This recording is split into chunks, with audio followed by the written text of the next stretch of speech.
Ladies and gentlemen, thank you for coming for the Progressive Alliance Conference KL 2022. Before we start, please rise for the national anthem.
Delegates and participants of Progressive Alliance 2022 Asia KL Conference. I am Iskandar Faris, your host and MC for today. So, peace, democracy, recovery, sustainability, such huge words. But what does these themes represent for us today? The world, as we know it, as we are familiar with, has long gone. We are facing the era of democratic backsliding, starting with the ascent of Rodrigo Duterte and Trump in 2016. Their victories, unfortunately, has created a domino effect throughout the world and ushered the age of creeping authoritarianism throughout the world. Seeing this, we, as the responsible progressives that we are, should not stand idly by. We must respond. We must chart a course forward to preserve peace and security, push back against despots hijacking democracy, and further work together towards recovery and building back better. And what for? For a more sustainable, equitable future. So participating in today's discussion will be representatives from Malaysia, India, Mongolia, New Zealand, Philippines, Thailand, Timor-Leste, Palestine, Portugal, Germany, Sweden, USA, Venezuela, and Zimbabwe. And Iraq, yes. The conference will be a mix of plenary sessions and workshops moderated by esteemed facilitators, our comrades as well, whom I'll introduce later towards the session. A bit of housekeeping before we start. Everyone will have this folder with a QR code. So it's just a reminder that we are living in the age of QR codes. These are for, if anyone would like to relive the memories of this conference, we have uploaded photos onto the cloud. So please scan the QR code to retrieve any documents and images. Also, please keep your mask on at all times, except when you're outdoors eating or speaking to the floor. If you feel anything unwell or have slight concerns about your health, please inform the organizers and stay in your room. We will provide the rapid test kit to your room. And also, lastly, please be reminded that the entire conference floor is a non-smoking zone. With that said, without further ado, let me invite and please welcome Connie Reuter, a Progressive Alliance Coordinator, for his opening remarks.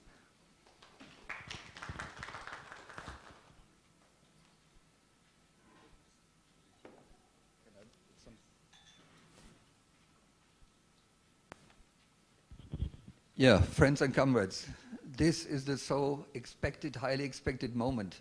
It is not to take the floor and have a microphone in hands, but finally, after 2 years, to have a physical meeting of Progressive Alliance. We were really missing each other. We were tired of Zoom conferences. We were tired of sitting at home or in an office or somewhere in front of the screen and see our friends from all around the world. But at least we are back again. We are back on track, and we are physically meeting here in Kuala Lumpur. So welcome to all of you. And a big thanks, in particular also at this moment, to Jenny and all and the DAP and the convener Howard and his team, because it's an enormous amount of work to prepare such a conference during 2 months, to get together. And we heard we have 11 parties from different continents who are present in this meeting. So it's a great pleasure, it's an honor, and it's an exciting moment to see all of you around this conference room and around this table. And I think we will have really rich and important discussions. I learned from Howard that when you speak in Kuala Lumpur on this neighborhood, Bangsa, you consider it in this country as a Bangsa bubble. So the Bangsa bubble is a luxury. It's not, let's say, it's not the worstest part of the city, but a very particular part. In my understanding, we should give another understanding and another sense to Bangsa bubble. Bangsa bubble for us in the future should be around peace, democracy, recovery, and sustainability. Bangsa bubble should be the restart of Progressive Alliance, the physical and political, ideologically restart, because in these changing times we are needed as progressives more than ever. Sometimes, and we have Rainer from SPD with us, and also I follow the debate in Germany and in Europe, we speak on Zeitenwende, on changing times, on the watershed. But in the end, well, at least when I was young, I had not a CD, not an MP3, but I had the disc from Bob Dylan. The famous song that still shall inspire us from Bob Dylan is, "The times they are changing." They are always changing. And if we look back to 150 years and more of history of social democracy, what was our strength? Our strength that we could go into the deep valley and come back. We went to the deep valley and we come back. You call it dialectic, if you want, or you call it yin and yang in a way, but this is the way that the world turns around. So what we need now to use this opportunity of this physical conference to situate ourselves and to get an understanding where are we as progressive family, what are the challenges we want to face, and what are our political answers. If we do not trust in our own answers, the voters, the citizens will not trust us. And therefore this moment of exchange, of intercultural learning, of international exchange and definition of a common agenda is a key moment, in particular when some securities have gone and we do not have the security of a perspective, what shall be this new world order with the new competition, with an upraising imperial behavior from Russia that we have known in history of Europe already, but it comes back in a very aggressive way by creating and provoking the war in Ukraine, by killing every day hundreds of civilians in Ukraine, civilians and soldiers, and also by too many Russians losing their life for a stupid war that has no sense at all unless you consider that there's a justification to any imperial behavior. We have also, it's not the only region of war. We have civil wars in many countries. We have backslash to democracy. We have also, we are in war as mankind with our environment. Climate change is a kind of war that we have created, that we are responsible for. And also the social democracy coming from the Industrial Revolution, from the second one. Perhaps the mistake was also that too long time we were considering as progressives that we have to exploit nature as our benefit. And now there is a backslash from nature because we see that the way that we want to run this world, that we want to exploit this world and its resources is not sustainable at all. So we come from a crisis, from the debt crisis in 2008. We come from the crisis, from the global environmental and overheating crisis. We have the pandemic crisis, and now we have the crisis of the certainties of where we will go, how can we get out of a war situation, and how can we face this situation of a new upraising imperialism who is a threat to democracy. What it is good for? Absolutely nothing. And therefore we need to develop answers. And this is why we have set the theme of our this year on peace and security. Peace and security through diplomacy. Peace and security through defense, because if there is an aggression, a military one, you need to defend. If social rights are undermined, we need to defend. So defense is an answer, and defense is more than a military issue. And it is also to disarmament. The risk of a third nuclear war is a reality. So we need to discuss also, as a peace movement, what are the next steps for global disarmament, and not a race for armament that we are observing for the moment being. And in the end, also the question of this development, of sustainable development. Where do we want to go? How can we live in peace with this earth and its resources? So the Sustainable Development Agenda, the 2030 Agenda, I think this is also a social democratic agenda. This is where we stand for, and this is what we want to develop. And last but not least, we are social democrats. Sometimes in meetings in Europe, I said, it's not an insult to consider yourself as a social democrat. It's not an insult. No, it's an honor. And the honor is because we are defending the social rights, we are defending the social investment, and we are fighting against inequalities. So this is the social democracy with democracy, because democracy is the only alternative. We know that democracy, sometimes people say there is a fatigue to democracy because the participation in the election is quite low. Look to France, above 50%. Also in 2 German regions, it was a little bit of, more than 50%. We have other regions. We had in Colombia also 50%. This is not satisfying. But it is not because some people turn away from democracy that we should throw out democracy like we should throw out sometimes dirty water. No. We have to defend democracy, invest in democracy, and considering that this is the only way forward. Move forward, as you say in Thailand. I like this very much. Up rocketing like DAP, this is the perspective that we have, and therefore I'm very confident that we will have an exciting conference in the next days. So let us develop our progressive vision around the 4Ds: diplomacy, defense, disarmament, and development for democracy, for social democracy. If this is not an exciting program, I don't know what can be an exciting program. So I count very much on you for creating exciting debates in the next 2 days here in this conference. I thank again to all of you for coming, and a particular thanks again and again to DIP for making this possible. So let's move forward together, let's think together, let's exchange together, and let's be creative, as only social democrats, socialists, and progressive can be creative. Thank you very much.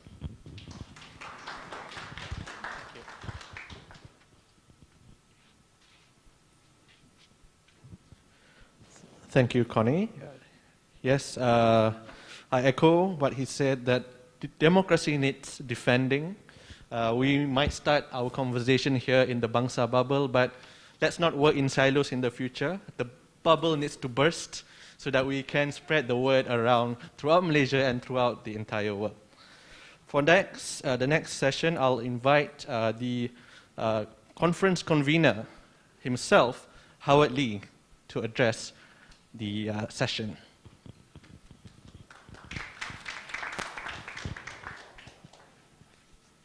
Thanks, Isk. Connie, comrades, it's been a long time. It's been so long that the last time we physically met, we were still in government. The DAP was still in government. Chin Tong was still a deputy defense minister. I was still a state minister.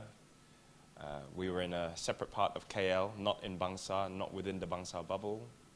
And I felt young then. I don't anymore. It's been 2 years. We've had a change in leadership within the party. We've had a change of government, not just one, a couple of times in Malaysia. And I was jokingly saying to Kuntida the last time we met, we were on the up. Now we are solidly down in the grounds. All jokes aside, as Connie mentioned just now, things are constantly changing and times are constantly and always changing. Now what is interesting is that even down in the dumps that we are now here, I think we should see the future as something positive. 2023, next year, is going to be a watershed year. Now, you can always rely on Social Democrats to be hopeful, and there is light at the end of this very, very long, unending tunnel, and the next part of the tunnel is 2023, where the watershed year for many, many countries. We heard just now in Zimbabwe there's going to be an election. Of course, the beacon of hope that is New Zealand is going to have another elections, a very short cycle of 3 years next year. Thailand is going to see significant elections next year. We're going to have elections perhaps even end of this year or next year, 2023. Timor is going to have their elections tomorrow. And perhaps, we talked about downs. Maybe 2023 is going to be the up, where we're going to perhaps do what the New Zealanders have been doing since 2016, 17. Maybe we can do what the Mongolians have been successfully doing since 2016. Maybe we can repeat what Australia just did and bring back social democracy into government in other areas here in the Asia-Pacific region. Now, I was having a cup of tea in my constituency with an old uncle, and he said, "You know what? You as a social democrat, you should be lucky, because people think that the best place for social democracy is in government. And social democracy should be best placed in government. But it's just a shame. You social democrats aren't very good at staying in government, are you?" Let's prove him wrong. And I think this is what we're here to discuss. This is what we need to be here to discuss physically for the first time in 2 years. To talk about not just peace, not just democracy, not just recovery, not just sustainability, but about democracy and how to work around democracy to ensure peace and sustainability, to ensure peace and order, peace and security, and not just security as in defense, but security in the grander scheme of things, in its greater, wider meaning. We want to talk about development. We want to talk about diplomacy. We want to talk about how to make sure not only do we talk to each other within the family, but to extend our influence as a progressive political ideological family into government and into NGOs, into society as a whole. It's been challenging to convene this particular conference. I was just telling some of the delegates here that we were supposed to start physically be at the hotel on the 23rd to get things going. Funnily enough, I was contracted COVID on the 15th. Just had enough time to be in quarantine, just to be here, to get everyone here. Of course, we've had several reasons why the participants are not as numerous as it was expected to be. In fact, we've had several registered delegates. Rooms are booked, etc., etc. But last minute, they had to turn back because of the virus.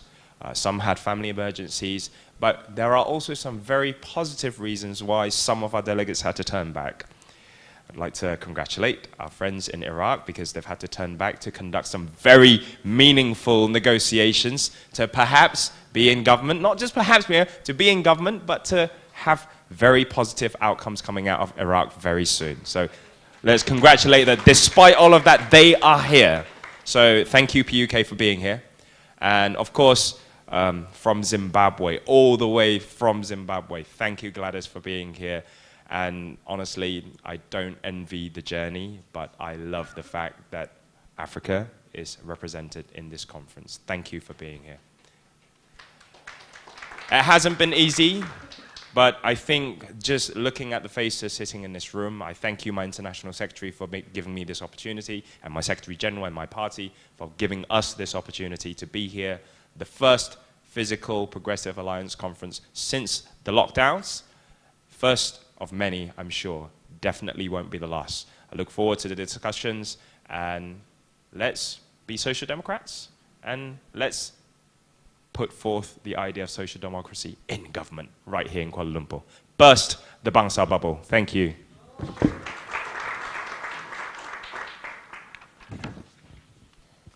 Thank you, Howard. Yes, let's burst the Bangsa bubble. For the next one, we will have a video recording specially made for all the attendees and participants today. So, without further ado, I'll invite the technician to play the video.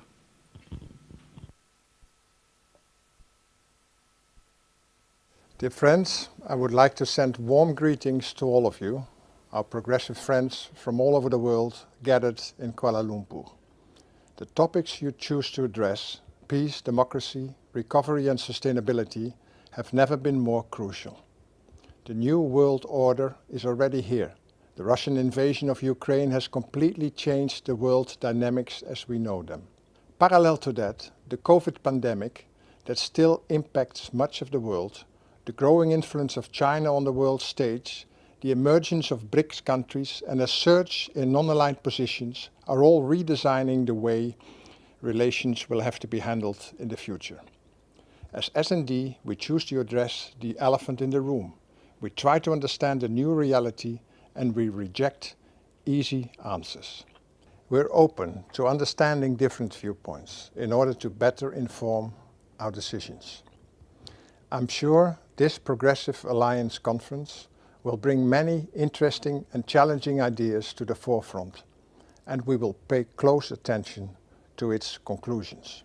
Bringing in people from all over the world to debate contrasting opinions and ideas is the way to go.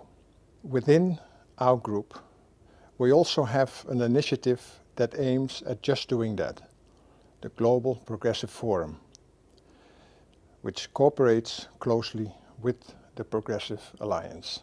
For that also, we insist on the need to have multilateral institutions managing the world stage. The world is no longer bipolar, it's complex and multipolar. We need to translate that into a working method capable of preventing the situations we are living now in Ukraine, in Yemen, in Afghanistan, in Palestine, and the list goes on and on. We want the European Union to be a progressive partner with the entire world. We want to foster EU investment and solidarity, and that is exactly what we want also for Malaysia. We want to support the country's return to a democratic system. The unprecedented domestic political instability of the last years has been detrimental to Malaysia's democracy. We hope for a genuinely democratic process in order for the country to fulfill its potential on the economic and political sector in the strategic region of Southeast Asia, but also internationally. For us, the S&D Group in the European Parliament, the only way forward and the only option for a new world order is that sustainability and fairness and having democratic representation, fair distribution of health and fair taxation, upholding of human rights in all their aspects. For that, we need to implement essential progressive policies. I'm looking forward to your debates and encourage you all to continue fighting for peace, for democracy, and for a better, fairer future for all of us and the generations to come. Thank you.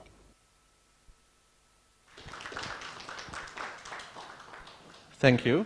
My apologies, I didn't mention this earlier. That was a message by Ton Biomer, Secretary General of S&D Group in the European Parliament. There's been slight of change in the agenda for today. We'll be going straight to the workshop, which has been combined for the next session. We'll postpone the photo taking till after the workshop.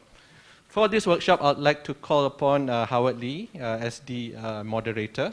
We'll also have Dr. Kelvin Yee, Deputy Malaysia Chief, the AP Social Youth Chief.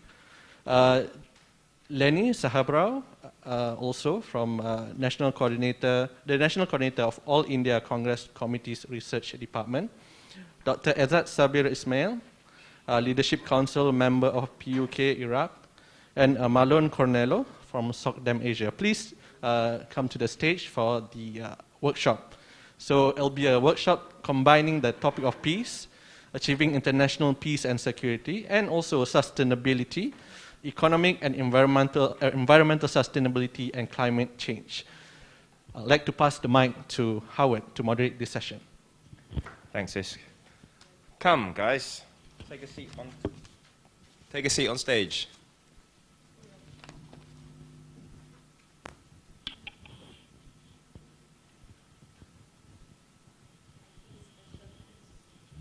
You're all special. You don't need to feel special. Peace and sustainability. And when we speak of sustainability, we're talking about economic sustainability, environmental sustainability, and democratic sustainability, institutional sustainability. Because anything that's not sustainable, it goes back to what I said just now. We Social Democrats are best placed in government, but we're not best at staying in government. So we need staying power in our policies and in what we do. Now, I'm going to start looking at the economic factors in an economy and sustainability. Now, I always say that where there's no peace, you don't need to talk about the economy.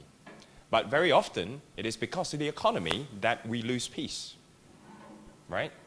And there is no better, more qualified person than an economist and someone who's within the leadership of the PUK in Iraq. And perhaps I can ask Dr. Izzat Sabir Ismail to give us some opening remarks on how peace and economy are inextricably linked, and perhaps some personal national experiences from Iraq. Please. Thanks for Progressive Alliance and Democratic Action Party Malaysia for inviting us. I know this is important conference after all the change occurred in the world.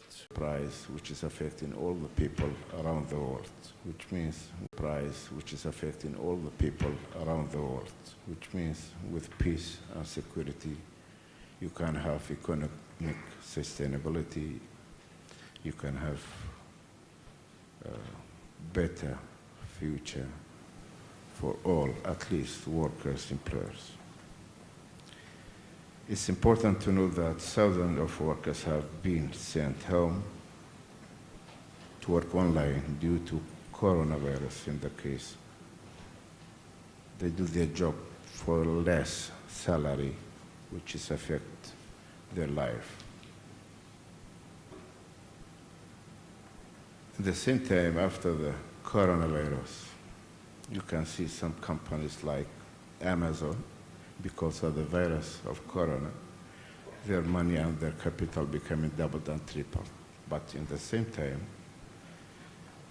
if you want to keep in your mind the climate change, some companies like Tesla company, because using clean energy, making more money and becoming one of the first rich man in the world, which means climate change affecting economy, war affecting economy. If you want to have peace and security, we have to take into consideration the consequences of this stuff.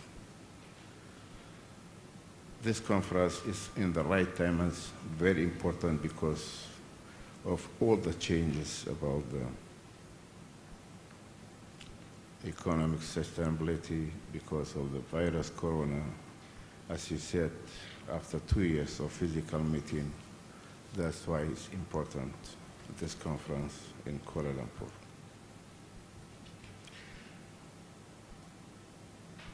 Conservative parties present themselves as environmentally friendly, while they fully support the large companies that are constantly polluting the environment. They also benefit from the financial support of these companies to win the elections. In contrast, thousands of workers sent home and fired. It's important for the Social Democrat parties should better prepare themselves for this challenge which is taking place in the world. I want to take or to talk a little about our party and our country, and to have the relation between economy and climate change in Iraq and Kurdistan region. Fortunately, it's been 15 years President of Iraq is from our party, and we expect for the next 10 years. We are Social Democratic Party.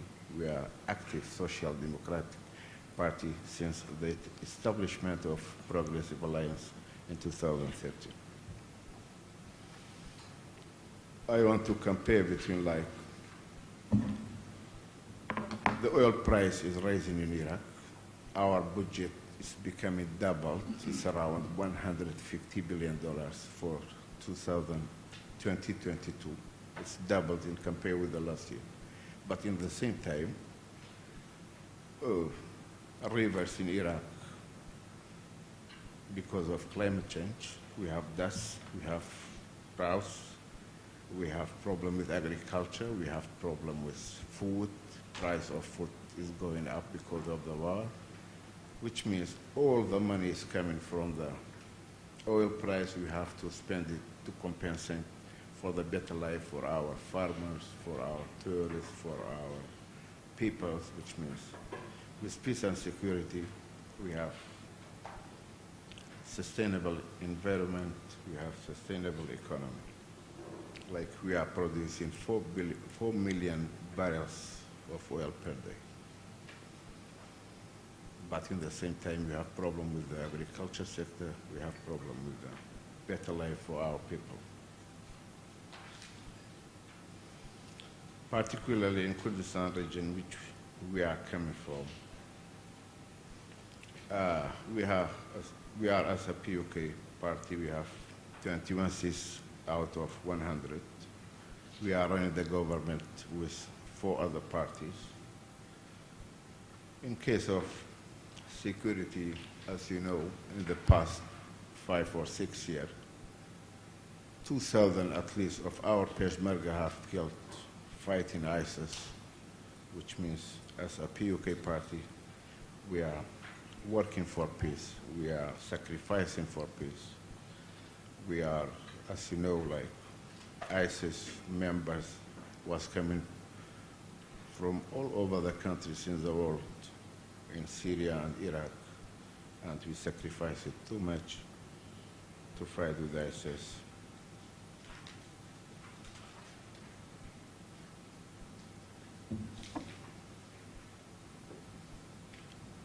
And finally,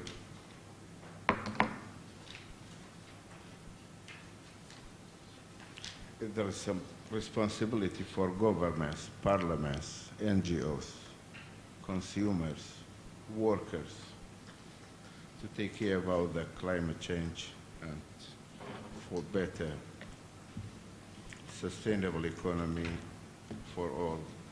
And thank you very much.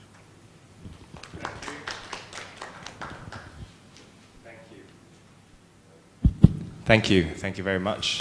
Very insightful economic views, the challenges and contradictions of having oil revenue but having to spend it straight back and dealing with climate change issues. Let me just take the discussion.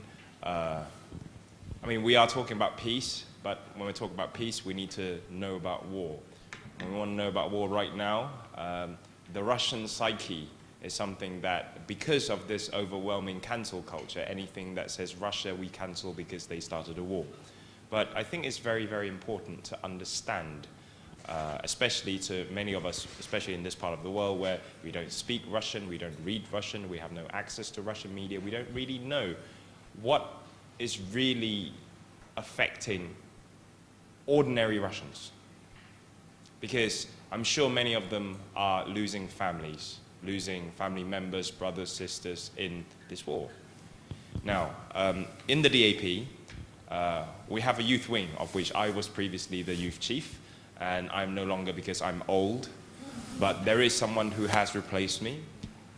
He is an MP, he is a medical doctor, but also a qualified legal practitioner that doesn't practice law, but he makes law now, he's an MP. But actually, he's a Russian expert because he reads Russian, and he graduated from Russia. So I think it is incumbent upon us to understand what is happening in the Russian linguistic world, written or otherwise, social media, about what do Russian writers and speakers think about this war that many people are cancelling Russia for. Perhaps Dr. Kelvin Yee, you can give us some interventions on this. Thank you so much, Howard. Good morning and good day to each and every one of you. Welcome to Malaysia. My name is Kelvin, as mentioned by Howard. I'm a member of parliament for in Sarawak, which is the east side of Malaysia. I would like to say it's the better side of Malaysia with Jenny. So, we're talking about peace and I'm going to start a war here in Malaysia. But as mentioned, I spent 6 years in Russia. So I speak the language, I read the language, I understand and grew up with really lovely, friendly Russian people to understand their psyche as well as their upbringing and the systemic culture that they're in. So just to give a bit of background, actually when this whole Russian-Ukraine conflict did not start this year itself, but actually it was escalated since 2014 when the annexation of Crimea, as well as two regions, Donetsk and Lugansk, which has more Russian-speaking Ukrainians. Most Ukrainians speak Russian because they were part of the Soviet Union. But then, since the start of the war in this year, the also called what was termed by the Russian government or Vladimir Putin as a special military exercise or operations in Ukraine, actually you see conflicting sentiments for the war. On our side of the world, as well as in the Western Front, we do not understand the reasons or what the gains as Vladimir Putin has on the war. And the assumption is, who wants war? The Russians who want war. Fact of the matter, actually, when the special military operations was started, there were mass protests all around in Russia. Even at the background of a really hard-ended protest repressions. St. Petersburg, Moscow's major cities, thousands, especially young people, coming up to protest, even fearing for their life. Because since, I think it's 2012 especially, protest has been hard-handedly repressed. People arrested, beaten up, dragged on the streets, in prison. In fact, I think almost 6,000 plus people were arrested in this protest alone. So this is generally painted, we will assume that the Russians will be against the whole invasion, and this was just a unilateral decision by Vladimir Putin and his government to instigate the war.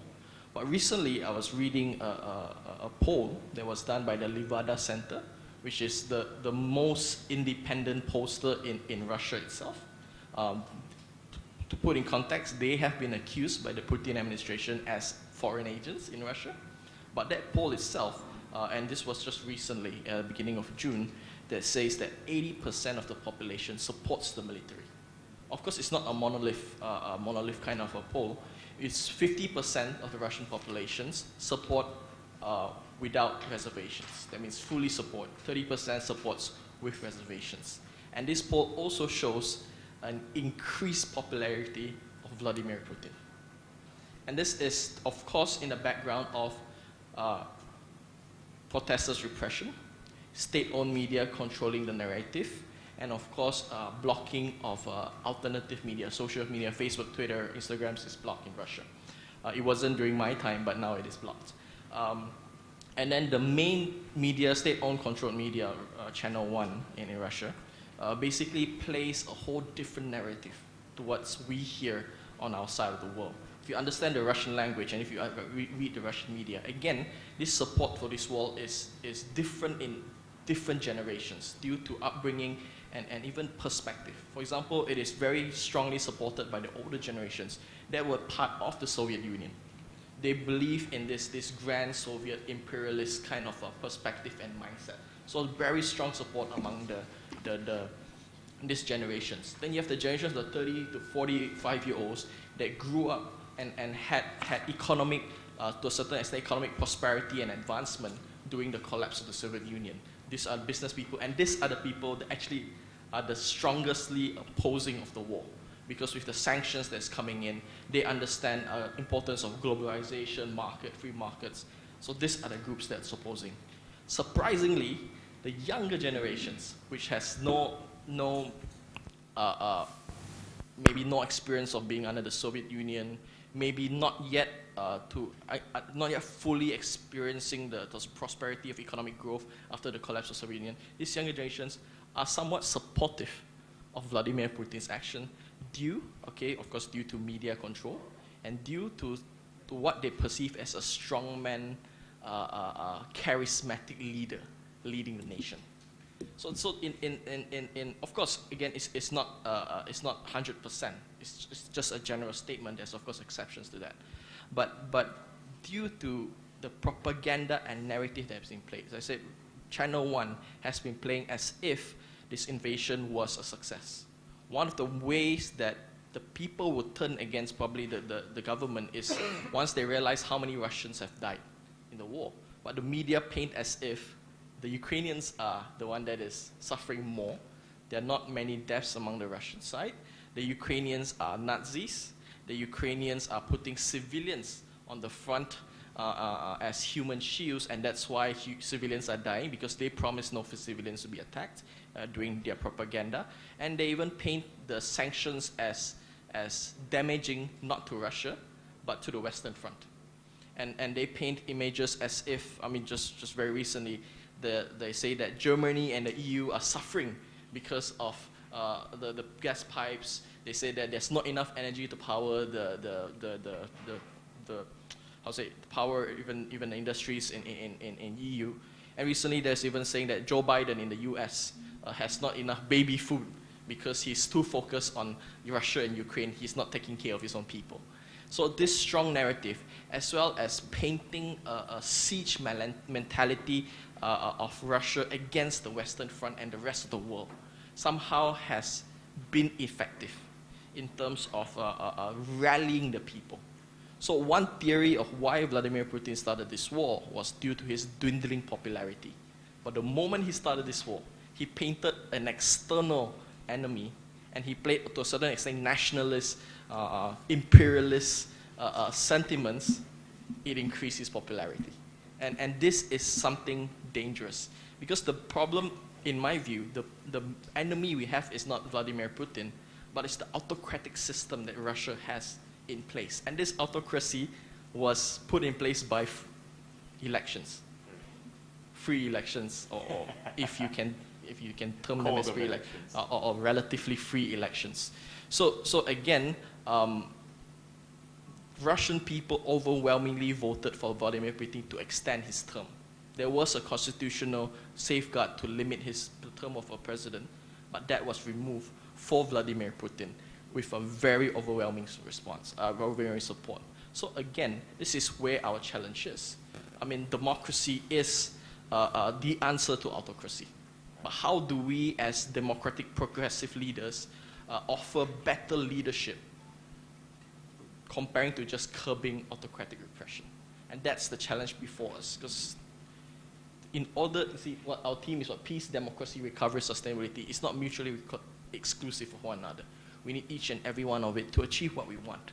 And we see a trend now, and of course it's reflected in the Russian and the Ukrainian war, but then we have seen how with narratives and even to a certain social media in certain countries are being used to whitewash such kinds of sins, corruption, oppression, repression to gain certain level of populist and nationalist support. And this is something, the challenge that is before us. But I do hope that eventually the young people especially rise, because now Russia is experiencing one of their biggest brain drain in their history since I think 1918 during the Civil War and the collapse of Soviet Union in the 1990s.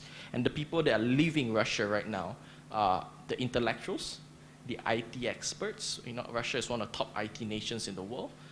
Journalists, NGOs, and of course more well-to-do young people. They're leaving Russia. So hopefully, eventually the people will see the damage it is and hopefully turn against these autocratic tendencies that Russia may have. So with that, I leave with the context. If you have any other questions, I'm more than happy to explain. Spasiba большое. Thank you. I'm sure there'll be many, many questions for our DAP in-house Russian expert. I was going to say in-house Russian spokesperson, but that might put him in trouble. Oh, Lenny, I was coming to you.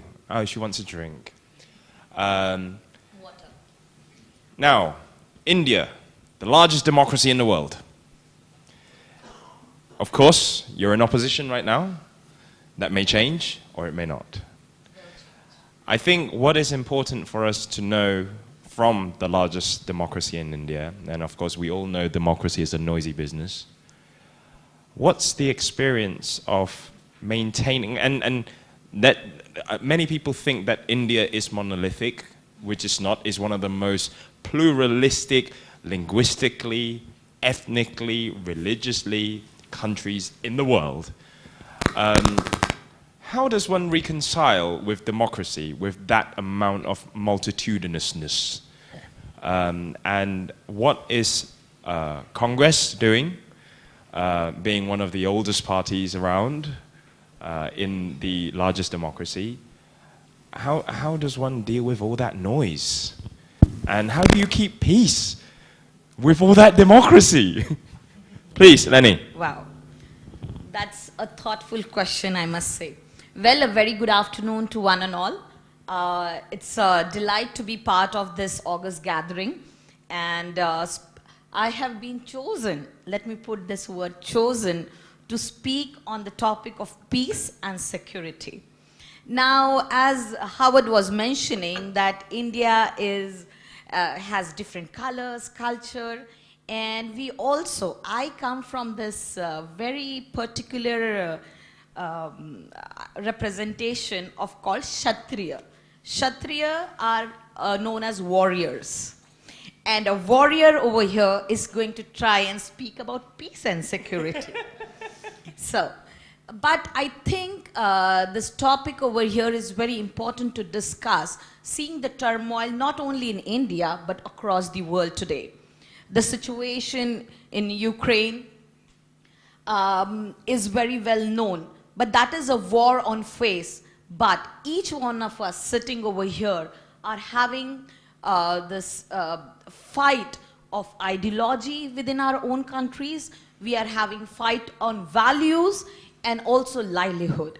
Now, the reason I feel that I have been chosen over here to speak on peace is also because I come from a land where, which is known for peace. But before moving forward with the topic, if I could ask you people to name a few peace leaders from your own country or your region, can anyone? Howard Lee. So, sorry, Nelson Mandela, yeah. Mahatma Gandhi. From your country. No, yeah, these are world leaders. Really proud. Yes. Martin Luther King. But if we go to see, these are all the names in history. If we talk about today, the 21st century or the 20th century, which are the names that comes in our mind? Very few.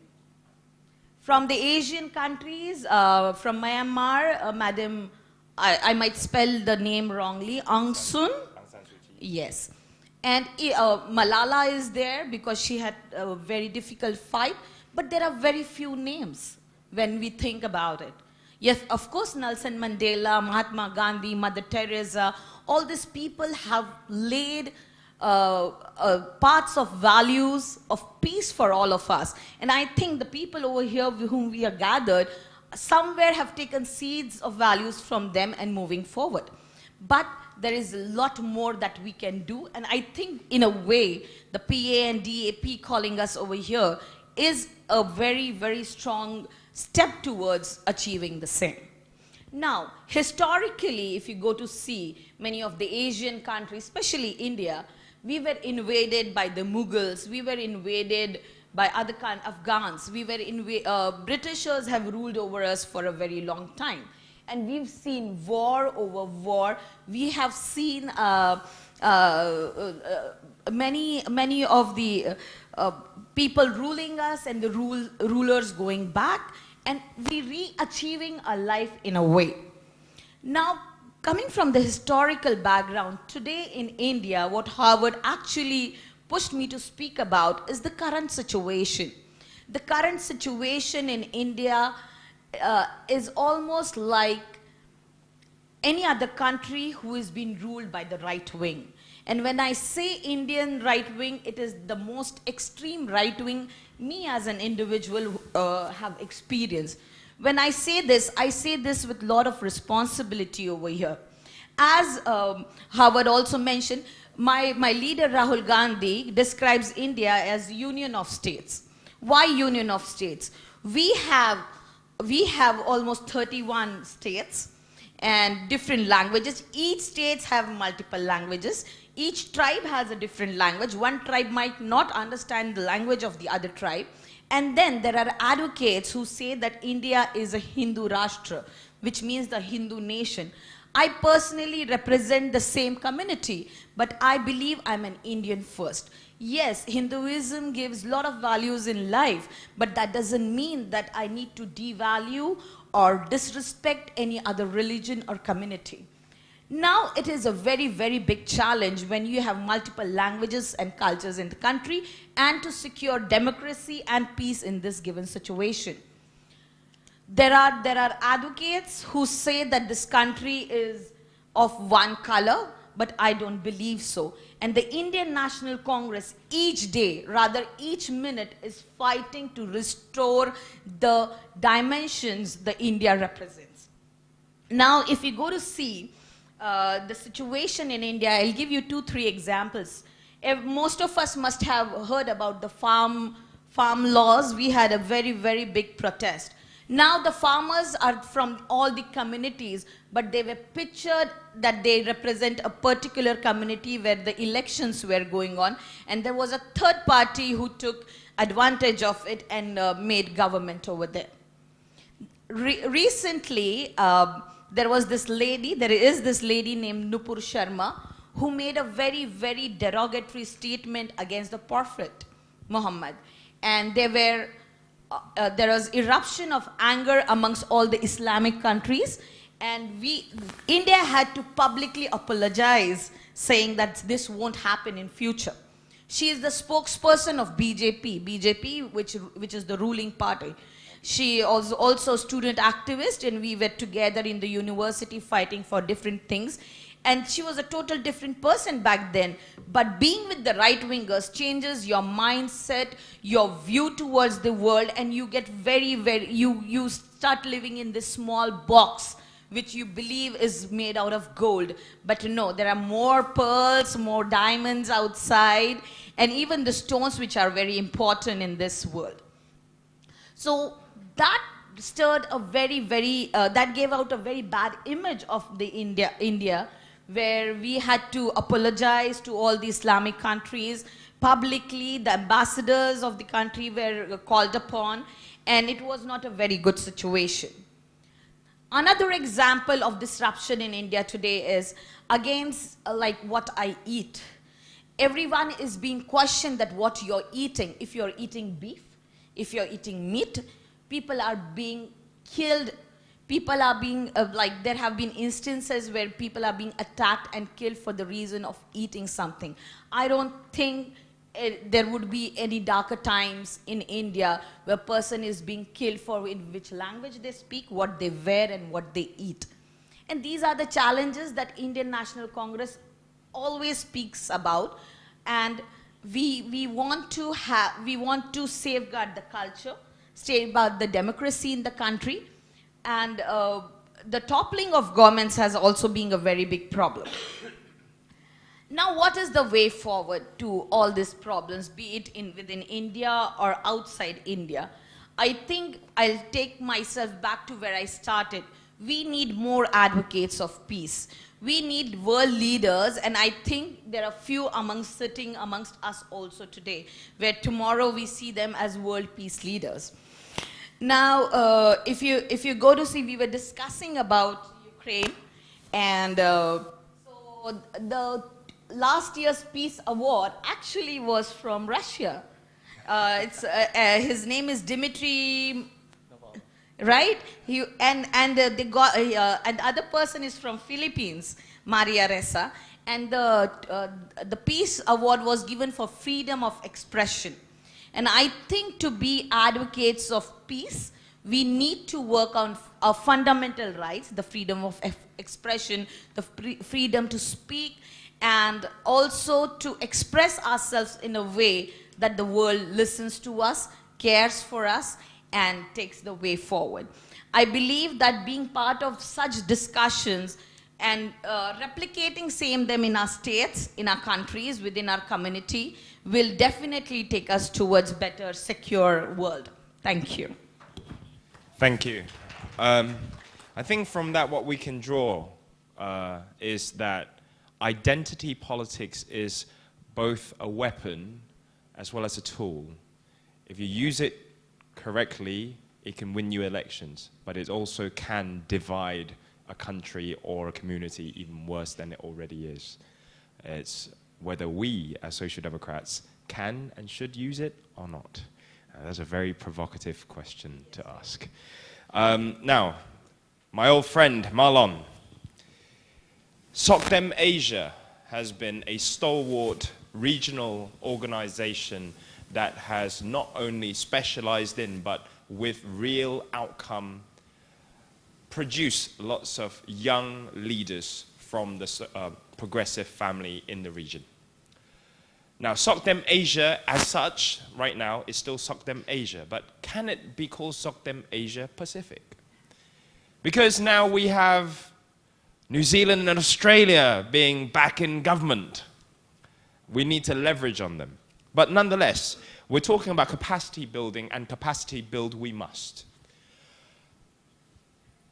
In the Philippines, and of course Marlon is here with two hats. One as the project manager, senior project manager of SOCDEM Asia, but also from. Now we see in the recent elections, it wasn't something that we wanted to see. It was sad. And the picture that came from that sadness is fear, actually. I can only think of the word fear. What capacity, what more capacity can we build? Not just in the Philippines, in the region, in Asia Pacific, in terms of building a new generation or the existing leaders for us to foresee what's happening now, because capacity means everything, talent means everything. People become leaders, leaders bring movements, movement bring change. Now, how can and how should everyone here from all continents help SOCDEM Asia, Asia Pacific hopefully in due course, fight this war moving forward? Marlon. Thank you, Howard. It's a very difficult question, and actually I'm older than Howard in the UC family, coming before Howard in UC, but we are both from the same generation, no? And it's a Google generation, and that was what I was doing earlier to talk about what you are asking. What do we need now? Not only as SOCDEM Asia, but I think as social democrats. And relating to the discussion that we have about a new deal, the pillars you have also listed, and the topics that was assigned to me was on economy and sustainability. And I think, of course, the very similar pillar, but I would also propose 4 pillars at the moment for this new deal, and it's the pillar on democracy. Of course, we have it already here. Development, and that's sustainable development, sustainability. economic growth is also very important. And number 4 is happiness. I guess in the Philippines, you have some sort of democracy as in many countries in the world. But in this democracy, we can see a lot of inequality and a lot of poverty. And democracy without economic development is the problem that causes a lot of countries like the Philippines to resort back to authoritarianism, to resort back to populism. And these are the important elements that we should look for as Democrats, and we should strive for as Democrats to build within our organization. And as I said, being from the Google generation, I Googled, and I'd also encourage each and everyone to Google. There would be a lot of matrices and indices, but if you Google top 10 most democratic countries, because we want democracy, yes? And second, top 10 greenest or most sustainable countries. You would have, again, many indices and matrices in 2022 and 2021. And then you can Google as well the top 10 richest country or most developed countries per capita. So we can compute it by the population and not only by economy. And finally, Google top 10 happiest countries in the world. And I did my advanced Google for you, and if you would put together these 10 countries or 15, 20 countries with these 4 main categories and pillars that I am proposing, what would emerge in the common circle in the Venn diagram would be countries like, guess what, Sweden, Norway, Finland, yes, Denmark, New Zealand, Germany as the greenists, and they would also be the most democratic. Norway, Sweden, New Zealand, Finland, Denmark, and Switzerland. And Germany is in the 15th, actually, in terms of most democratic. Richest, you would have, again, Switzerland, Norway, Denmark, Sweden on the 11th, and Germany also in the top 15. Happiest, you'd have Finland, Denmark, Switzerland, Norway, Sweden, New Zealand, and also Germany in top 12 and top 15. Is Bhutan not in there? Oh, Bhutan, of course, is a special mention in this category. And if you look into the commonalities of this country, New Zealand, Sweden, Denmark, Germany, you would have the dominance, if not at the moment, of social democratic governments and system, then the establishment of social democratic welfare system and governments put in place. So clearly, what we are looking at in the New Deal is something that is not abstract. In the recent SOCDEM Asia conference we had, there was a proposal on the floor to look at the model of China because they're highly developed and they don't need much democracy. And some had the insane proposal of maybe not needing democracy to develop. And I say this is insane because we have actual governments in the world, countries in the world, which fits these 4 criteria that we are aiming for: democracy, development, sustainability, and happiness. Very important. Second point I'd like to say is that it's actually not a new deal that we are looking at.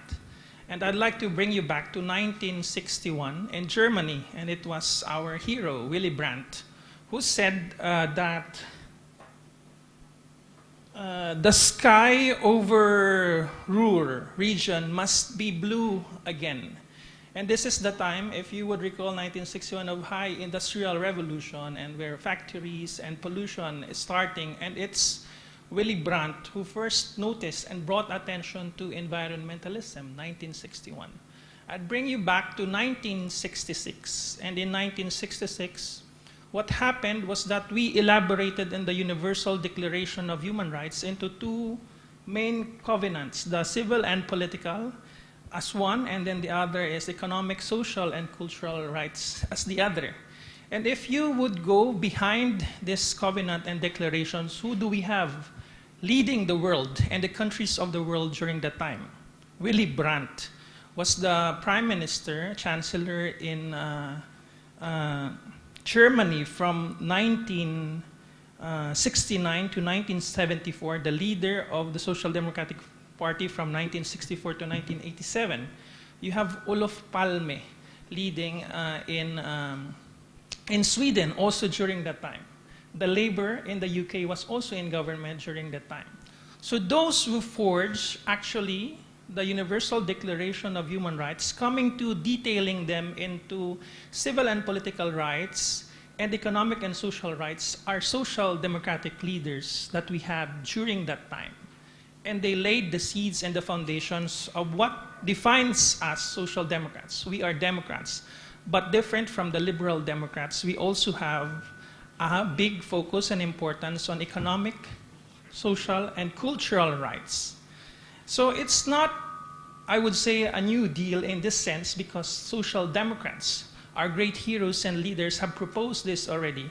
We need to have the democratic components, which is represented by the civil and political rights, but also the sustainable happiness and development economic components, which are represented by the economic, cultural, and political rights, which unfortunately is what we are severely lacking on. This is the challenge. Not only globally that we are not able to promote the other component, not only the civil and political, but the economic, cultural, and social rights. But we have a model. This has been done. It can be done. As I've mentioned, the top 15 or 10 countries that fits the criteria are social democratic countries. We go back again to Sweden, to Germany, to Finland, to Norway, to New Zealand, recently coming in this circle of top 10 among this model. So we have something to show as social democrats in Asia, and this is something that we aspire for. It is not a concept, it is not an abstract model, it has been realized. And finally, to end my intervention, the fifth point is, the third point is that another pillar has to be added. Democracy, development, sustainability, and happiness. And I think number 5 is very important. Solidarity. We have big and developed countries, happy, democratic, sustainable.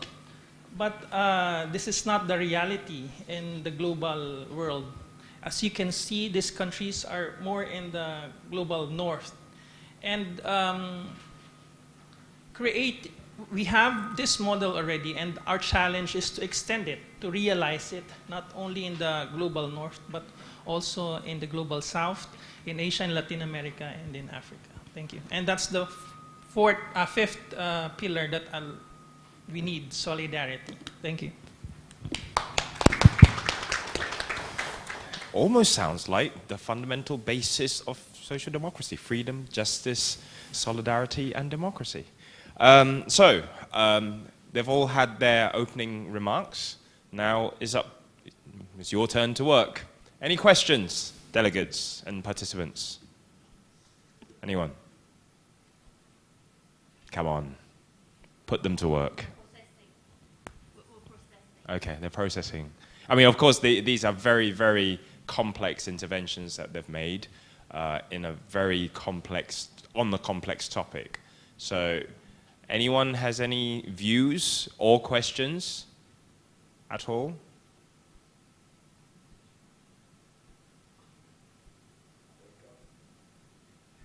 Okay. I can always trust Antonia to bail me out.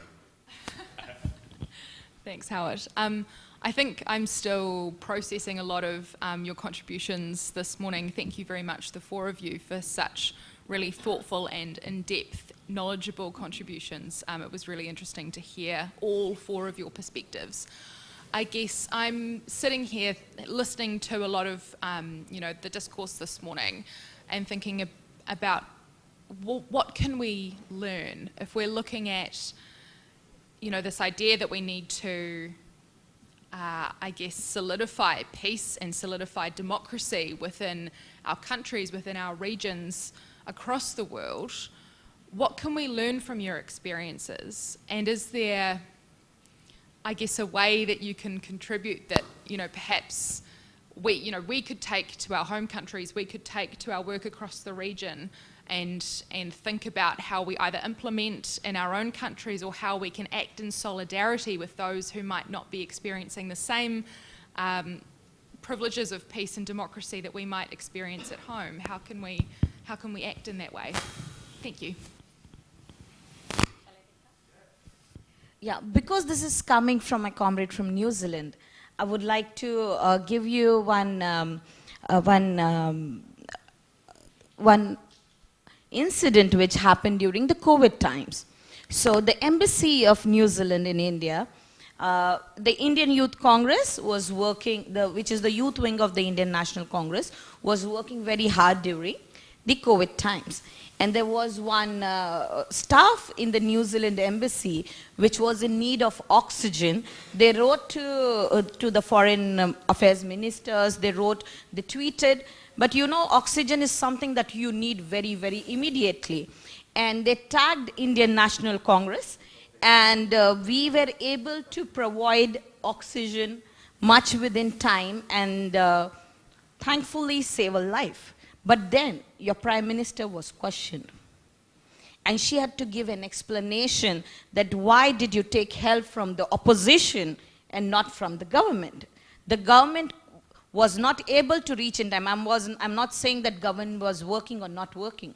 But the Indian National Congress Youth Wing was much closer. We had the oxygen cylinder and we provided and tried to help her life to be saved. And that is on humanitarian grounds. So you know, when we need to achieve peace, I think politics needs to be kept aside. And I believe that if we were in government and the opposition party was able to help a life to be saved, we would be really very appreciative about it, rather than questioning the Prime Minister of New Zealand that why did you take help from the opposition. Now, what you also asked was about, you know, how the solidarity. Actually, I must compliment on the point Marlon has given about solidarity over here. When I talk about solidarity, it is also not just helping in action, but just to stand beside and behind each other. I think that is much of more value. And conferences like this are actually going to give us an opportunity to understand what is happening in each other's country. Like a comrade from Zimbabwe told us like how the governments are being toppled. Similarly, it is happening in India. Similarly, it is happening in many other countries. So I believe in situations like this also, we should stand next to each other, and then we will definitely walk towards the way of peace. Yeah. Thank you so much. I'd just like to add on to that, and I think since Clean your hands. You are handing the microphone. Four people touching the same microphone. In times of COVID, this is highly risky. as long as we're not touching our openings on the anyway, thank you so much for that question. I think it's a very important thought that each and every one of us have, as well as a caution even to our comrade in New Zealand. I think one of the things that I would hope that you will learn, and also to be a champion in our social democratic values, is to really focus. I mean, democracy they were preaching about is about focusing on real issues affecting the people, to address inequality, recovery. Peace is not just about peace as in que sera, but peace on economic front, on the COVID-19 recovery front, on addressing environmental issues, on sustainability, and so on and so forth.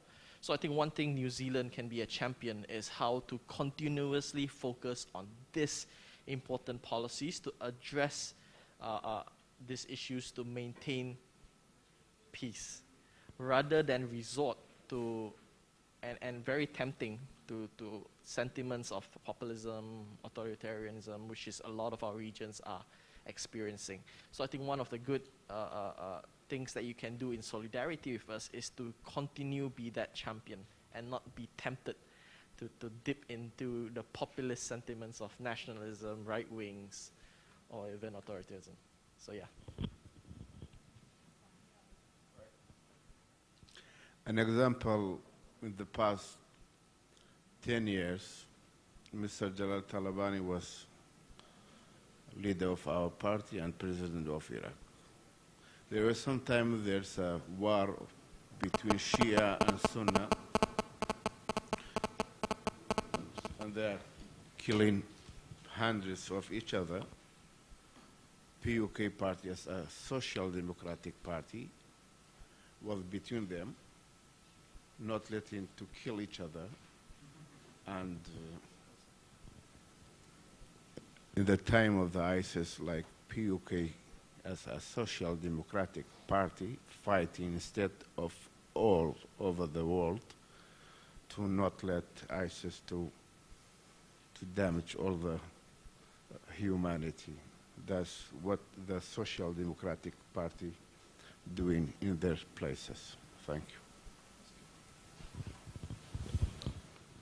In our case, and going to more specific, in the Philippines, we had a democratic revolution, 1986. It has inspired Reformasi, the revolution as well in Indonesia and many other democratic revolution in the world. But we didn't have economic revolution.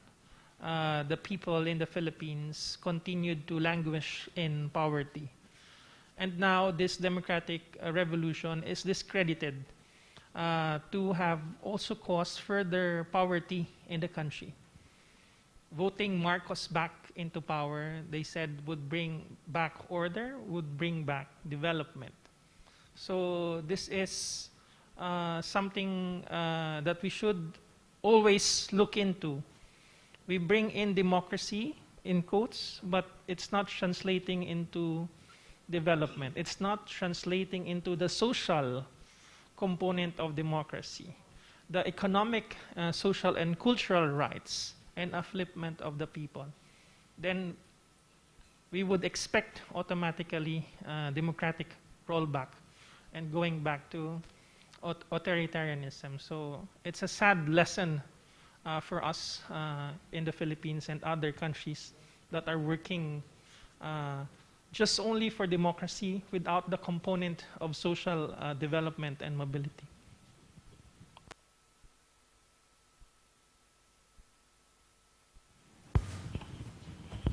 Yeah, well, thank you very much for your contributions. I want to come back on 2-3 things. First of all, for Kelvin, I think that was really important to give us an insight also to understand what's going on in Russia. Because what you call cancel culture, I do not like the term, but leads to that we have only few knowledge of really development, and we see how the media are manipulated on one end, and on the other side, we see really, well, also this exit trend of intellectuals, of young people leaving the country and having difficulties in Europe also to be accepted as kind of refugees because they are condemned because they are Russians. And the historical lesson from Germany, yes, Hitler was very much supported. He had, if there would have been Poles, even until 1943, not 1944, the majority of German population was in favor of this war. And only when they were concerned by the destruction of the country and by the other consequences, then they turned away, and the peace was a military peace, and it became a social peace afterwards. This brings me to Marlon. Well, Germany as one of the happiest countries, I live in Berlin, no, certainly not. No, but certainly it is, well, a good example of the question of welfare states, and all the countries you were quoting is the question of welfare state. And I think you were mentioning economic growth. We have to discuss on what is sustainable growth, because we have been exploiting the natural resources too long time and overexploited, and so we have a problem with the concept of growth. And we need to give a definition of sustainable growth. How far is this possible? Because if not, we will not be able of reinvestment and also structure another way of economic policies. Because the neoliberal exploitation and all the market rules, this was without any end, and therefore it's important to give a definition. My last reflection concerning your elements, well, it's a provocative question perhaps, but I'm a European, but I say it like I think it. Do we really think that it is possible to export these models from the northern hemisphere in the rest of the world? Or what are the elements of social democratic policy? I don't think that we can say that Norway, Sweden, Finland, Germany are the examples. They are one example. But the way was very long to get from there. Don't forget that Sweden was a very poor country, and then the Swedish New Deal was signed in 1936, And look what this means. That means nearly 60 years that took them to become one of the richest countries. Germany, the same example. The war was finished in 1945, and until the 70s there was growth and economic recovery. So I think what we sometimes lacking also is there is a tendency to say this worked in the north. No, it will not work here. The question is how can we develop a concept of social democratic policies that combine all this in a way that it corresponds also to the southern hemisphere and not only to the northern hemisphere. And I think this is the challenge also for us, because there's sometimes also this kind of, we in the north think how it should work in the south. Well, I have the privilege to travel to the south, and I'm sitting in the south and understanding better where is the problem in the north. So I think when we speak on solidarity, solidarity starts with this common understanding and with the question of developing a new concept which is based on solidarity, social democracy, but with a vision which is not always the historic experience from the north transported into the south. I will not call it colonialism, but let's say that we have to adapt the concepts, and I think this is what is also our strength, that we have a platform like Progressive Alliance where we can do this.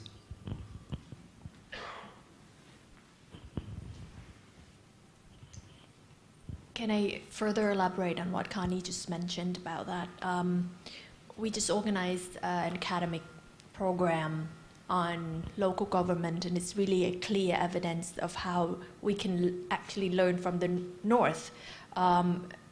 We invited the Minister of Public Affairs from Sweden and the Ambassador of Finland to discuss the local administration. But at the same time, this is not just our course being academic or anything, but it's communication outside of our political party as well, that we can learn. And at the end of the academic program, there are suggestions of what we can do in our journey to become more democratic and become more decentralized, and focus more on the social welfare. So this is just to add an example of the collaboration or what we can do as a platform. Thank you. Any more interventions? Oh, Gladys. Thank you very much. I hope you can hear me even with my mask, right? Okay, fantastic. Firstly, just to thank you for excellent presentations, very informative, very insightful. I wanted to hear your thoughts as the presenters in terms of what the Progressive Alliance can do to help push back authoritarianism in many of our countries, but also help to consolidate democracy. I'm asking this question because I have seen a lot of collaborations between authoritarians generally across the world, and in particular the Russians, the Chinese, working with some of our governments to make sure that they really entrench authoritarian rule in those particular countries. And just a couple of weeks back, I was in Sweden, and I was speaking to one of the progressive leaders there, and they were telling me that in many respects, the war in Ukraine, it's more about democracy versus autocracy in many respects. And I actually agree with that kind of analysis. And I've seen even during this period, there have been a lot of traffic, from Russians coming to Zimbabwe, because there is very good relationship between the current government in Zimbabwe and the Russians. And they've been sending a lot of delegations. We don't even know, what was discussed in those meetings. But you and I can guess, in terms of what is happening. And also the way that Zimbabwe has been voting, even at international, at the international stage, be it at the, General Assembly, be it at the Human Rights Council, they've been siding with Russians. And we have seen that a lot of authoritarian governments are also siding if you look at how people have been voting in those spaces. So there's consolidation in terms of authoritarian rule, and they're coming together to assist each other. And I wanted to find out what is it that we can do in a very tangible way as the Progressive Alliance to sort of help progressives across the world in terms of pushing for democratization in their various countries. Thank you.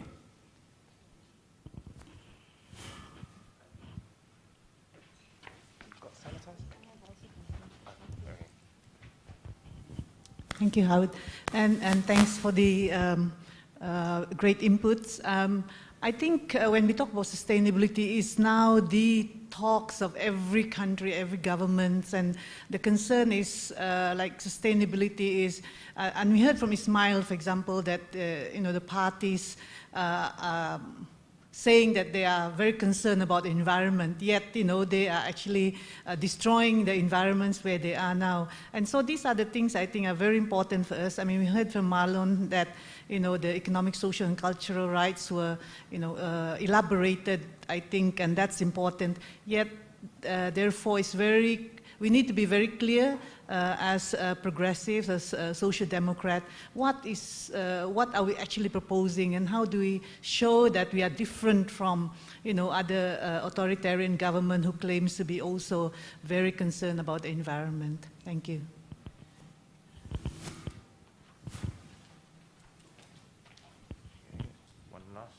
One last.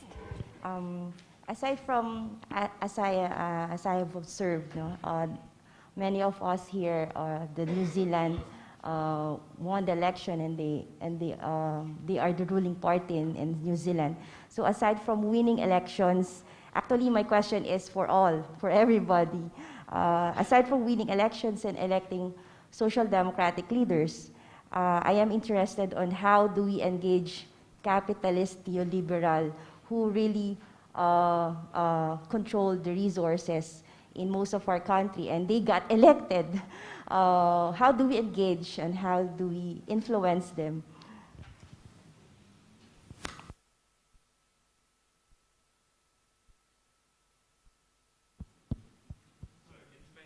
From the floor is thus. Any quick responses from the panel? Yes, thank you, Connie, for highlighting the importance of, for us, defining what we mean by development, and it's development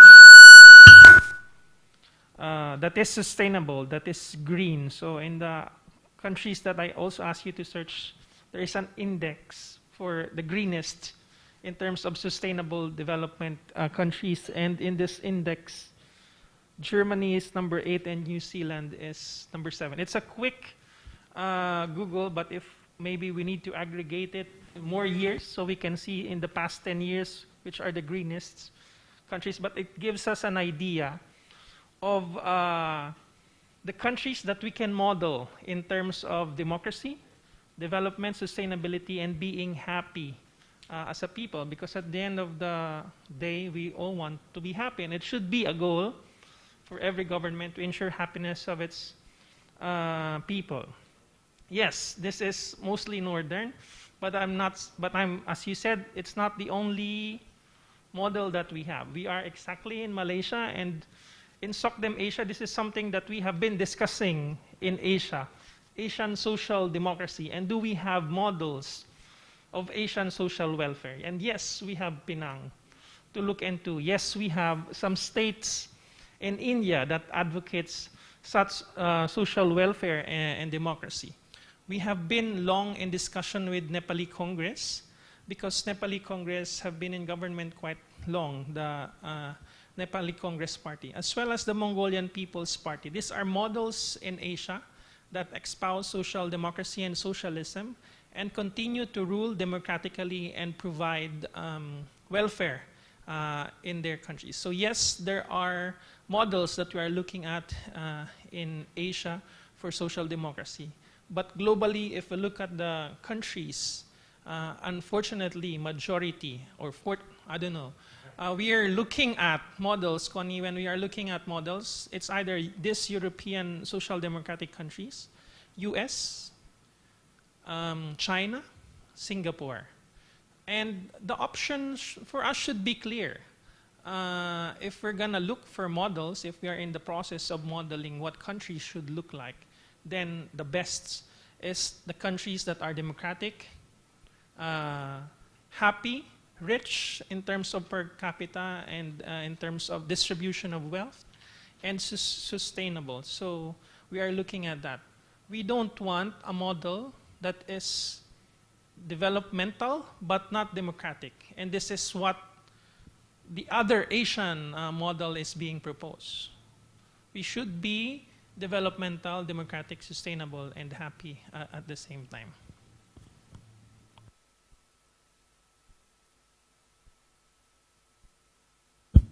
Yeah. So,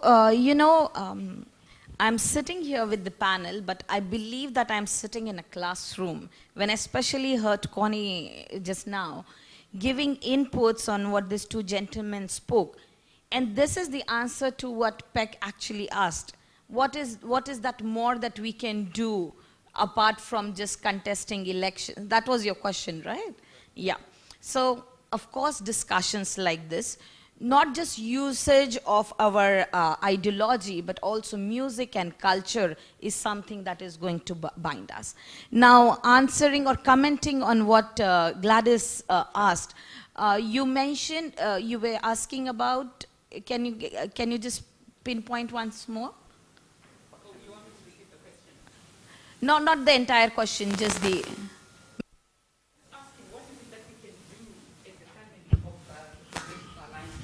Other.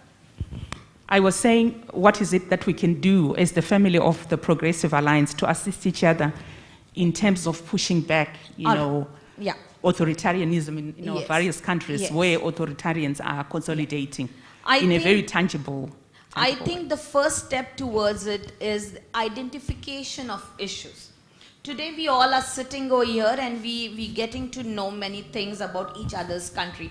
Of course, we read a lot in the media, we follow the social media as well. But having a close-knit connection, like recently there were protests where, the farmers' protests, which I mentioned earlier also, it was Rihanna, when Rihanna tweeted about the farm laws, that there are farming protests, it became a global news. So we have influencers in our own country. Many of us are influencers in our own way. So whenever, if there is an issue that might question the democracy of any country, I think we must use the different platforms and speak about it. Yeah, and on sustainability, would you like to add something, what Jenny asked? I think just to answer, give a general answer to all three questions. I agree that our opponents, to a certain extent, are consolidating and they are planning. If you ask our neighbors from New Zealand, China has been visiting the Pacific Islands and then putting down deals that are tempting, irrefutable, tempting, in exchange for what they, at that period of time, they think is not necessary, which is what we deem as democratic values. Because they are hitting on a psychology level, they are hitting on what they call the Maslow hierarchy of needs. Because they are tempting people on the basic need, economic development, financial, economic stimulus, and so on and so forth, in exchange for democratic values. And as our opponents consolidate, of course this is difficult, we must consolidate and plan better. And that is where I was where I mentioned just now, we must win the conversations. When you talk about peace, democracy, recovery, sustainability, our opponents are also talking about the same thing in a whole different perspective, in the sense that a lot of authoritarian leaders, they say you have to vote us in power so that there is peace and stability. This is their always proponents, even in environment issues. So how do we win that? We have to, I think Marlon has mentioned, I think the one important pillar right at the end is solidarity.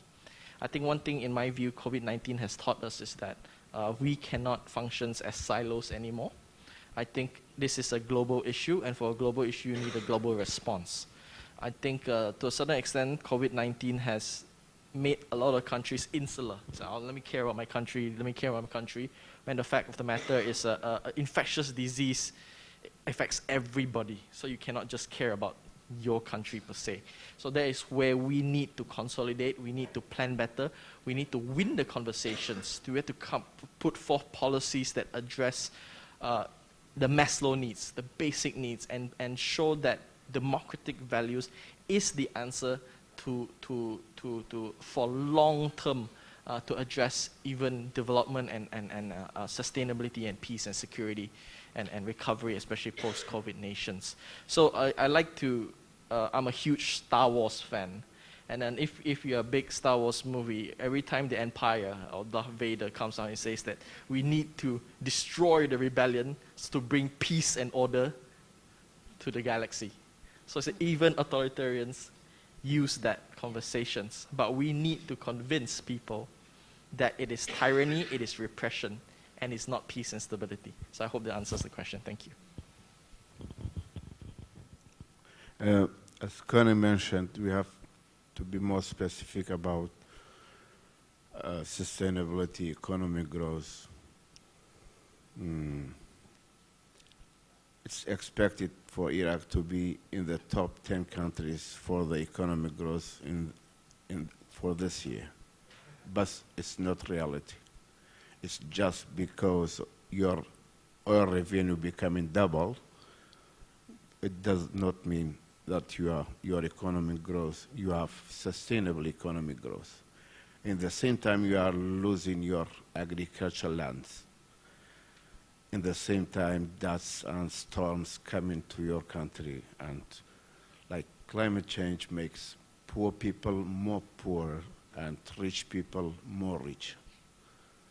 It means there's some connection between economic growth, sustainable economic growth, climate change, clean environment. We have to keep in our mind more to be more specific.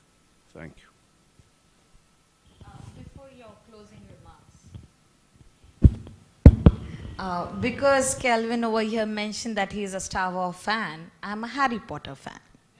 And you know, though the franchisees are different, the fight is with the wrong. And the wrong in the world today are the rights, the right-wingers. And I believe that we all together can bring a difference. We can secure democracy. We have people like Dumbledore over here, I must say, not that older. But we are an army. We are an army of peace, and we are as in Thailand, you oh, sorry, but that's a compliment. He's a very likable character. And oh, the movies are great, though. Okay. So what I was wanted to mention is in Thailand also we discussed about the light after the tunnel. Harvard also said that. But I believe this army over here is going to walk hand in hand and achieve peace. Thank you. Thank you, this very esteemed and well-tested panel. I think in response, in a very short sentence to Gladys, what is the substantial thing, real, tangible thing we should do? Well, I'm no Gramscian by any measure, but I always remember that it was once said that when the capitalists are only well organized at the national level, we, the internationalists, the socialists, and the progressives need to transcend and organize ourselves at the international level. Now the capitalists and the bad people are organized at the international level. Then we need to be better than them in organizing at the international level. And that's why we are here right now today. So my Secretary General is actually on his way. He has asked us to go to lunch first. And so hereby, with the power invested in me as the convener, go and have lunch. But I request that we are ready and be back here by 1:45. 1:45.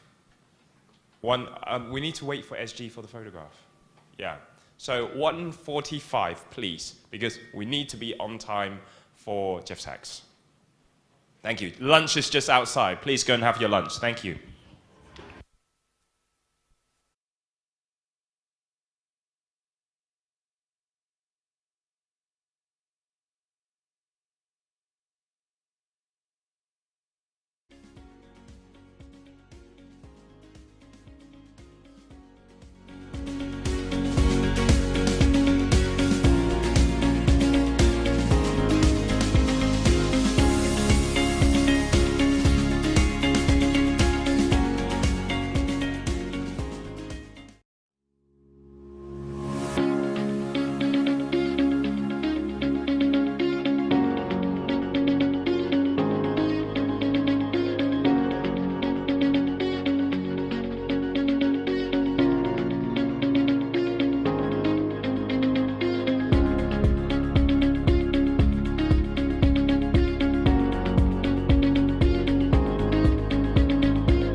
Hi, good afternoon. Can you see me?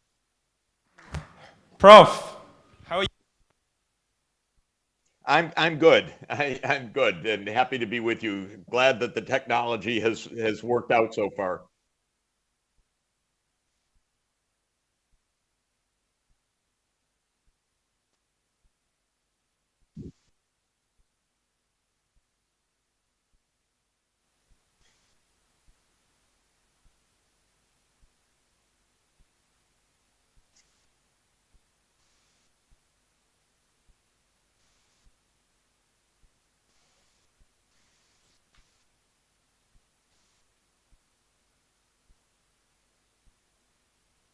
Your latest, oh, sorry, had some problems. Did you hear me there? I hear you, yep. Yeah, it is very important that your latest views and insights on peace, on security, on democracy, on recovery, on sustainability, what are your views on this? So you need no introduction, so I'll just hand it straight over to you and hit us with it.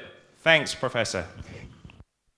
Thank you, but could you possibly introduce the meeting to me so that I know who is in the room or who's listening? Yes, well, of course, we have the Secretary General of the Democratic Action Party, Anthony Look, and also who's also former, happens to be the former Transport Minister and the now current MP for Seremban. And of course, we've got Connie Reuter, the Global Coordinator for Progressive Alliance. We now, right now in the room, we have representation from Iraq, we've got representation from New Zealand, we've got from Mongolia, from Thailand, from Germany, from Timor-Leste, from Zimbabwe, from the Philippines, from multilateral organizations like SOCDEM Asia, and of course, heavy representation from DAP in Malaysia, and also a governing party in the region, which isn't very often seen, from Mongolia. So we are all progressives, we are social democrats, and we are here to hear what you have to say and what you wish, well, what we can work together on. Is that wonderful? And could I ask you to turn the microphone off on your side so that I don't hear an echo?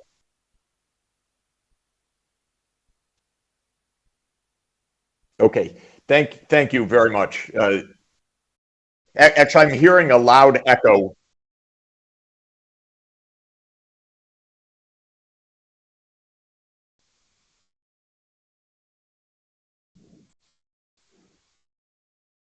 Okay, thank you very, very much. It's, of course, a great honor and delight to be with progressives from around the world. Let's just say we have our work cut out for us. The world direction is not good. It's not safe. It's not solving global problems. And we have a great cascading set of crises, obviously. Our current situation is that the two great global goals that have been set, the Sustainable Development Goals and the Paris Climate Agreement, are not on a course of achievement. The SDGs have been on a reverse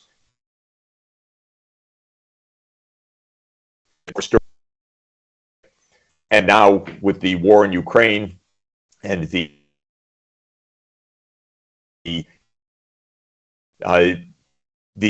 reversal is getting worse. The Paris Climate Agreement similarly is not being implemented, and all of the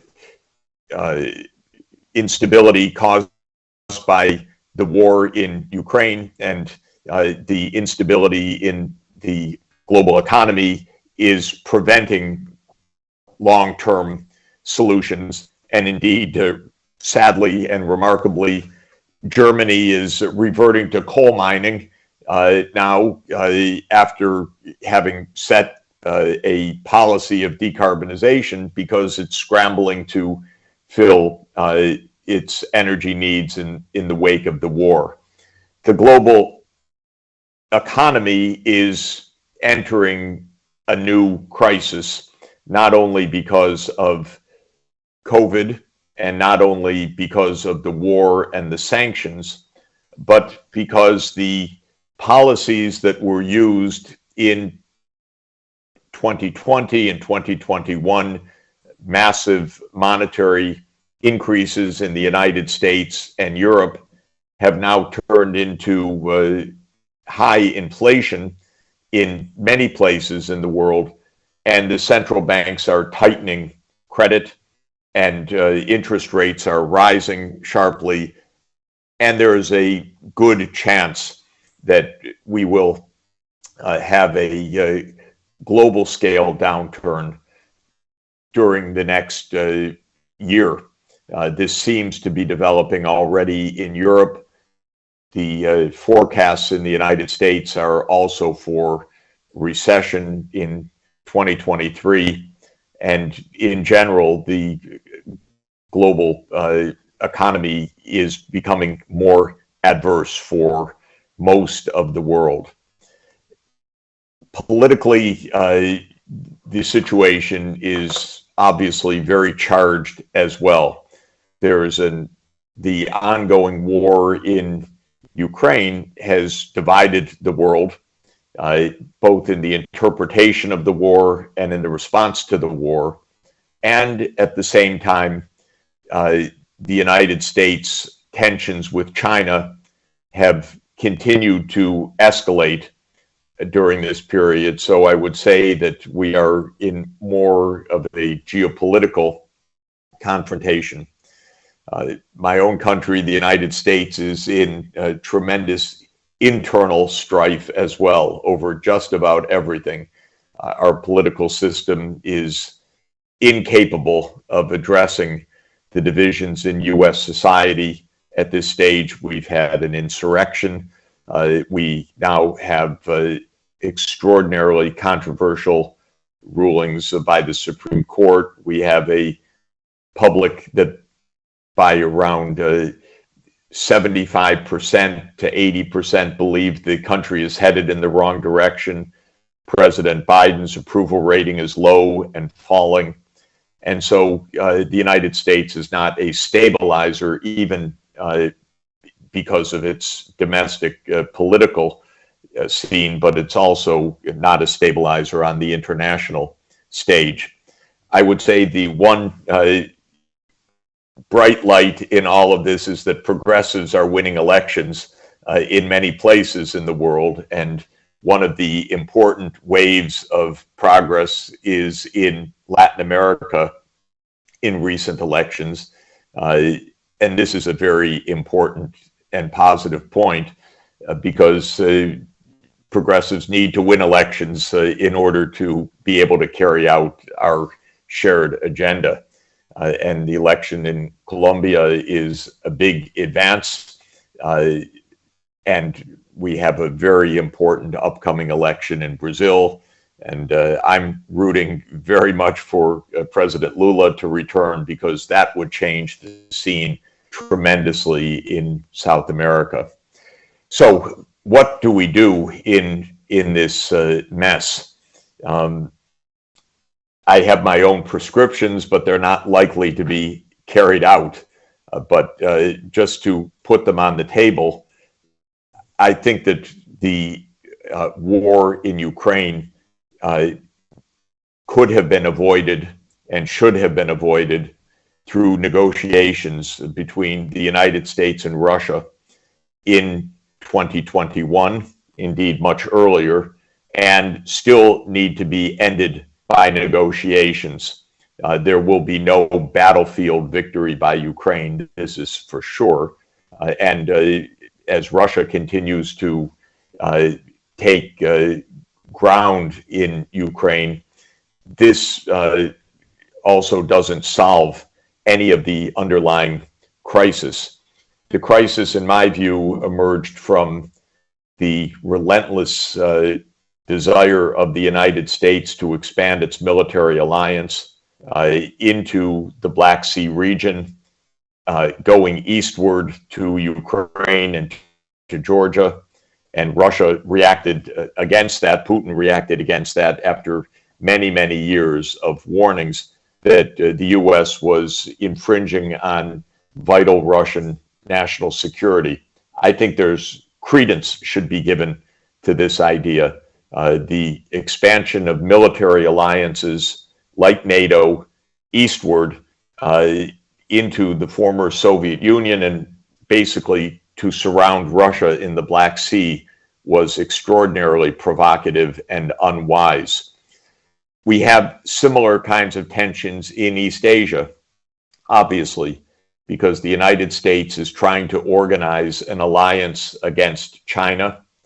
I regard this as reckless, as doomed to fail, but as occurred in Ukraine, possibly leading even to war, which would be horrendous and is nearly unthinkable. But this is why my first recommendation is that we oppose alliance politics. We say to NATO, stay where you are. You were a defensive alliance against the Soviet Union, which doesn't exist right now.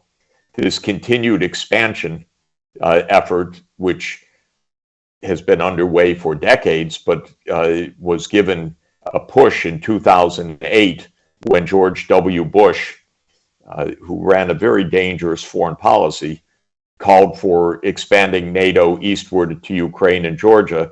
This needs to stop. And I think the world needs to demand that all of the major parties to this conflict, of course, Russia, Ukraine, and the US and NATO as an alliance need to solve this at the negotiating table quickly, because the whole world is suffering from this war. Most of all, the Ukrainians, who are not finding any solution from this war whatsoever. There needs to be a negotiation under the United Nations Charter. So this is my first basic point. It's trivial, or obvious, I should say, but it's not happening. There still is all the rhetoric about heavier weapons, winning on the battlefield, and so forth, which is naive and dangerous. So calling for a negotiated outcome for the sake of the whole world, I think is extremely important, and there's not enough pressure from the world outside of Europe and the United States to say to the belligerent parties, you must return to the negotiating table. And the politicians in Europe and the United States don't say it. Either they don't believe it, or they're afraid to say it because of public opinion or what they think will be some kind of backlash. I think, relatedly, we need to call on the United States and China for cooperation. And that means, in practical terms, also opposing the alliance politics, as I see it, of the United States building a new AUKUS, this alliance of the US, Australia, and UK to put nuclear submarines into Australian waters. Again, highly provocative. This Quad system that the US is trying to promote of the US, India, Japan, and Korea. Again, very provocative in my view. Or a new Asian trade alliance that doesn't include China, which is, to my mind, nothing short of a fantasy when the United States says we will have a trade arrangement that doesn't include the largest trading country in the world. This is not an approach that is aimed towards problem solving. So the geopolitics absolutely is crucial. The second issue, of course, is to return to our basic needs, which are to face the challenges of environmental catastrophe and widening inequalities in the world. This is why the Sustainable Development Goals were adopted. It's why the Paris Climate Agreement was adopted. Neither of them is being implemented. Again, sorry to refer to my own sad country, but the United States government does not even use the term Sustainable Development Goals. It's the only country in the world that has not had a voluntary national review. It's the only country in the world that does not put the Sustainable Development Goals into the public policy of the United States because it thinks it's above the rules and because many conservative Americans are uninterested in these issues. But as a world, we are facing more and more urgency. I'm in Italy today. Italy is experiencing a drought of historic proportions. It's destroyed many crops.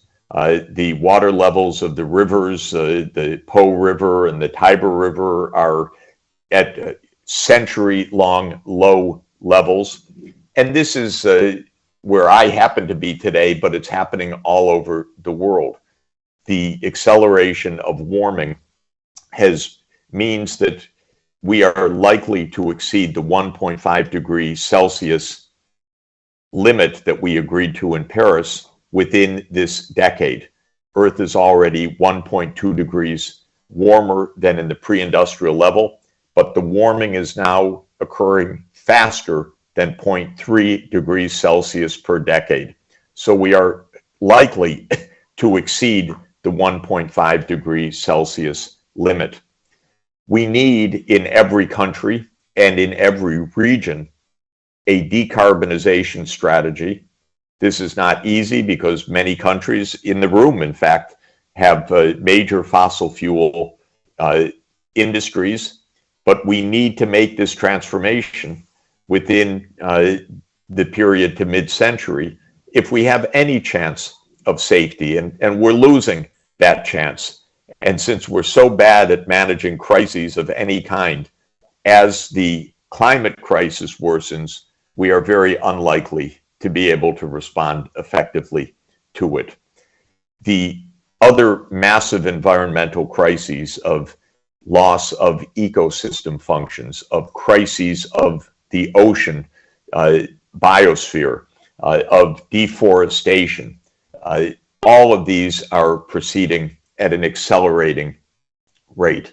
And all of these require extensive global cooperation that we don't have in an era of geopolitical tension.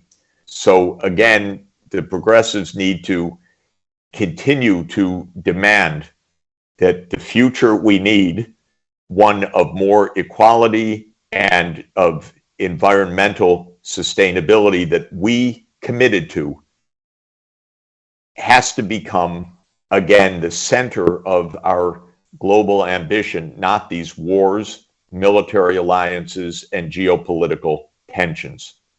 The final point that I would add is that the Sustainable Development Agenda and the Social Democratic Agenda, which are the same, in fact, the SDGs, require extensive financing within countries of collecting adequate levels of revenues for the government to be able to implement adequate levels of public investment and public services, and at the global level, much larger flows of saving at low interest rates and long-term maturities to finance investments in development. And neither of these is easy, and neither is being adequately achieved. The countries that are the closest to achieving the Sustainable Development Goals in the world are the social democratic countries of Europe. And the point of those countries, Sweden or Norway or Denmark or Finland, which are at the top of the achievement of the SDGs, is that they each raise in government revenues almost 50% of the national income to be able to provide education, healthcare, social protection, family support, clean environment, decent infrastructure for all the citizens. So the domestic resource mobilization is crucial because the Sustainable Development Agenda and the Social Democratic Agenda, to a significant extent, is a public investment and a public service agenda, not a market agenda. And for that, we need government revenues. At the international level, we need vastly more of the world saving to go not to consumption or investment in the rich countries, but to high priority investments in the developing countries. Those include renewable energy, digitalization for universal 5G services, public transportation, and environmental infrastructure for protecting the population against worsening environmental conditions and ensuring environmental sustainability of the ecosystems. And we do not yet have a global system of finance that is providing the scale of financing that is needed. In fact, the situation is going to get worse in the coming months because credit terms are tightening, interest rates are rising, many countries are going to have debt crises unless the global system is changed to promote much larger flows from the multilateral development banks and other public development banks.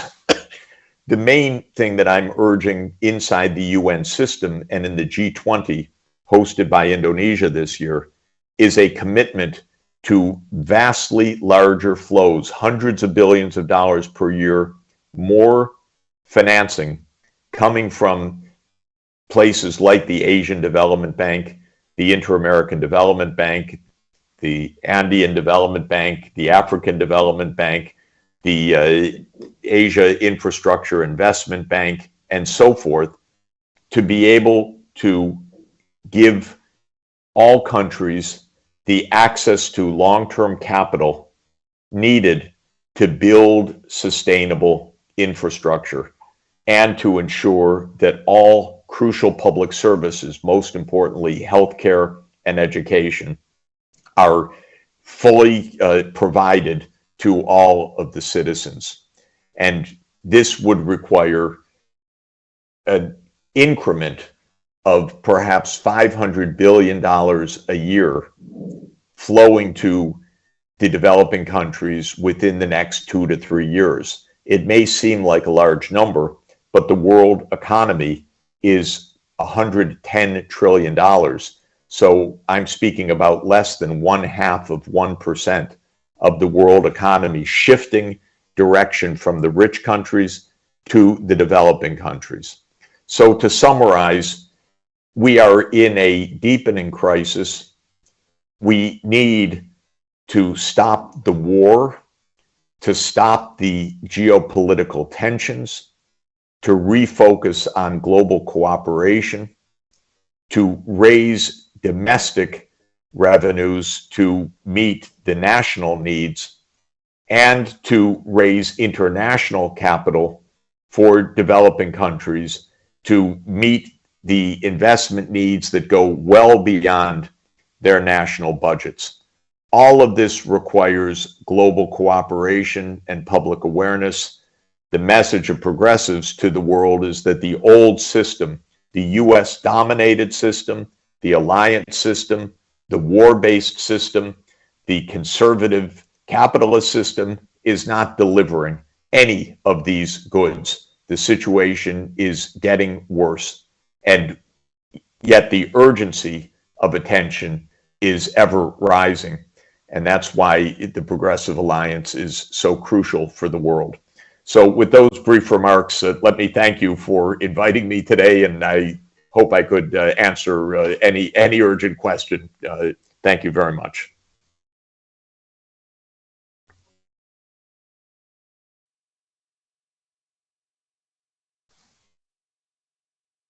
Now I don't hear you. You have to turn the microphone back on.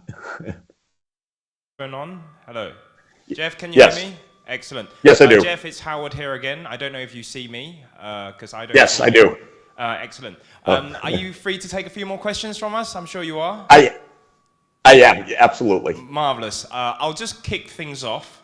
Now, we want sustainable peace, of which we've just lost. But sustainable peace will require certain efforts to sustain peace. And in some cases, it means defense. It means rearmament. And I can even refer to a country in the region, Japan, where there's rife discourse on rearmament to the tune of constitutional amendments. Now, this is a dichotomy. This is a contradiction sometimes, even at the cost of people's own identity as a Japanese to some people. Now, how do we square that circle? Rearmament for disarmament?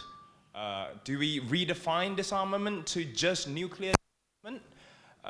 How do we square that circle? What are your thoughts on that? My basic thought is that we underinvest in diplomacy by a dramatic scale. And by diplomacy, I mean speaking with counterparts on an intensive basis to try to solve problems.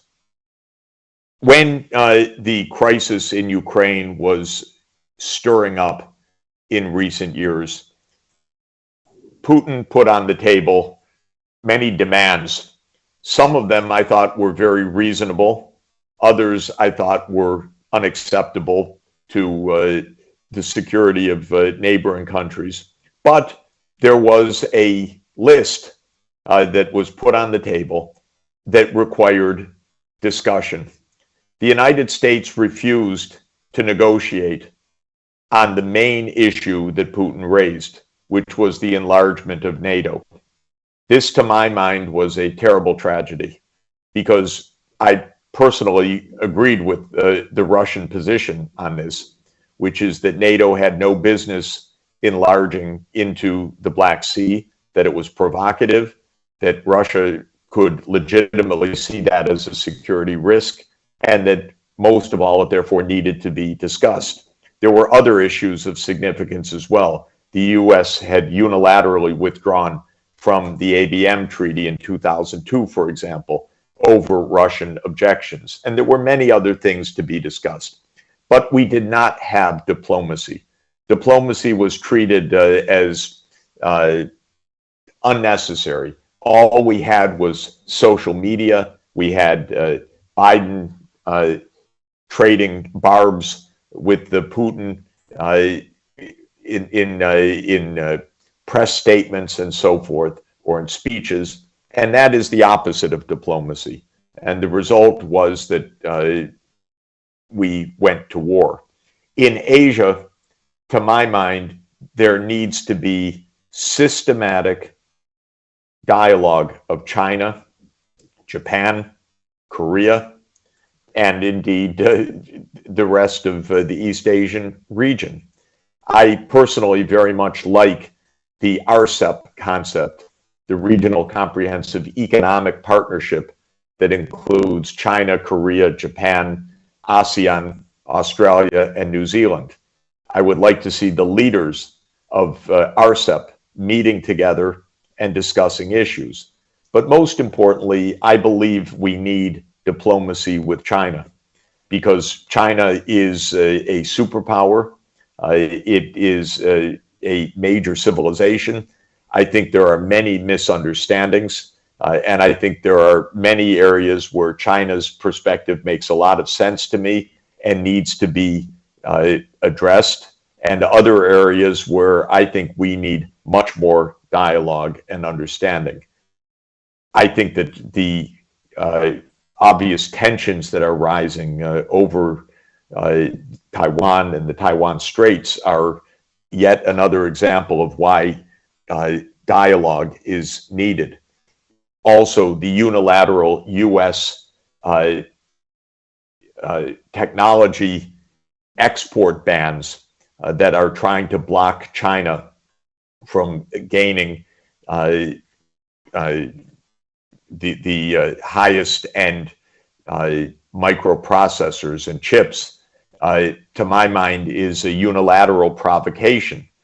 This is not how these issues should be carried out. They should be carried out through systematic dialogue.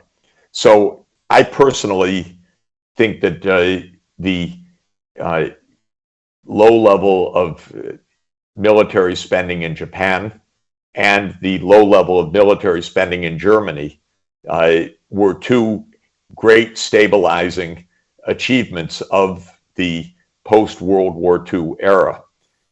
I'm not cheering that those are being thrown aside, that Germany is calling for a big budget expansion for military.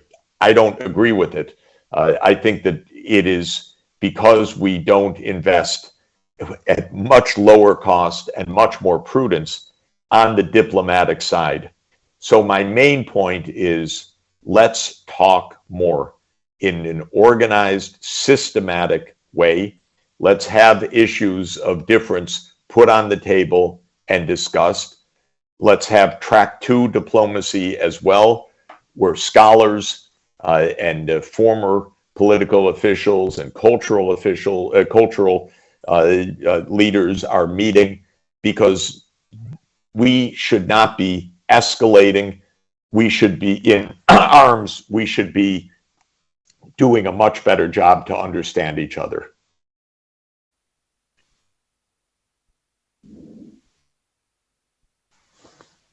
Thank you very much. As you can see, I'm not Howard Lee. I'm Conny Reuter, the coordinator of Progressive Alliance. We had the opportunity to meet in Brussels in the European Parliament when we were cooperating on the SDG agenda. And also from my side, I want to thank you very much for your contribution.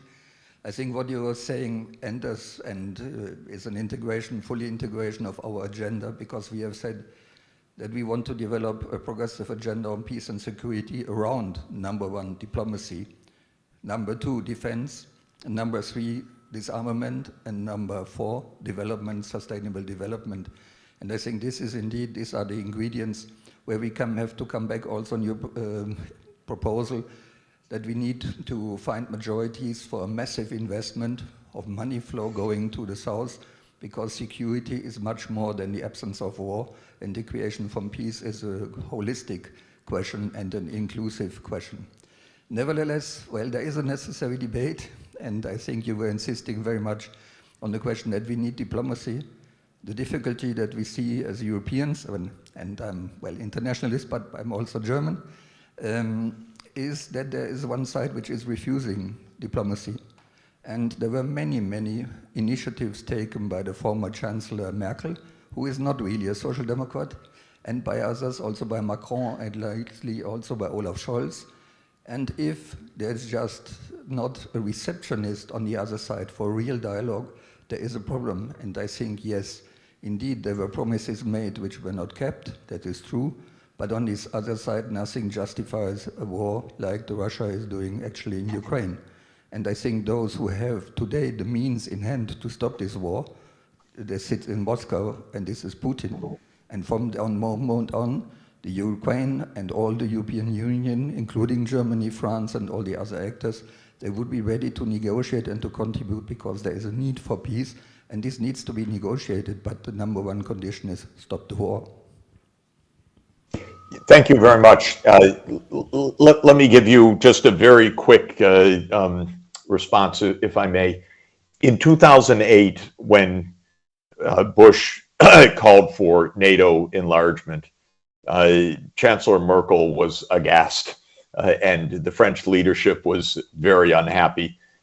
And in fact, throughout Europe, the calls to the United States were, this is dangerous, don't do this.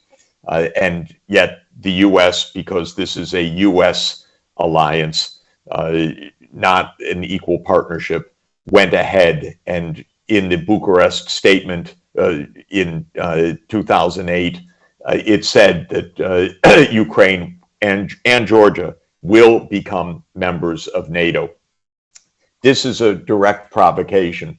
It's like a replay of the Crimean War of the 1850s, when France and Britain tried to basically remove Russian influence in the Black Sea region. It's very similar from a geographical point of view. In 2014, we know that the events were complex, but I do know that the United States contributed to the overthrow of Yanukovych, and I believe wrongly intervened in the internal politics in Ukraine. I happened to see that with my own eyes by accident, but I understood some of the role that the United States played in those events. Russia interpreted that as a coup.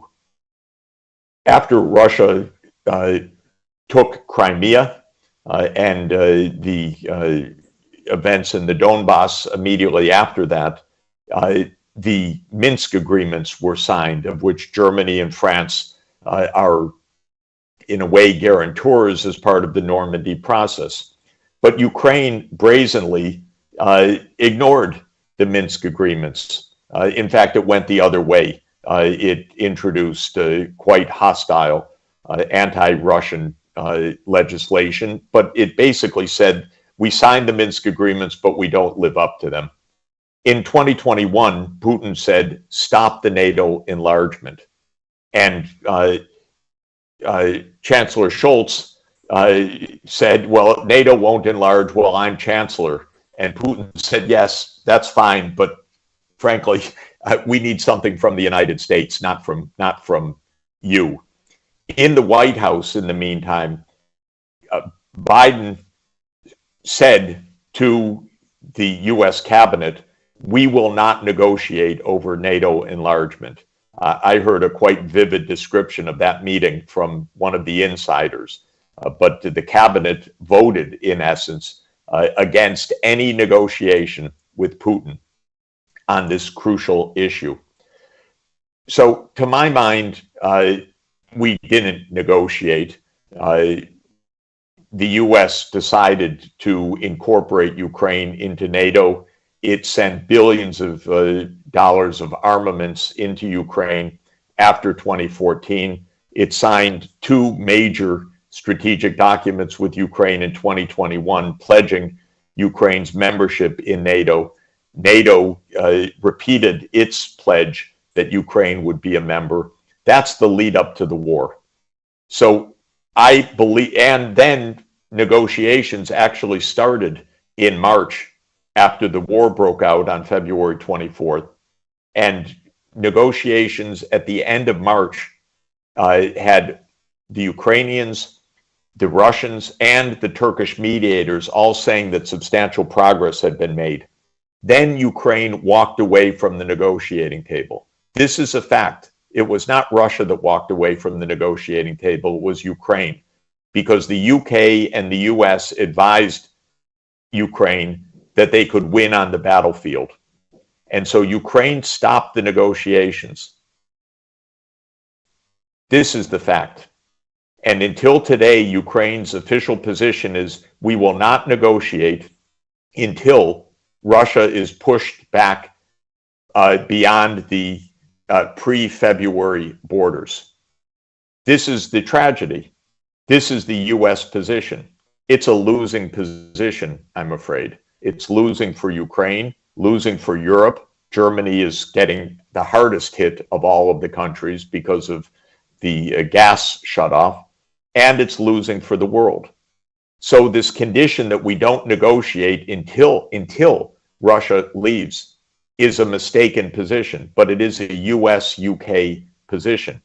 So I am still hoping, but it's not happening. I was hoping that Scholz, Macron, Draghi, and Sanchez would together say, we need a different tactical approach, which reopens the negotiating process. But the United States and UK have opposed that, and Ukraine, most of all, opposes that right now because it somehow thinks that more howitzers are going to save it, which will not be the case. So I agree with you. This does not justify a war, but it does explain it. And it also helps us to see what we could do differently from what we're doing. We should not delude ourselves into thinking that we negotiated. We have not negotiated, because negotiations would have at least two painful realities, probably more. But one painful reality is that NATO would say, we are not enlarging. I would stand up and applaud, but that is what the US has been unable to accept. And the second is that Crimea would remain with Russia, because that is an issue that goes back really to the beginning of the 19th century.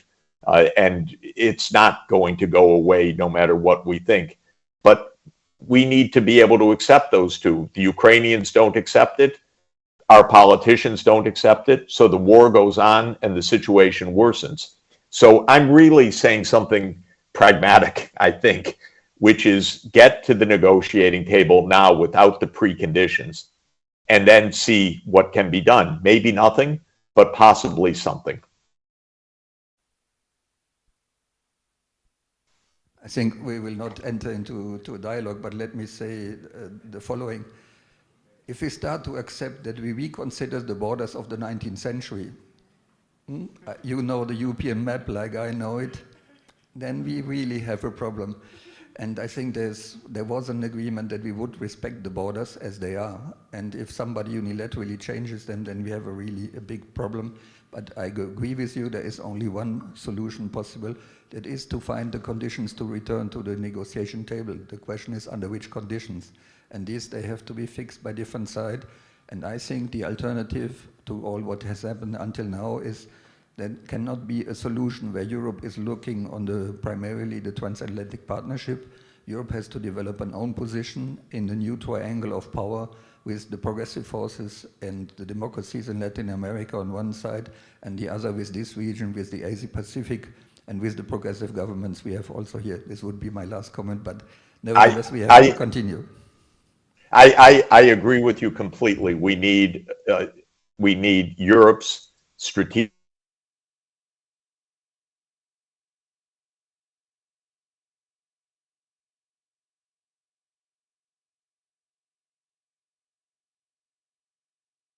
Last 5 seconds, 10 seconds, something happened.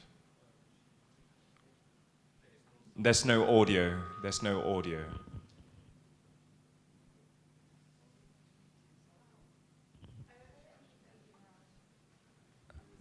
We've lost your audio, Jeff.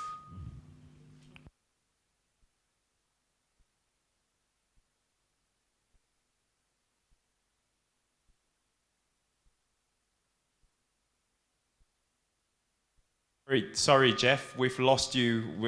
We've lost your audio.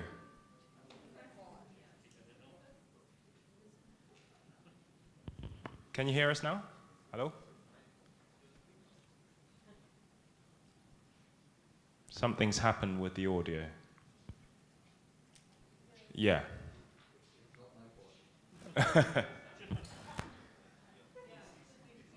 I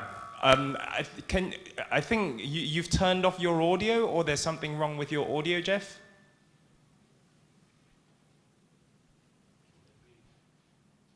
Can we turn it on for him? No, we can't. Okay, yeah. Can you hear us, Jeff? No. Can you write, just tell him that I think we've actually come to the end of the time, that we've used double the time that he's promised. So we thank you, just say, we thank you for spending more time than he's committed. And we look forward to speaking to you again, Jeff. Thank you. Something has gone wrong with the audio. Can we pan to the room? Can we pan to the room? Say,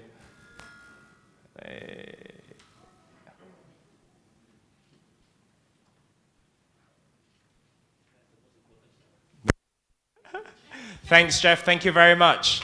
Another round of applause for Jeff Sachs. Thank you. So, thank you, everyone. Thank you, Jeff. And I think, without further ado, we're going to go back on our program. And I would like to proudly and humbly at the same time, invite the Secretary General of the Democratic Action Party, my SecGen, the MP for Seremban, former Transport Minister of Malaysia, Saudara Anthony Loh.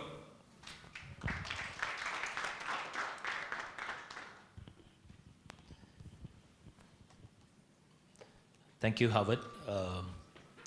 The Global Coordinator for Progressive Alliance, Connie Reuter, Saudari Jani Lasimbang, DAP International Secretary, comrades, ladies and gentlemen, friends from many countries around the world who are here in Kuala Lumpur. Very good afternoon to all of you.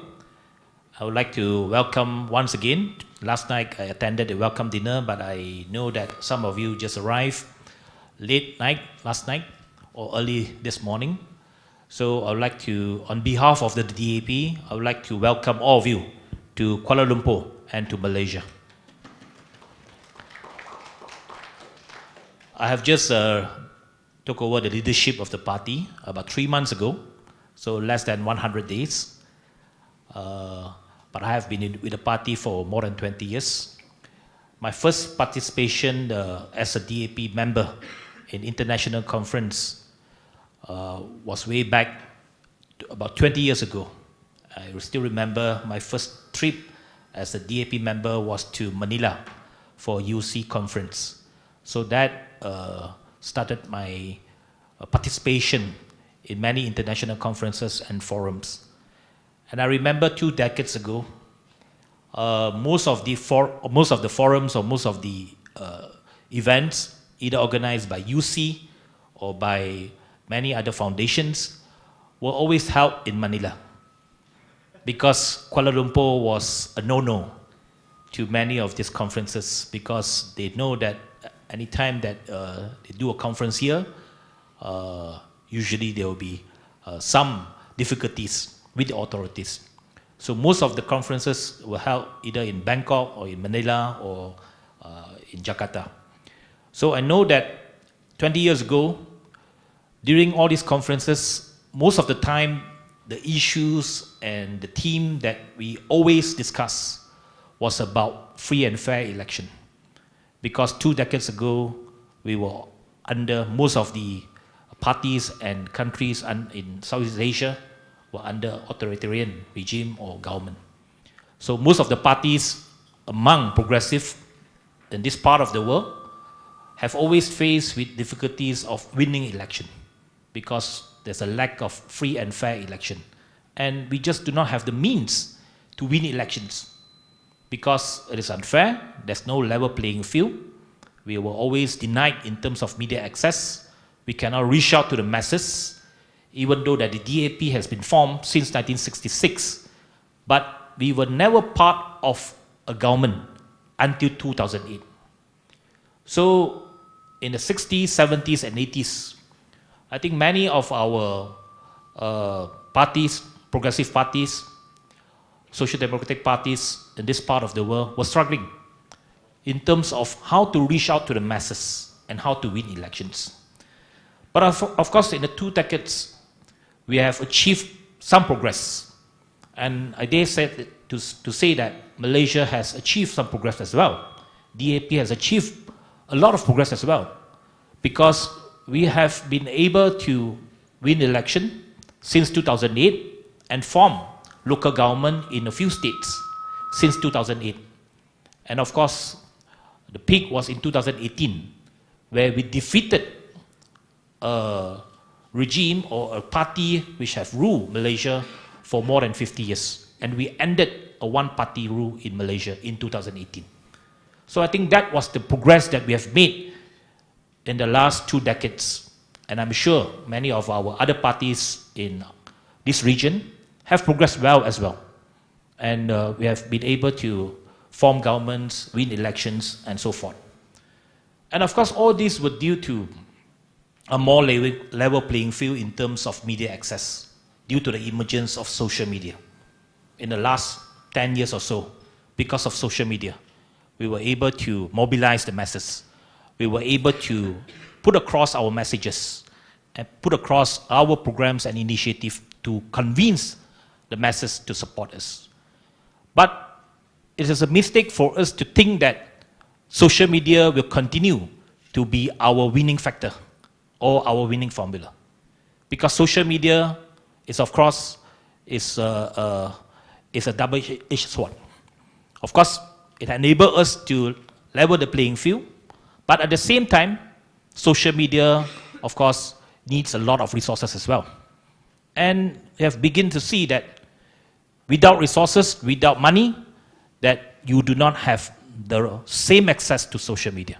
And I think the example in Philippines recently have shown that social media can also elect a corrupt government.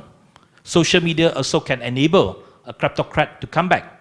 As far as Malaysia is concerned, we have a kleptocrat, the former prime minister, who has some sort of make a comeback in his political life due to social media. That is the irony of it. We defeated him because we have good access to social media. We won the battle in social media. But in the last 2-3 years, he had made some sort of a political comeback due to social media as well. Because he had the resources to put a lot of advertisement, to buy a lot of likes, to get a lot of access to followers, and he has an army of cyber troopers helping him to drive the messages and narrative in social media. So I think in this respect, as far as progressive comrades are concerned, we have to think, or we have to discuss ways of how to mobilize our resources and mobilize our strength in social media in order for us to push our agenda. So I think this is something that is important, especially in the context of Southeast Asia, in the context of many countries in Asia. Social media, of course, is a big thing. Perhaps I think it is the number one factor in terms of communication in many of the countries around this region. And especially in places like Philippines, in Thailand, in Malaysia, in Indonesia, the usage of social media is extremely high. In terms of not just Facebook, but in terms of users of TikTok, for example. I look at some of the TikTok messages from Indonesia, from Philippines. Their reach is extremely high. And Malaysia, of course, is picking up as well. Politicians, in those days, if you have a few million followers on Facebook, it's considered very, very huge. But I just checked last night, a few just normal influencers in the country have millions of followers on their TikToks. So, of course, this is something that is a game changer. How do we utilize that technology, utilize that social media in order for us to achieve our objective? But bear in mind that our enemy, other forces, are having the same access as well. And with their resources, of course, those who have more money can even penetrate the social media even more. But winning election is just one part of democracy. I think the challenges for democracy is that not just about free and fair elections. Of course, in the past 2 decades, we have struggled for free and fair elections. To a certain extent, we have succeeded, and we have managed to fight for a better playing field and a more fair election and a more free election, thanks to, I think, many comrades, many forces, not just among our political parties. I have with me today Mandip, one of the key activists in social movement in Malaysia, fighting for free and fair election. He has devoted many years of his services to the organization, to the social movement, to fight for free and fair election. And that have, of course, advanced our democracy.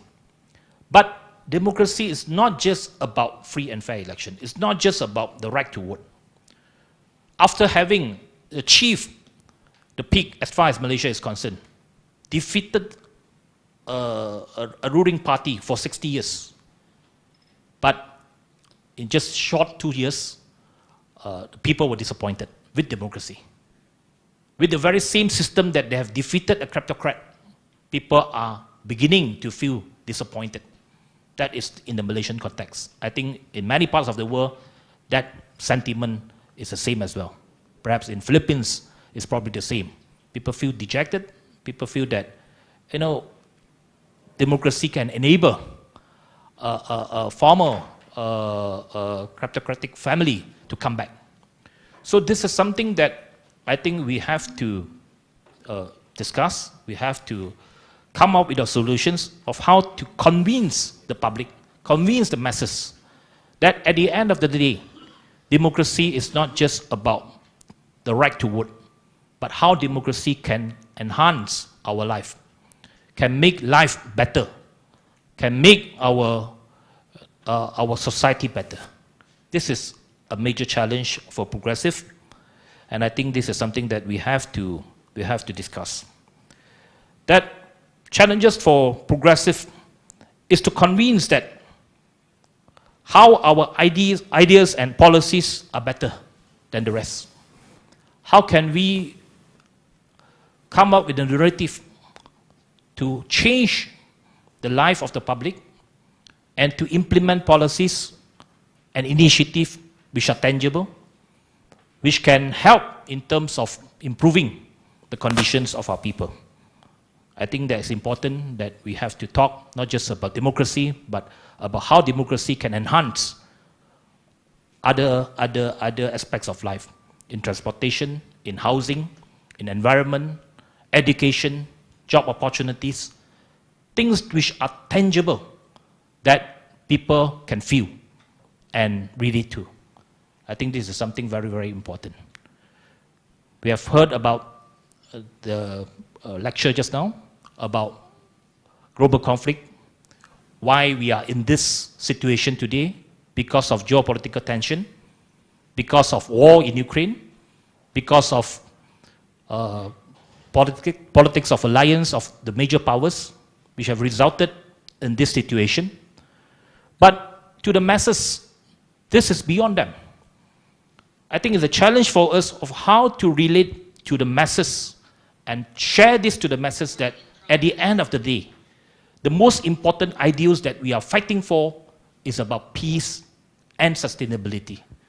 And how to change this concept to tangible policies and tangible initiative.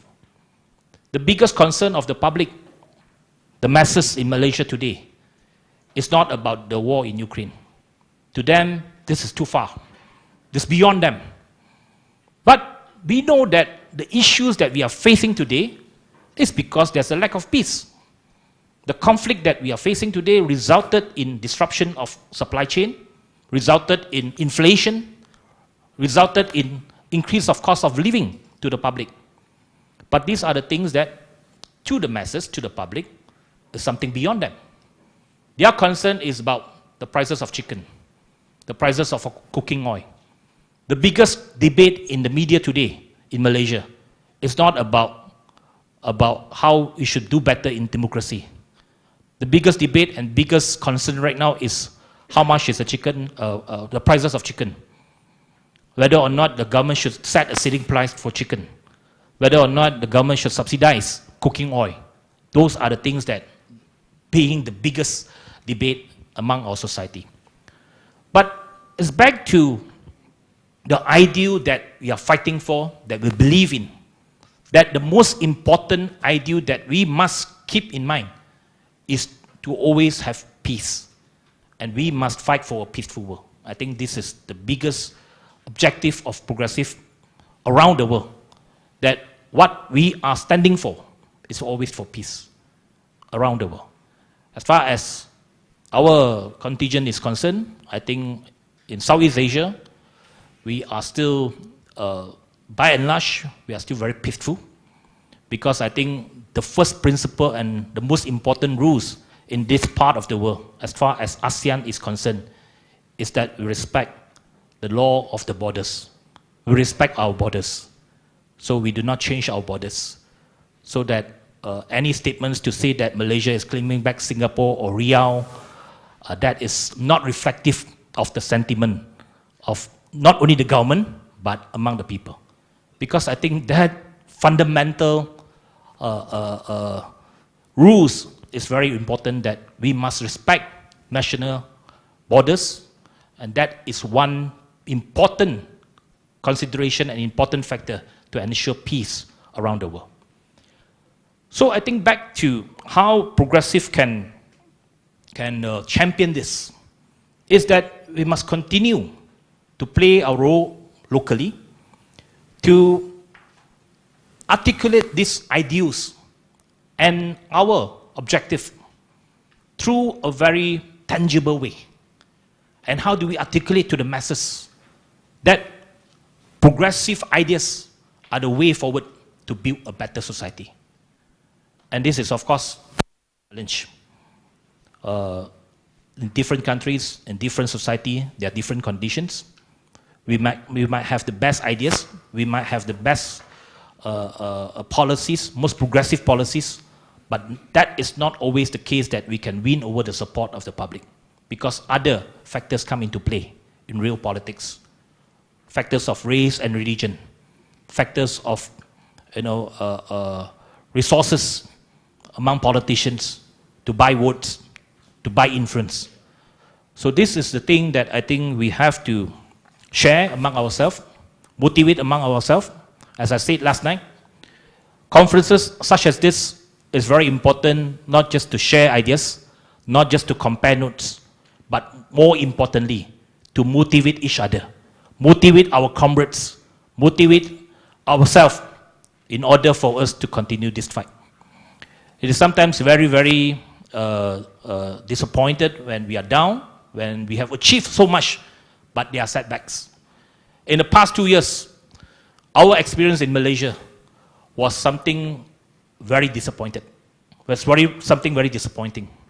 Because, as I said, we achieved tremendous result in 2018 after years of struggles for democracy. At the end of the day, we achieved that. We formed the federal government. We are part of the federal government. We can finally implement our policies, put our ideals into practice in national policies, but because of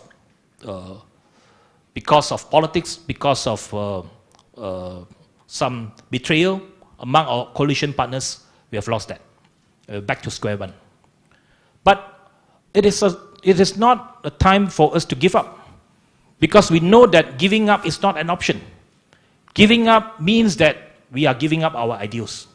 We are giving up the hope for a better world. So sometimes when we face setbacks, it's important for us to motivate each other to continue the journey. And this is something which is, in the current context of Malaysia, is something very, very important. To motivate the voters not to give up democracy. To motivate the voters to continue to come out to vote. I always say that. We have the right to vote. And in fact, we have enlarged the right to vote.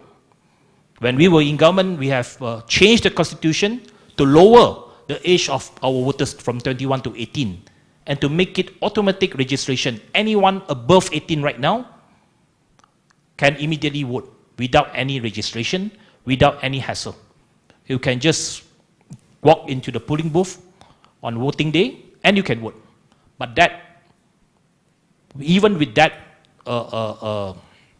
right now, even with that condition right now, people are giving up. Some people say that politicians across the divide are the same. They do not want or are not interested to come out to vote. So it's important for progressive to show to the masses around the world that we are different. We stand for better ideals. We stand for peace. We stand for sustainability. And that is, I think, important for this conference to achieve this objective so that we can bring back a new hope and new spirit to our respective countries when we left this conference. So every time when we have conferences such as this, it's important for us to renew our hope, to renew our friendship. As I said, it's not just about comparing notes, as Connie has said last night. In every conference, the most important part is not just the conference proper. It's not just about the meetings, but the friendship that we have built up, the comradeship that we have achieved will continue to motivate us And I think this is very, very important for us to continue our journey for a better world. So I hope all of you will enjoy your stay in Kuala Lumpur. I'm sure you had a fruitful morning, full of discussion. I'm sure there's another session going on until this evening. And this evening, the party is excited to host you a solidarity dinner out of the hotel. We know that you have stayed here for the past 24 hours in this building. So tonight, we will bring you to another place. It's an art gallery in honor of our pioneer leader, Lim Kay Siang. So I'm sure you will like that place. You will visit that art gallery, and we will have dinner there. So I hope that all of you will enjoy your dinner, enjoy the comradeship, and I hope that bring back with you a sense of renewal, a sense of hope to your respective countries. And we also thank you for coming to Malaysia to give us the motivation as well, because we also need that motivation to continue our fight. So with that, once again, thank you very much, and I would like to declare this conference open. Thank you very much.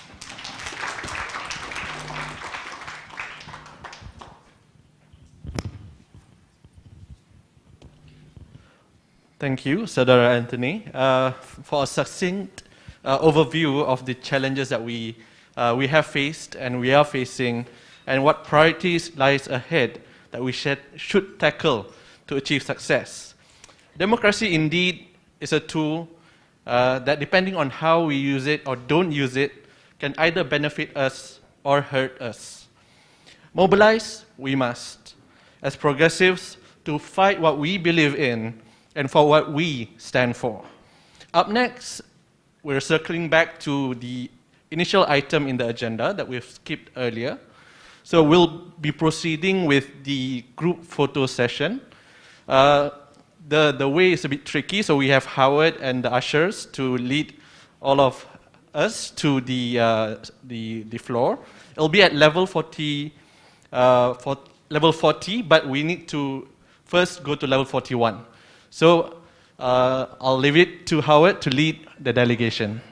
Thank you.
session, we'll have a recorded video. It's a video recorded by Gam A. Shimre, the Asian Indigenous Peoples Pact Secretary General. A bit about Gam Shimre. He's a Naga from Northeast Asia. And AIPP, or the Asia Indigenous Peoples Pact, is based in Thailand and is an umbrella body of indigenous organizations and movements. AIPP was established in 1992. So without further ado, I present to you Gam Shimre.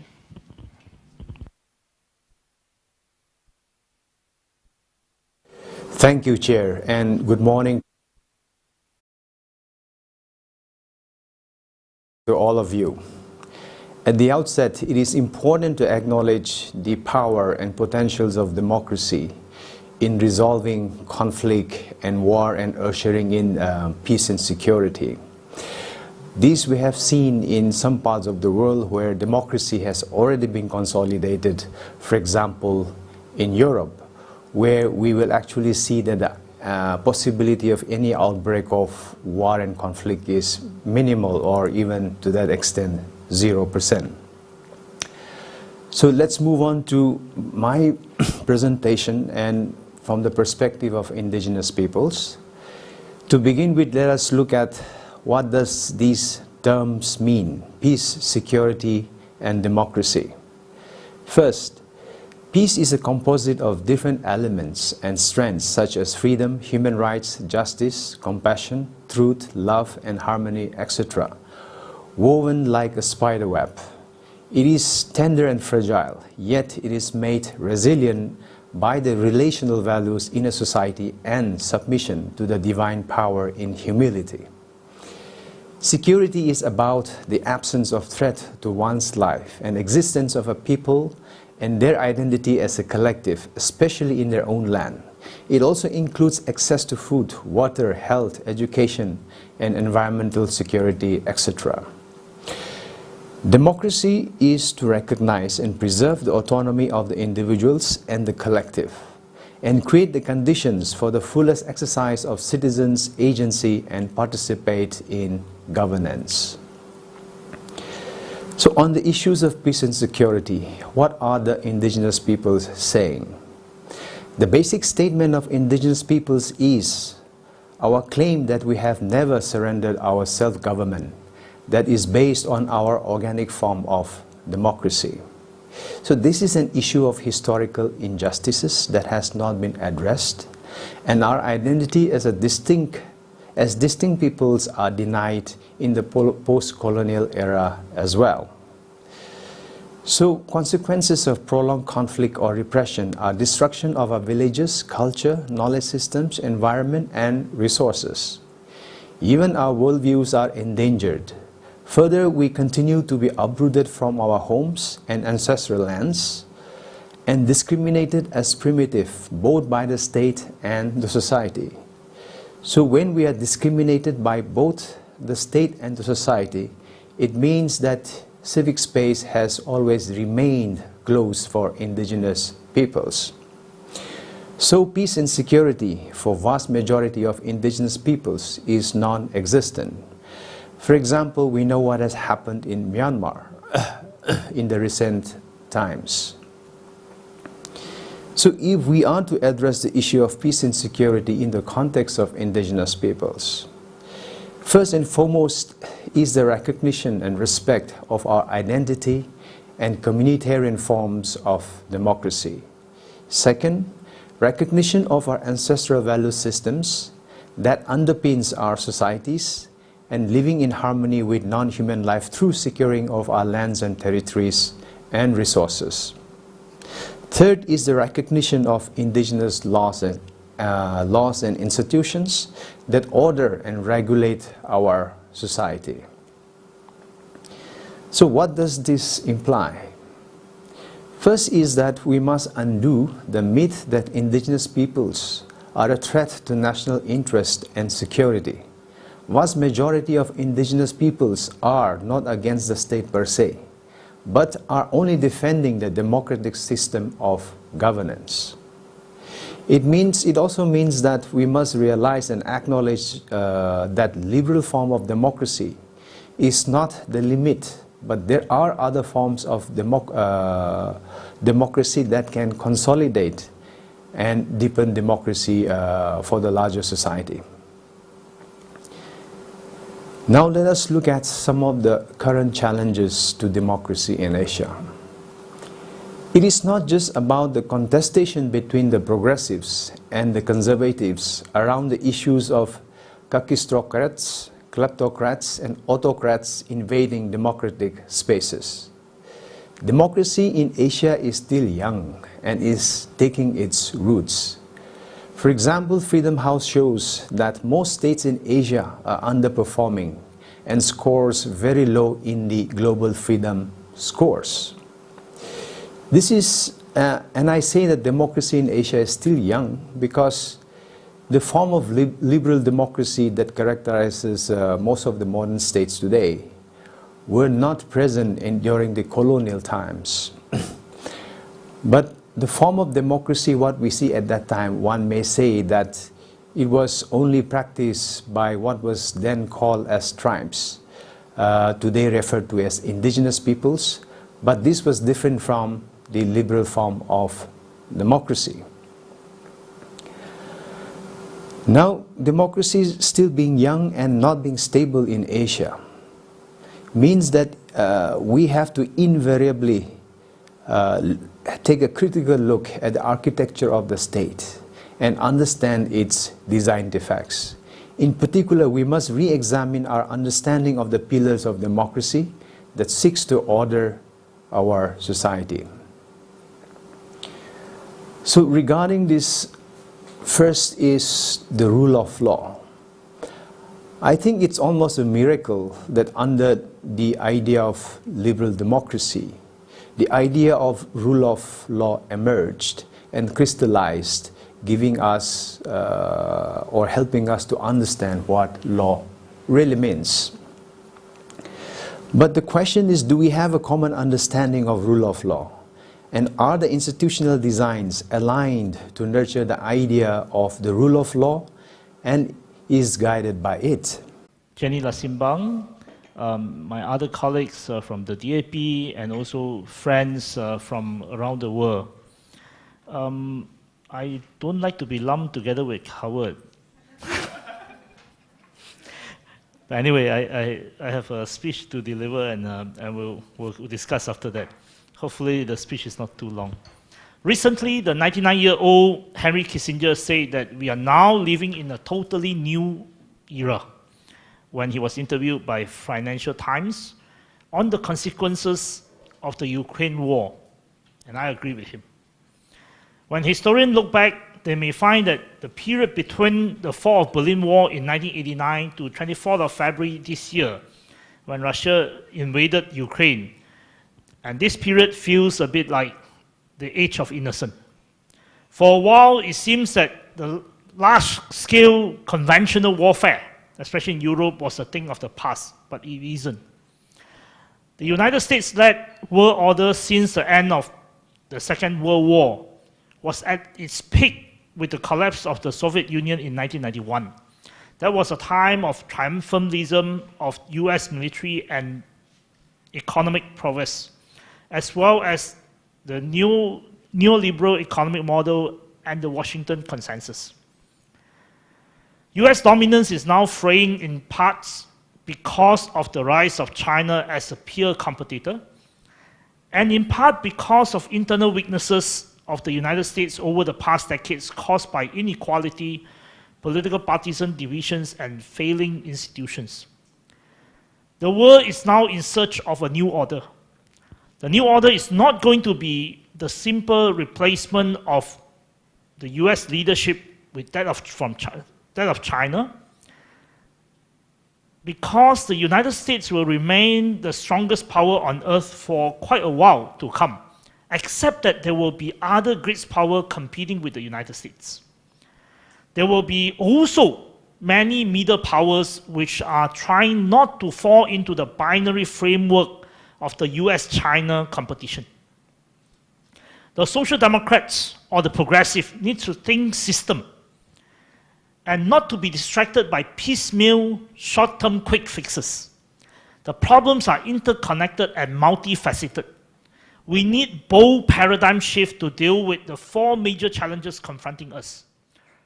First, COVID-19 and other pandemics. COVID-19 has disrupted the world and continues to threaten recovery.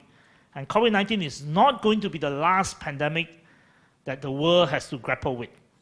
The pandemic has hastened the demise of the neoliberal idea that the state is an unnecessary nuisance and that national borders no longer matters. The decisions or the lack of by national government within their national boundary have life and death consequences for its people during COVID-19 and thereafter. The continued lockdown in China caused huge disruption to global supply chains and contribute to mounting inflation throughout the world. Second, war and geopolitics. The war in Ukraine has caused food and energy prices to rise and shortages across the world, which will impact on political stability in many societies.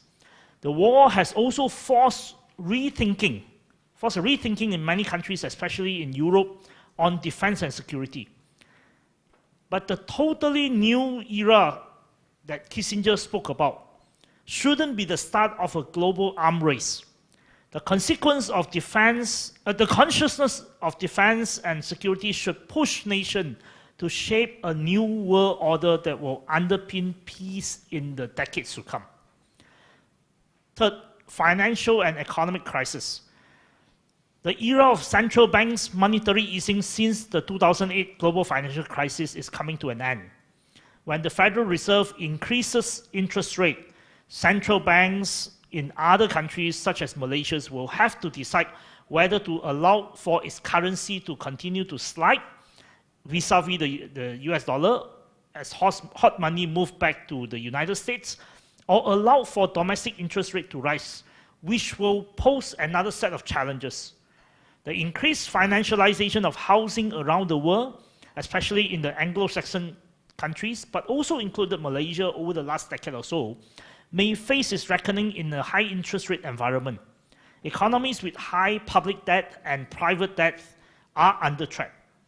Fourth, climate crisis. The climate crisis is not going away and will only exacerbate. The war in Ukraine has resulted in both high energy costs and a reduction of supply due to sanctions on Russia. The green transition may be hampered, but this could also be an opportunity to effect more climate-friendly practices. The climate crisis is also taking a geopolitical dimension. Some of the climate-threatened Pacific nations are turning to China for aid as they are frustrated by the lack of actions from the West. And here I would like to recommend a social democratic or a progressive agenda. A, the geopolitical middle ground. I think progressive and social democrats should speak for and stand for a middle ground. As far as the US-China competition is concerned, I see 2 ways of looking at it. First, as former Prime Minister of Australia, Kevin Rudd, suggested in his new book, The Avoidable War, the US-China competition has to be managed by both power as well as others and not to be allowed to deteriorate. Second, the rest of the world, ROW, should avoid falling into a binary framework. The ROW, the rest of the world, especially progressive, should try to establish the middle ground. Being in the middle is difficult. You may be hampered by both sides and squeezed by both sides and eventually killed in between. But it is important that we try to establish the middle. During the Cold War, the 2 blocs were not connected economically and there was less foreign policy independence among other states. But today, China's economy is highly connected with the world. For instance, China is the largest trading partner with all ASEAN states. And geographically, China is not going away from Southeast Asia in the next 500 years. An interesting case in point is that while India is part of the Quad, which included the United States, Japan, and Australia, and took very hardline positions vis-a-vis China, India has been very ambivalent about Russian invasion of Ukraine, in part due to India's long-term defense collaboration with Russia, especially in defense industry and arms supply. We enter into an era of minilaterals, maybe not alliances, but minilaterals, that are more like an a la carte menu rather than a fixed set of lunch menu. The key is countries outside the United States and China do not want to be forced upon taking a fixed set of menu, and even worse, we do not want to be spoon-fed. We have agencies of our own, and we want to build that agency of our own, and it's important that progressive build that agencies of the middle ground. There are also many middle powers compared to the Cold War, as outlined by Malaysia's inaugural defense white paper released in 2019 by the Pakatan Harapan government, of which I contributed and my team contributed to it. Malaysia aspired to be a middle power. We are not a middle power, but we aspire to be a middle power just like many other countries. It is in this context that I hope Progressive Alliance will see the importance of Asia-Pacific as a region and as a label. Indo-Pacific, the idea of Indo-Pacific fits into the United States strategic agenda well, but should not necessarily be the operating framework for the rest of the world, especially for the progressive. The label of Asia and Pacific are names owned and claimed by the people of Asia and Pacific for the last century or so, which is why I think Progressive Alliance will be well served to conceive Asia-Pacific as a region, complementing to Europe and Latin America. B, democratizing the economy. Progressive has to steer the world economy away from the neoliberal framework. Even the World Economic Forum is now talking about moving from the sole focus on shareholders' value to a capitalism that takes various stakeholders' interests into account, such as that of the climate, the workers, and the consumers. Combating inequality and ensuring production is not just for the interests of shareholders are at the heart of social democracy. It is progressive and social democrats' inherent DNA. The combined crisis of the Ukraine war, the COVID-19 lockdowns, and climate upheaval has forced the world production to move from just in time to just in case, from efficiency to economic security and resilience. This reversed the outsourcing from the first world to the third world that began slightly more than 50 years ago, of which Malaysia's Penang was a key example. The opposite of outsourcing is not necessarily home-shoring, but a shorter supply chain, or maybe friend-shoring, as Yellen was talking about. That will move production out of presumably hostile countries. But fundamental to the debate is job and economic security. For a resilient society to thrive, democracy has to deliver jobs and hence food on the table, and that no one has to be left behind. A rethinking of outsourcing for the past half a century provides an opportunity to put jobs back at the center of national policy debate and national political debate. Social Democrats and progressive will have to put food security, health security, opportunity for women to participate in the economy equally, the rights to education, health, the care for aging, and other common issues, other economic issues at the forefront of political debate. If jobs is at the center of the debate, advanced society will have to shoulder the responsibility of helping developing countries to ensure that their workers are taken care of and no one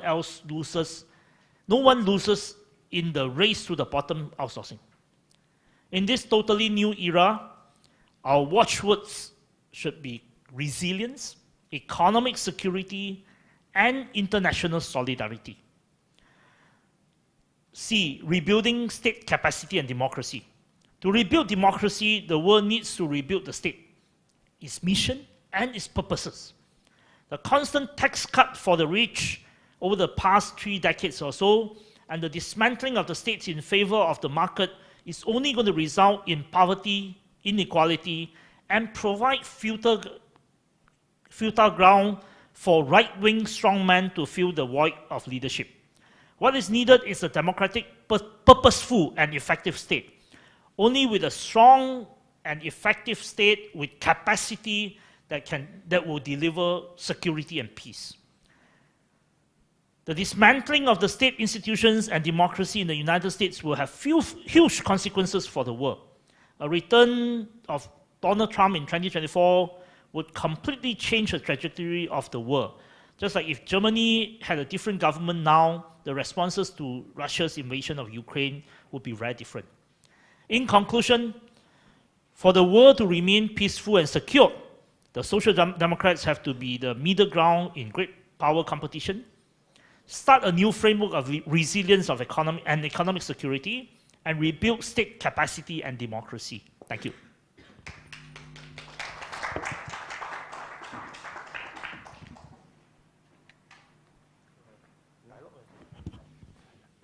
Now, Chin Tong wants to take questions. Are there any for him? I think we should challenge him. Anyone?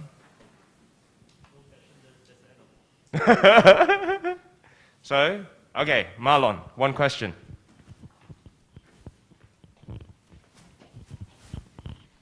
Thank you, Chin Tong, for your presentation. And the discussion on China has always been in the table in SOCDEM Asia, but we have actually not prospered much on this front. So, and many considerations for that, but are you specifically asking, for example, that we take big consideration and focus to discuss the issue of China, the big elephant in the room? Thank you. Can you hear me? And actually, can I just lump one question in that is very linked? Prospects of World War III, what are your thoughts? I think we will have to deal with the questions of US-China competition. And the sooner the progressive and social democrats have a view, and that view hopefully is to build a middle ground and not to take side entirely, the better for us. Now, whether there will be World War III, we can't rule that out. No one could rule that out, especially after 24th of February this year. I think before 24th of February this year, if you say that there will be a World War III, the people will say that you're crazy. Now you say that it is entirely impossible, people will say that you're crazy. So I think we are dealing with very difficult time. We're dealing with a very difficult time. And the more we are clear that we are not prepared to fall into the binary, we want to assert our agency in the middle ground, the better it is for everyone, although it is difficult. It's all well talking about being a middle power, exerting and asserting our positions, but we can't even get to the entrance door of the UN Security Council where things really get decided. How do we assert in these multilateral instruments, whether it's UN Security Council or even in the UN General Assembly plenary? Well, Malaysia is a member of the UN Security Council, but it doesn't make a major difference. Exactly. But the point I'm saying, I think United Nations system needs to reform, but also, as I say, in the years to come, there may be a lot of lunch parties where you choose an a la carte menu, and we will have to explore all sort of possible lunch parties and try all sort of a la carte menus, including SOCDEM Asia, including Progressive Alliance, where we build informal ties and informal forum and informal agenda, which is not constrained by the existing structure. For instance, the existing structure of ASEAN is not going to solve any problem. It is a very important talk shop, without which ministers would not meet each other. But with ASEAN, it is a place for you to talk and to try to meet halfway, and usually you don't meet anyway because of geopolitical challenges. In reality, Laos and Cambodia will be closer to China's positions. Singapore, perhaps at time, Indonesia or Philippines will be closer to the US position. And in other times, Indonesia and Malaysia will try to be in the middle. You may not be able to solve any problem, but that is a platform to talk. But to solve problem, we will need other mechanisms. We will need many other minilaterals. And I think other countries will have to start exploring minilaterals and not just for the US to build its minilaterals, AUKUS or Quad or whatever. But we need to talk, and we need to have other mechanisms that actually allow us to focus on certain agenda. Gladys?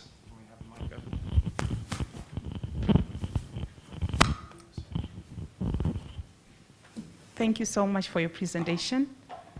Very interesting ideas, I must say. I just wanted to find out from you your thoughts around to what extent we can adopt this middle ground approach that you are suggesting as the Progressive Alliance, especially in light of the fact that we have certain values that we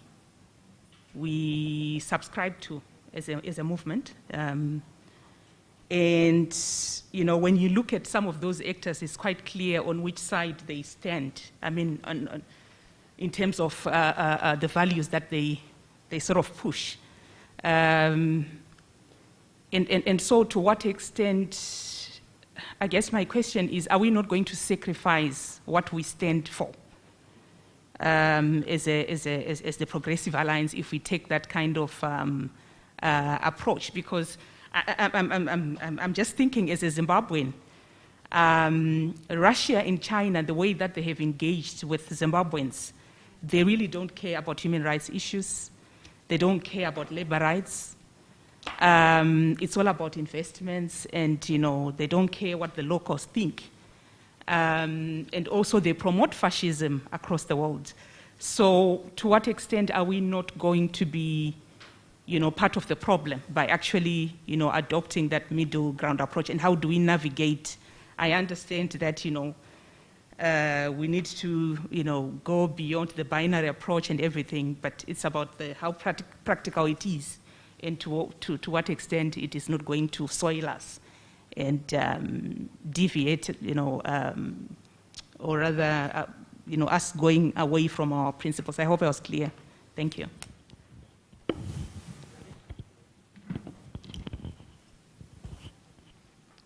We don't have China in our platform, and we don't have Vietnam in our platform because for us, they don't subscribe to the principles that we are built on, which is democracy. And I understand the necessity to discuss and to have them in a negotiation table, but how do we propose this in a way that it doesn't go against the principles of our organization? Thank you. Okay, I understand the concern about value versus real politics. I think every nation's eventually, when it comes to statecraft, it is always a balance between values and real politics. So at some point, if we are running government, we will have to, as much as possible, push for our values, but at the same time, when we have to make compromises, we may have to make compromises. So to answer the question is that yes, as much as we can, we push our values, but there are instances where we will have to compromise. And I mean, of course, in every instance, we will have to decide what to compromise and what not to compromise. My point is that it is important because say, for example, for ASEAN states, for the states in Southeast Asia, China will never go away. And China is the next proximate big power. Just like to Finland, to Sweden, Russia is not going away. Now, how do you deal with a giant? Do you always just oppose to the giant, or you try to a certain extent, guide the giant to act in a certain way, and failing which, then you push back? So I think it's always a spectrum of finding common ground, pushback. It's not a one-dimensional process. Now, to answer questions, Actually, my intention is to think of shaping Europe and Asia Pacific into thinking that there is still a middle ground. Now, of course, we need to talk to China. There are many other ways to talk to China. There are many other platforms to talk to China, and we do not have to invite China to this forum. But it is more important that Europe, say for example, Germany and ASEAN states find common ground and find that there is still a middle that we can actually build certain space. What we need is space, and what we need is not to be squeezed and forced into accepting a lunch menu, a fixed lunch menu of US versus China. We want an a la carte menu where we have more flexibility, where we are not hampered by this binary choice. Actually, can I add a small response to that before I invite the next panel up, because we're running really short in time? Not inviting China may be denying the people of China the opportunity to be with us. That's one way of looking at things. The war on the Ukrainian people by Russia is a war from and by Vladimir Putin, of which is also killing the people of Russia, or Russian people. Do we deny Russians, who may be innocent, the benefit of being part of a progressive movement just because they're Russians? I think these are very apt questions that we need to ask ourselves when we throw about the word of principle. Well, the principle of real democracy is each and every single person who is a person has the right to democracy, and we must not cut them out. So thank you, Jin Tong. Thank you to very insightful questions and insightful answers. I would like to invite the former International Secretary, the current Publicity Secretary of the Democratic Action Party, and Saudari Ni Ching to take the floor to lead the next panel.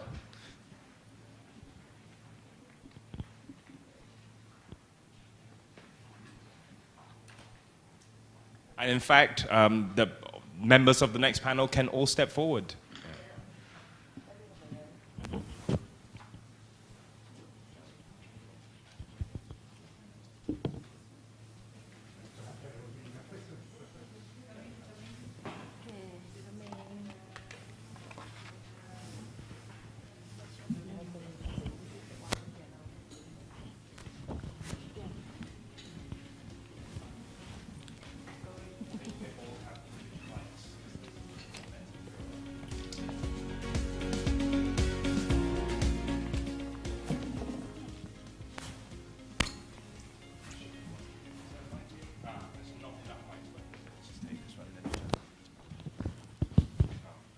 Battery's gone. Can we just take one?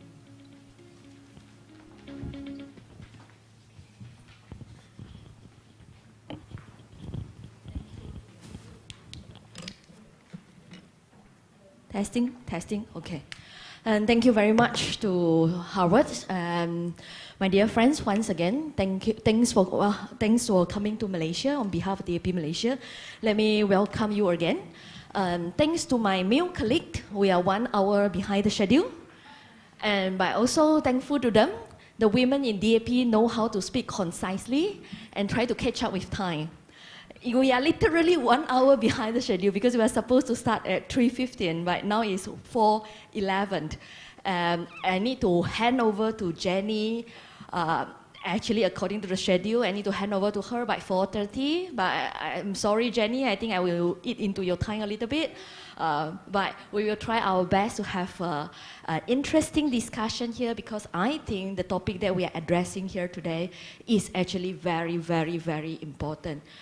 Defense and security might sound quite distant for every one of us, because I think, like my Secretary mentioned in his opening speech, the people on the street, they don't care about the war between Ukraine and Russia.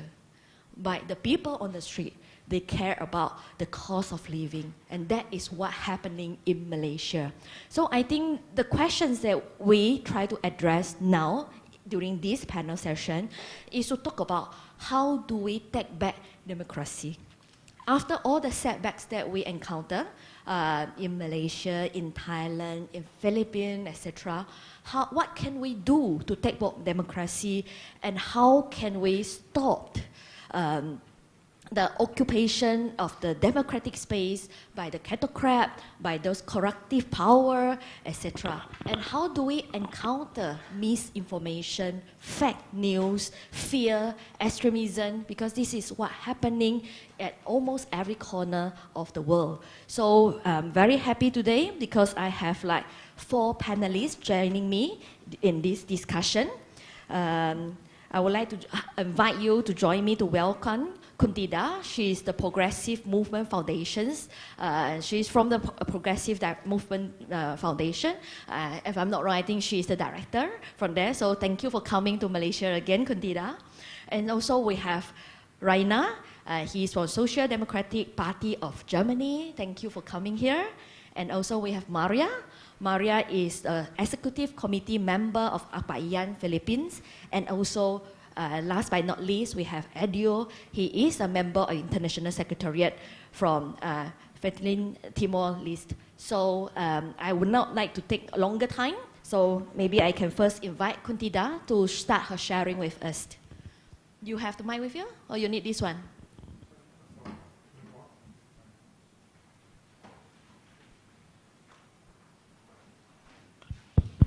Okay, right. Thank you, Ni Ching. Thank you, DAP, and also thank you, Progressive Alliance, for having me. The question you asked is really, really important.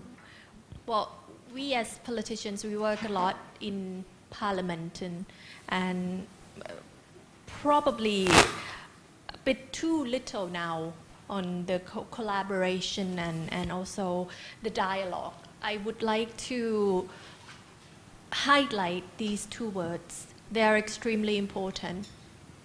First one, what I'm seeing that is lacking in the collaboration scene, especially what we're trying to do and what we're trying to achieve, for our countries, our societies to become more democratic, is this communication. Yes, it's a really big, it's a vague word, but what I'm seeing is that the dialogue we're having is, in a way, seems external, but it is internal. We're now talking to the same group of people, and to me, if we want to expand the circle of people who have faith in social democracy, we need to expand the space of the dialogue to more variety of people. We're facing the situation back home as well, that we have been organizing different kinds of activities, trying to reach out, and also trying to have more dialogues with more variety of people, but the process is really slow. So what we're ending up having is that we're having the same group of people talking about the same topic. So to me, the dialogue with more people is extremely important. That's number one. Well, speaking about internal and external, within the family of Southern Asia Pacific, or within the Progressive Alliance family, perhaps there could be clearer mechanism of communication. Let me ask you now in this room, do you know that actually the Myanmar issue at the border, Thai government is now holding back humanitarian aid to enter Thailand? Some of you know, some of you may not know. See, it should be an issue that discussed already at the international setting context. Do you know that back in 2015, Thai government sent back 100 Uyghurs to China? yeah, doesn't make sense, right? So my big question is that how we can improve our network and the communication within our network, and it has to be done in the way that it should not be conventional. It has to be fast and efficient. And it doesn't have to be just a statement or long political statement. We have to utilize the social media in a way that we could gain some benefit from that as well. This is my second point. In terms of communication, we need to be more creative. That's what I'm seeing. When we held a workshop of Sokdam Asia in Bangkok, we were discussing a lot whether can we really see the light at the end of the tunnel. We discussed a lot. And I think this light is extremely important. The hope and the inspiration is extremely important. I'm hoping that in the future, we could have a more inspiring kind of event. Just if I can think of a quick example, if you know the Oslo Freedom Forum. So we can prove that progressives and progressive ideas and people who are trying to advocate for progressive ideas can really make impact, and that's a proof.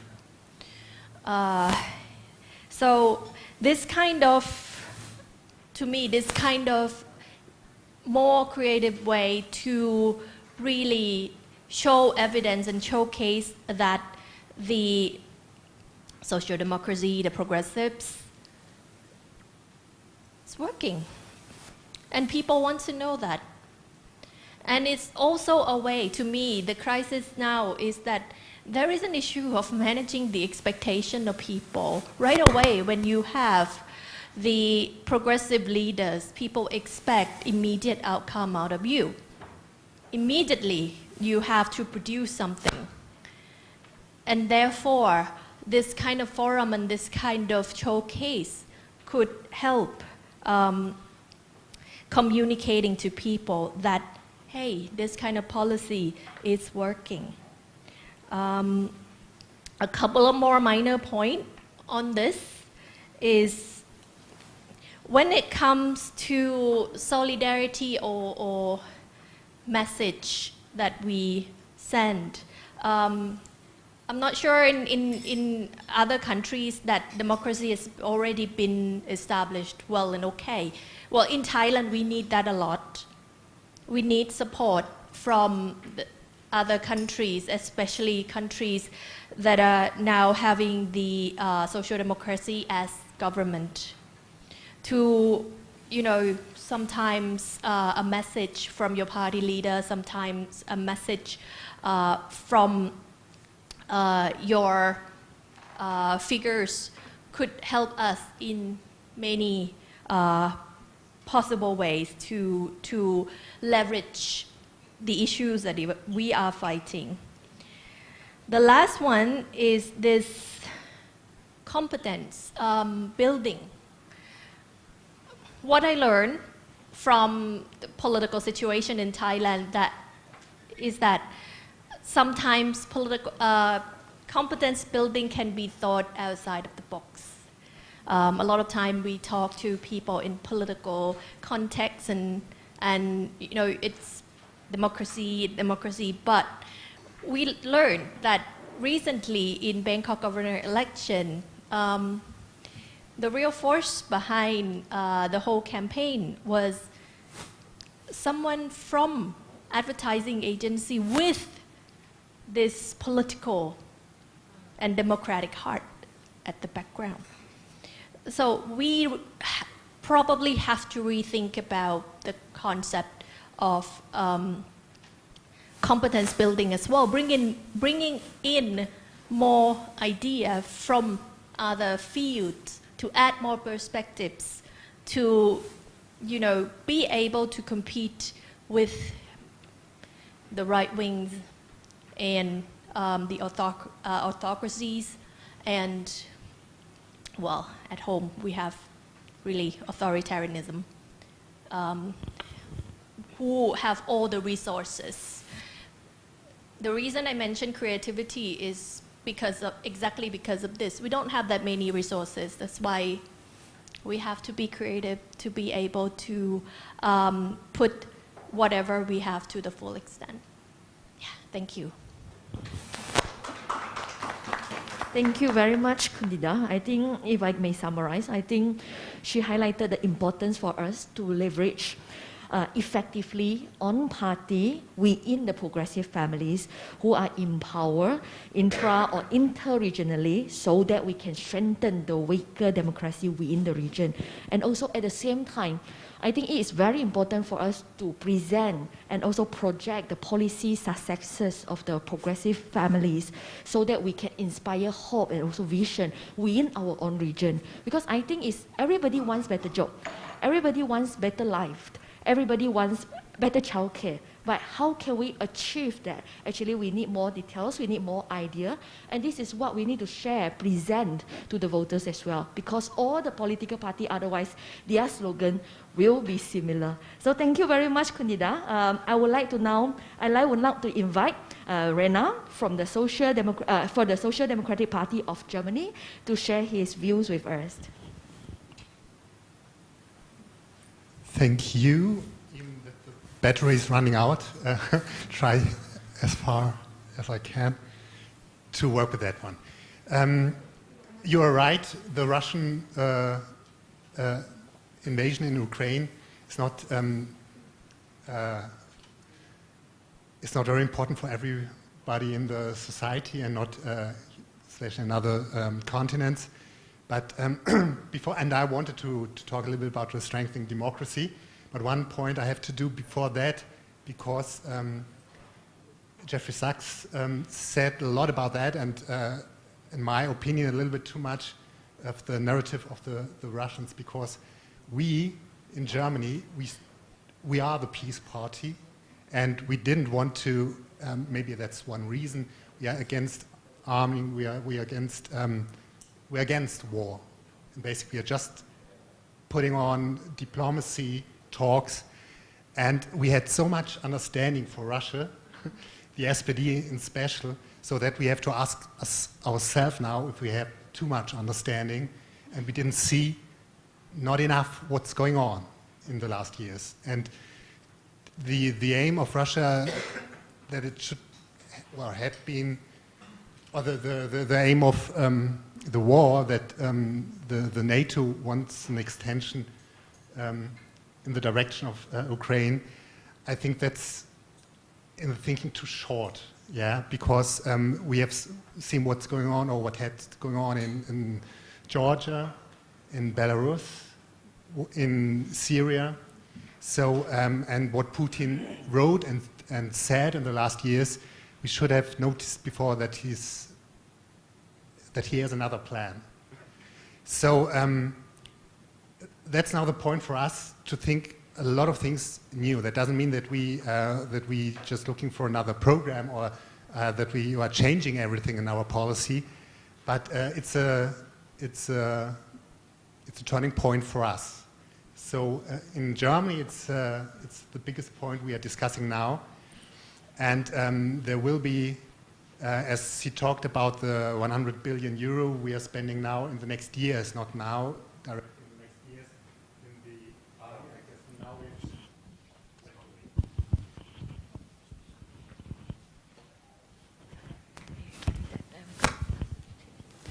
Thank you.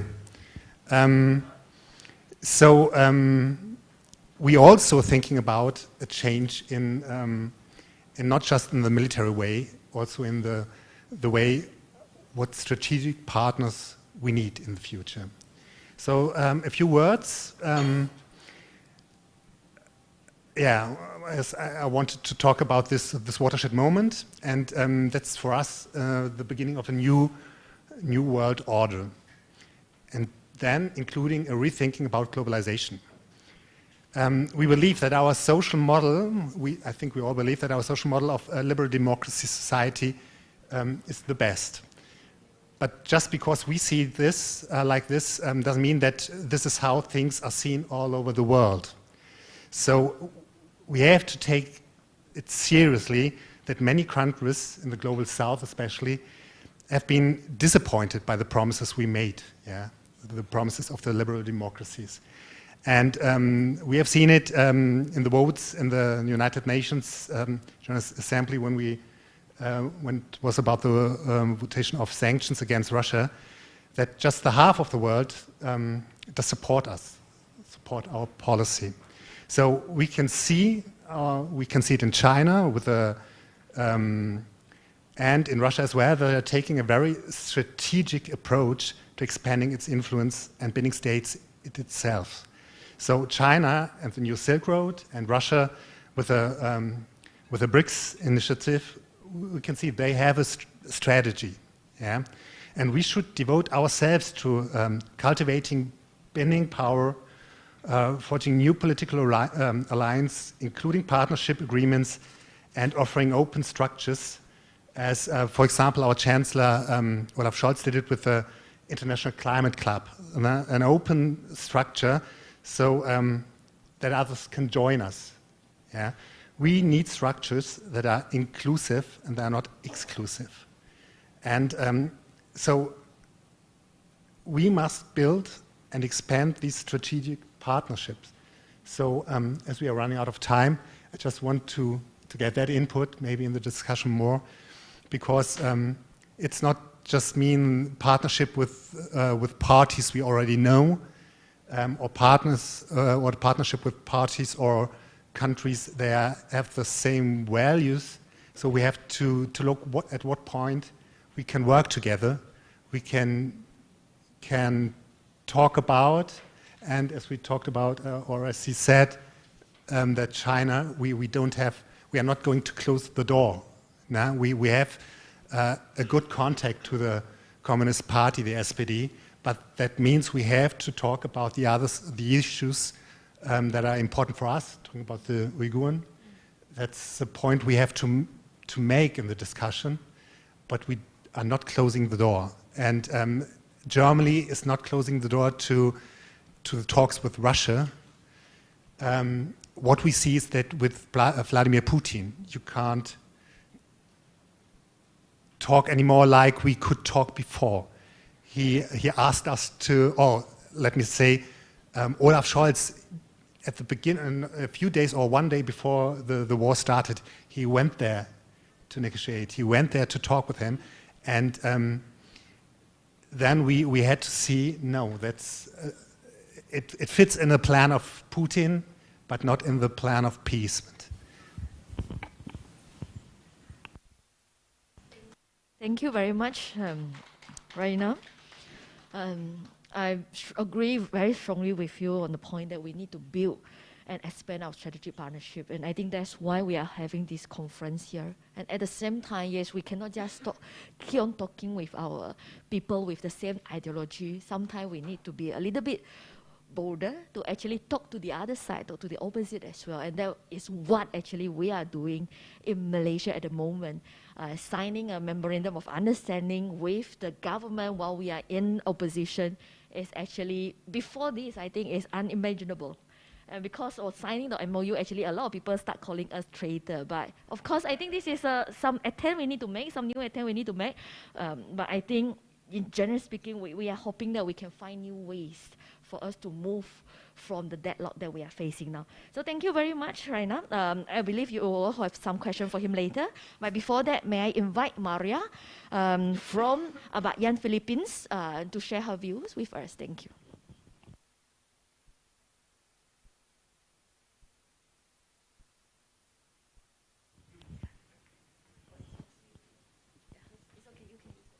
Okay, good afternoon. Thank you for having me here. Again, please bear with me. I am not updated on international arena, and I am not updated with everyone's country's issues and concerns, because as a member of the party, I am immersed at the local level, merely at the local level or the local politics. But again, I find this interesting, and again, my passion for committing to the party is embering. Okay, to give you a snapshot, I have prepared an assessment on what has been through on Philippine election, the recently concluded Philippine election. We hope to bring opportunity to pivot back democracy against the Tertismo, but it was a devastated loss. I'm so sorry, but it was a very devastating loss. Why devastating loss? Our initial assessment is, one, because the Marcoses started very early. After the EDSA revolution in 1986, they have this project coming back. so the coming back project is successful, as we have seen in the recent election, in the result of the recent election. And the opposition, the VP Lenny campaign, we call it the Pink Movement, started late. Because the Marcoses started early, so they have formed the biggest and the biggest coalition of major ruling parties. We call it unitives, unity of the tivs. We call it, they call it unitim, but we call it unitives because it is a coalition of tivs, or kleptocratic, or the bureaucrat capitalist in the government. Okay, so that's one thing. And then number two, the message, governance work. We work on the tagline. During the campaign, we work on the tagline, governance work. This campaign message is not palatable to many of the Filipinos because the election is bombarded on political patronage. And there is this, which is very common in most of our countries here, the massive disinformation campaign, weaponizing law against those speak for democracy and freedom, like Maria Riza. And many of us are being threatened if we speak for or against a certain program or policies of the government. There is this anti-terrorism law, the terrorizing us when we speak something about democracy or freedom or our ideals. And there is, in our assessment, we think that there is a disconnect of pro-democracy forces. That's why I also agree with you that we need to master on communicating with the people, because this is where we fall short. There is a disconnect of pro-democracy forces on how to get the message across to the grassroots, to the Filipino masses. And then what could we expect during the Marcos presidency? Or what do we expect with the kleptocratic, despotistic, oligarchic rule Philippine version? One, there is a threat of Marcos Duterte hegemony. Second, there is a coming back of the Marcoses through historical revisionism and massive disinformation. Third, Marcos Jr. is a weak leader, and so those who are surrounded to him will also, we need to also constructively engage with those surrounded in him. And that's another story. Duterte's will, the fourth, then the Duterte will again take up the defense portfolio. But the VP Sara, the elected VP Sara, would like to take on the Department of Education. And then there's a possibility of a charter change. And they have said that there is what we call the abolition of Philippine Commission on Good Governance. The one who is responsible for returning the ill-begotten wealth. But there is a possibility to dissolve this agency. And then Akbayan, as a party, have little or no space at the national government. Even though Senator Risa got elected, that gives us a little space. And again, we are bombarded with economic crisis and bad governance, especially amidst pandemic. Local governments, aside from the national government, local government is also kleptocratic, and they are also, and there is this partyless system that is turning the tides, which are serving, again, they are all kleptocratic. The partyless system which Akbayan is also running. And we landed at the 57th seat, 57th rank, and we're hoping that if one partyless be disqualified, we will get the one seat. So that will give also another little space for the party. So little. And then there is this, the reason why I've also asked about the capitalist neoliberal rulers, how do we engage with them, is because China really invests in politics.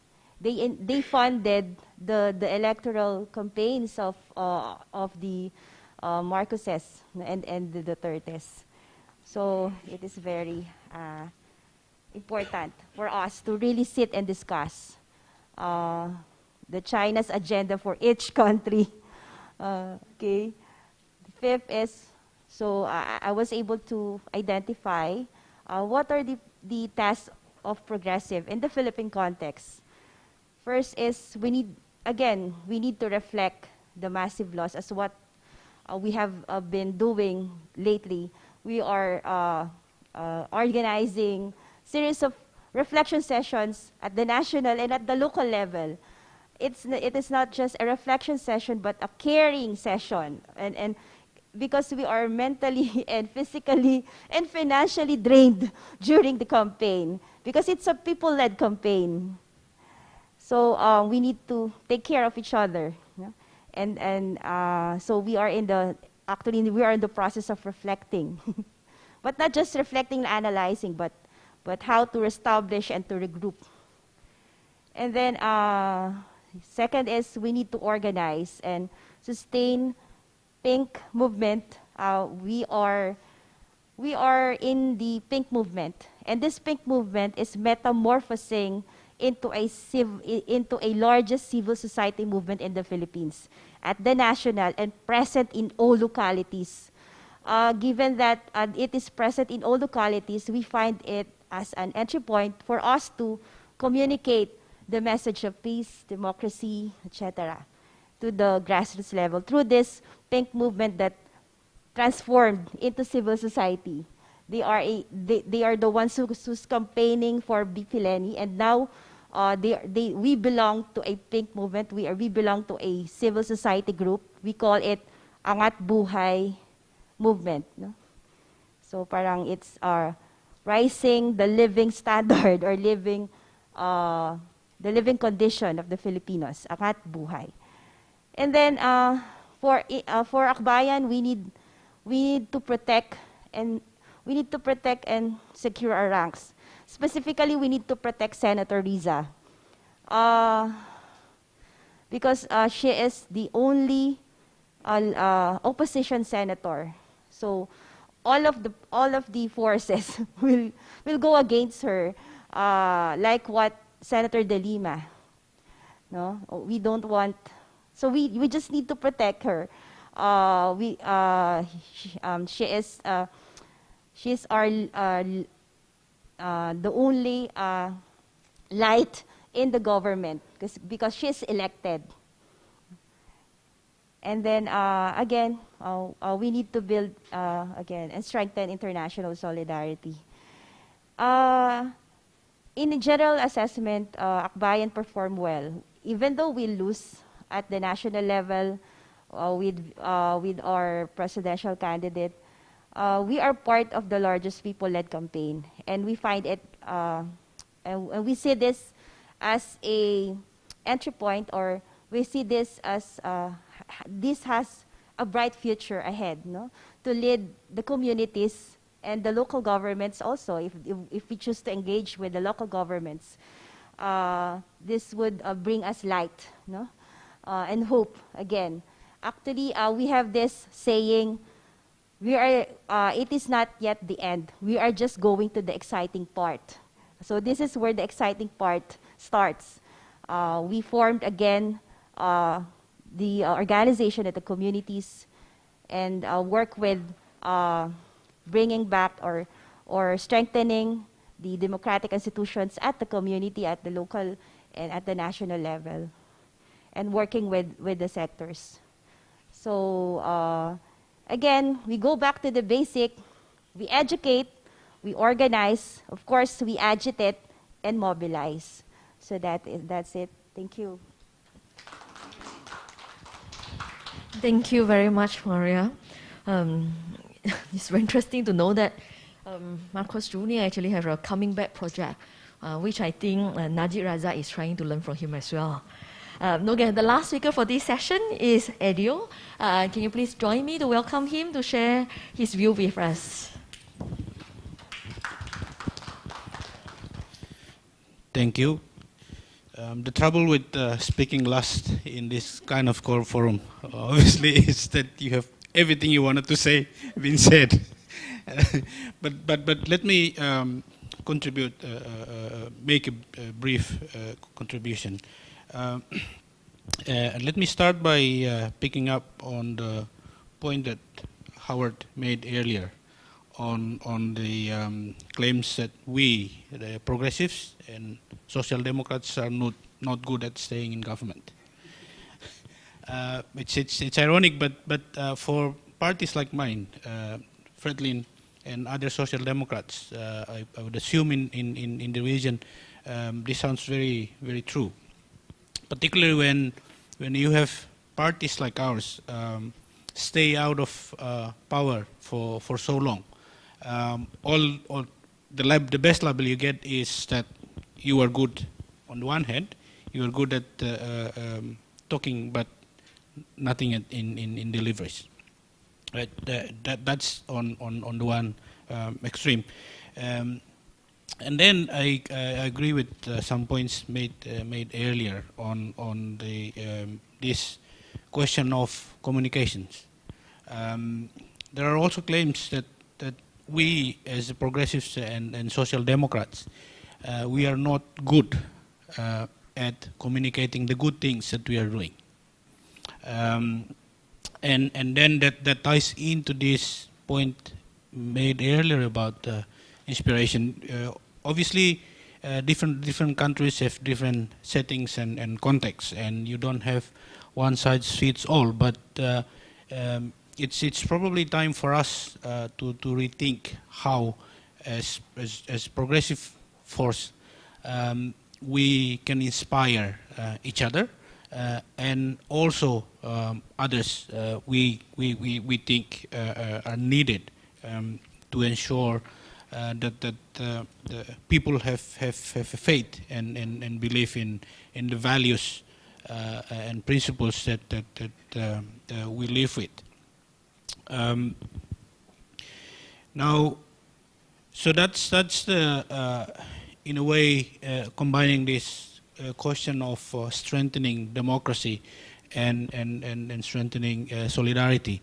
I guess the other point, just adding to other points made earlier, that I would contribute to the discussion is the fact that yes, we need solidarity at international levels, but also at the national levels. We need to communicate better. We need to have better ways and mechanisms to strengthen our forces as an international force. But then at the national level, there's a role to play. And oftentimes for party like Fredlin and for a small country, half-island country like Timor-Leste, you would be overlooked in this sense. And this is something that I thought this idea of Asia Pacific Progressive Alliance or Asia Pacific Social Democrats would help in a way in terms of how we as a force contribute to strengthening democracy in the region. Just let me share as an example of how we strengthen democracy nationally. 2019, the ruling coalition that was elected in the early elections in 2018 collapsed. And this happened right at the end of the year when the COVID outbreaks started, and we were no exception. And the question for Fretlin as the biggest party in the parliament was whether you leave it to the government to collapse and you go back to an early elections, or you think of saving the people and the country, particularly given the dire situations of health and other infrastructures in the country. And it took us a couple of months, and ended up decided that we would not go into the government, but would support the government in parliament to ensure that there is a functioning and strong government in leading the country fighting the pandemics and the economic crisis that comes with it. And sometimes you face these tough options because that doesn't reverberate with the people. In fact, that could sacrifice Fretlin at the upcoming elections. But that is sometimes the sort of decisions, the tough decisions you would have to make when you are in government. And this is to sum up.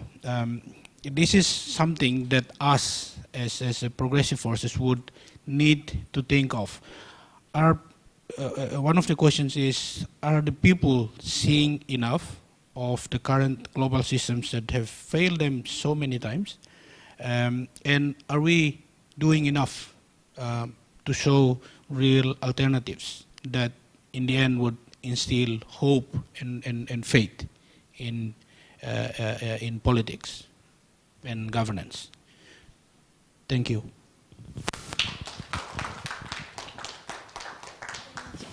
Thank you very much, Edio.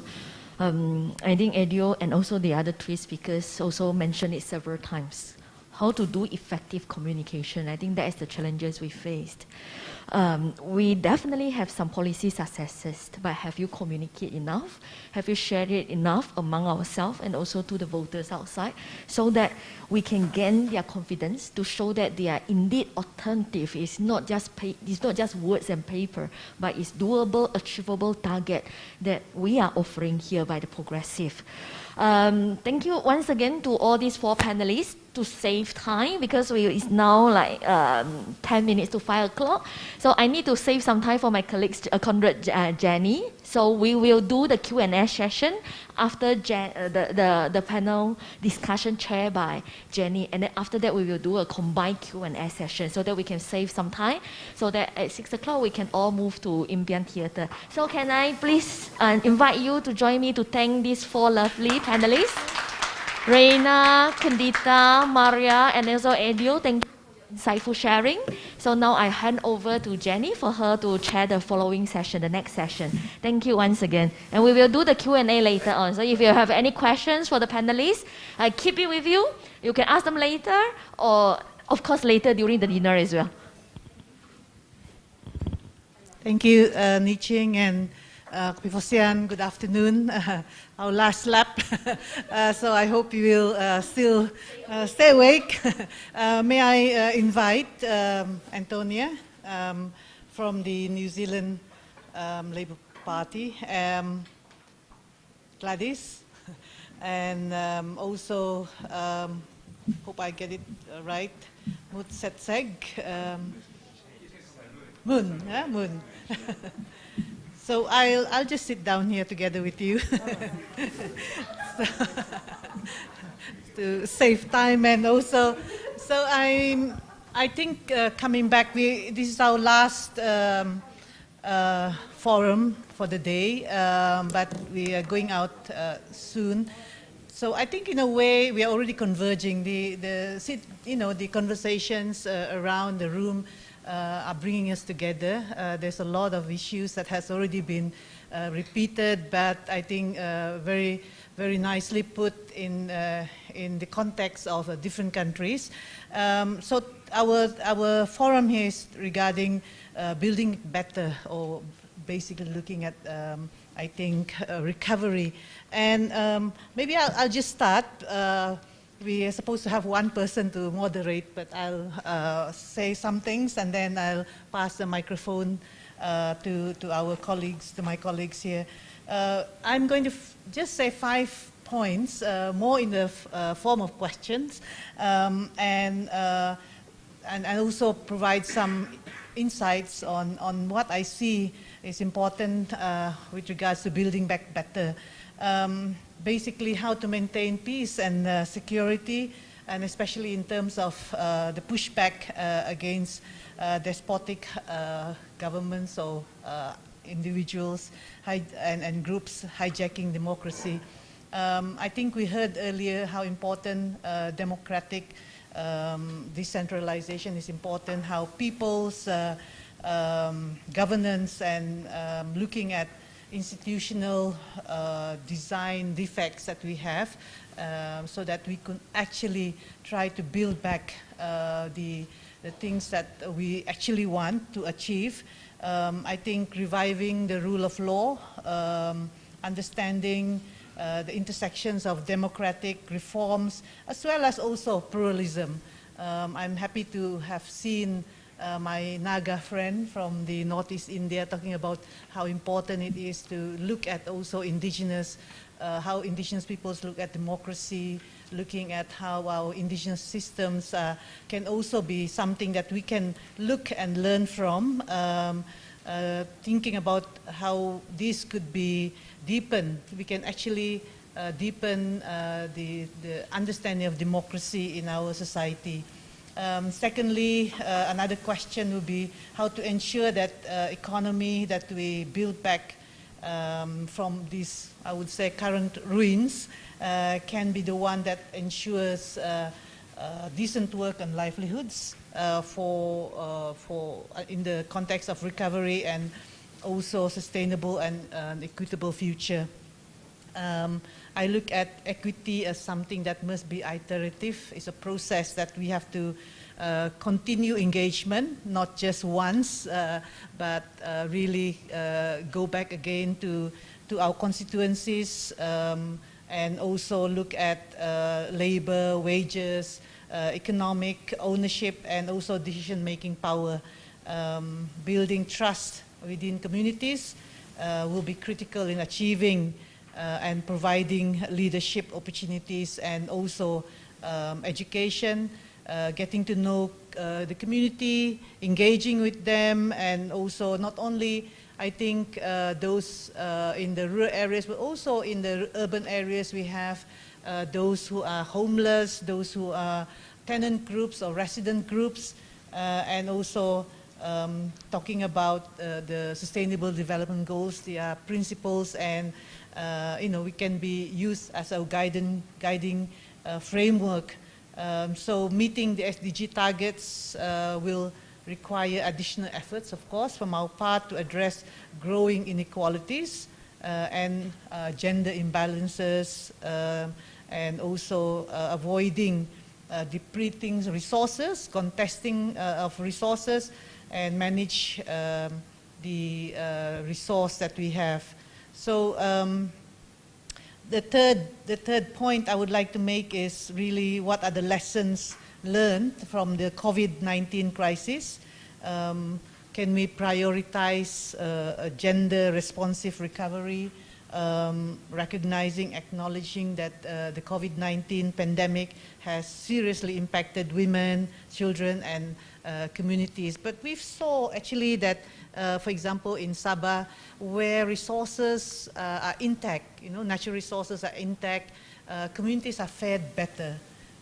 They were not dependent on food aid that I see so many people in the urban areas have suffered. So I think building resilient communities has to be part of how we look at building our economies better. And robust intervention, policy interventions with sustained dialogues with groups, especially again targeting women and children, so that every person's catered for. Fourth point, how to advance key reforms to strengthen our institutions and our infrastructures. Two main things, definitely government and also the businesses have to be involved. Governance is not just the issues here, but also how we can actually ensure that there is equitable communications. We already heard about it earlier. I won't spend too much time on it, but definitely, stakeholders must be involved, and definitely industries as well. We require that industries be flexible in this aspect. And the fifth point and final point is to establish stronger and more supportive community where social security adjustments are required to strengthen social protection system. This is what we have seen in our healthcare system in Malaysia, definitely in need of looking at new policies. We need to look at also the informal workforce. We can't now just rely on what is available, but I think what made us go through or survive the pandemic so far is because we were able to, the informal workforce were able to mobilize themselves. So finally, my point is really this is our new normalcy of, in terms of socio-economic architecture. We heard about how important is the looking at the geopolitical landscape, and the solidarity that we must strengthen. And in this post-pandemic era, we cannot look the old ways, which is very much divided, very much polarized, and we cannot solve them at the national level alone. We have to look at all our partners at the international level. Multilateral relationships are very important, and it should be a lasting partnership, not just just for the moment.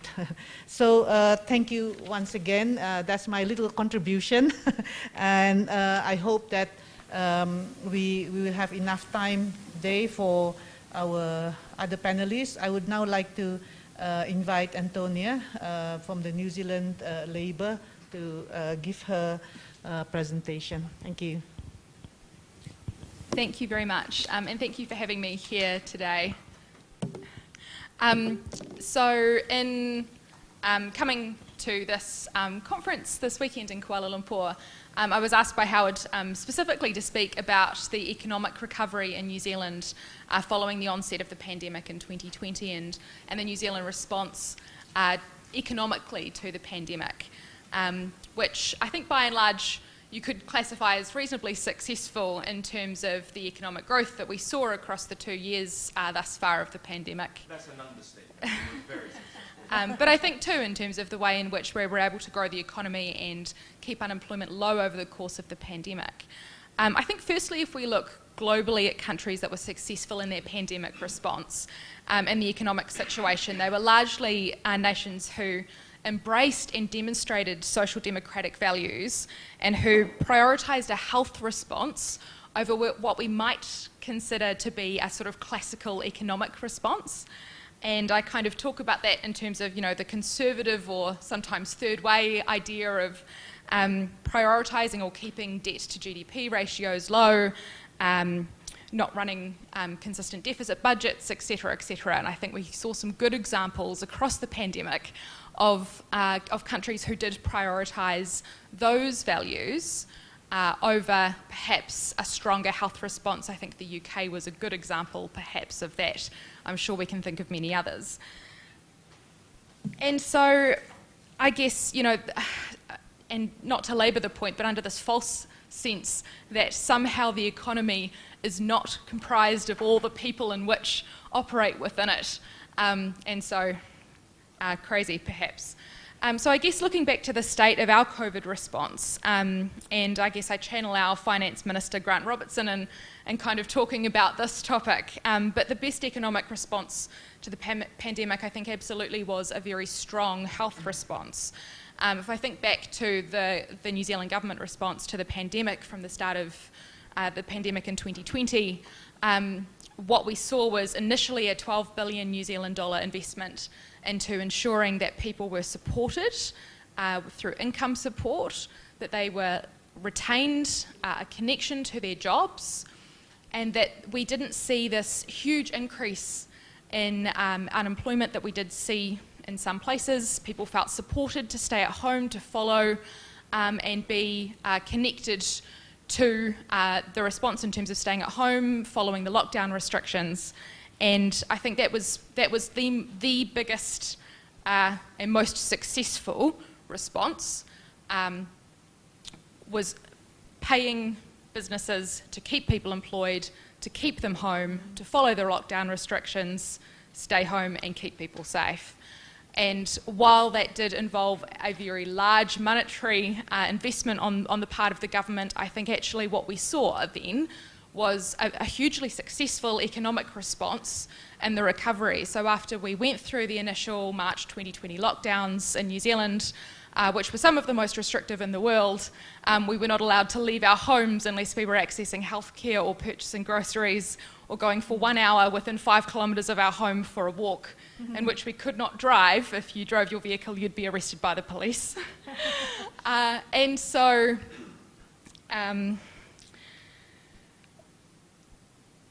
sorry, I lost my place a little bit, getting a bit excited thinking about how hectic that time was. It almost feels a little bit emotional thinking about all of what we went through at that time and the fact that we're able to be here all this time later after everything that we experienced and sit here together in this room. It's just so incredible. But what we did see as a result of that investment was a 1% growth in GDP over the course of 2020, which, I mean, the fact that the economy was able to grow over the initial pandemic year, I think, is a reasonably good situation for the country to be in. But then also a 5.6% growth over the course of 2021, despite quite large lockdowns at various points in time for our biggest city, Auckland, which is where I'm from. And the fact that we could see that growth and have extremely low unemployment at the same time, less than 4%, which is generally seen as a reasonably good benchmark, I think is good. And so, as a result, we're only really, I think as I mentioned to some earlier this morning, we're only really seeing the effects of the pandemic in New Zealand now. We're a bit late to this particular party, and that we've got many cases at the moment. So stamping it out turned out to be an excessively successful economic response. I think, though, in saying that, and just bringing it back to some of the themes of this conference today, is that, the biggest threat to our recoveries, and even more successful recoveries, is perhaps the idea that we might not be bringing everyone within our societies along with us. And so while we were able to keep people attached to their jobs, keep them having income, we were able to put a moratorium on tenancy evictions, for instance, keep people attached to their homes, feeling safe and secure and able to follow those health restrictions. I think, the element of globalisation does eventually come and infect us all. And I think some of the very strong, extreme right-wing undercurrents that we see, particularly in the US, around anti-vaccine stances, anti-mask stances, anti-mandate stances, eventually do come for all of us. And what we've seen in New Zealand in recent months is a very strong movement that does really adopt the discourse and rhetoric of those movements and kind of come into potentially affect our democracies, and that people don't feel like the response and the economy and what the government's doing impacts them. So I think, you know, the real threat is not to our response and our recovery, but to our democracy. And so there are real concerns there. I feel like I've absolutely spoken for enough time now, so I'll stop there. But I'm very interested in engaging in continual dialogue with the participants on this panel should we have time.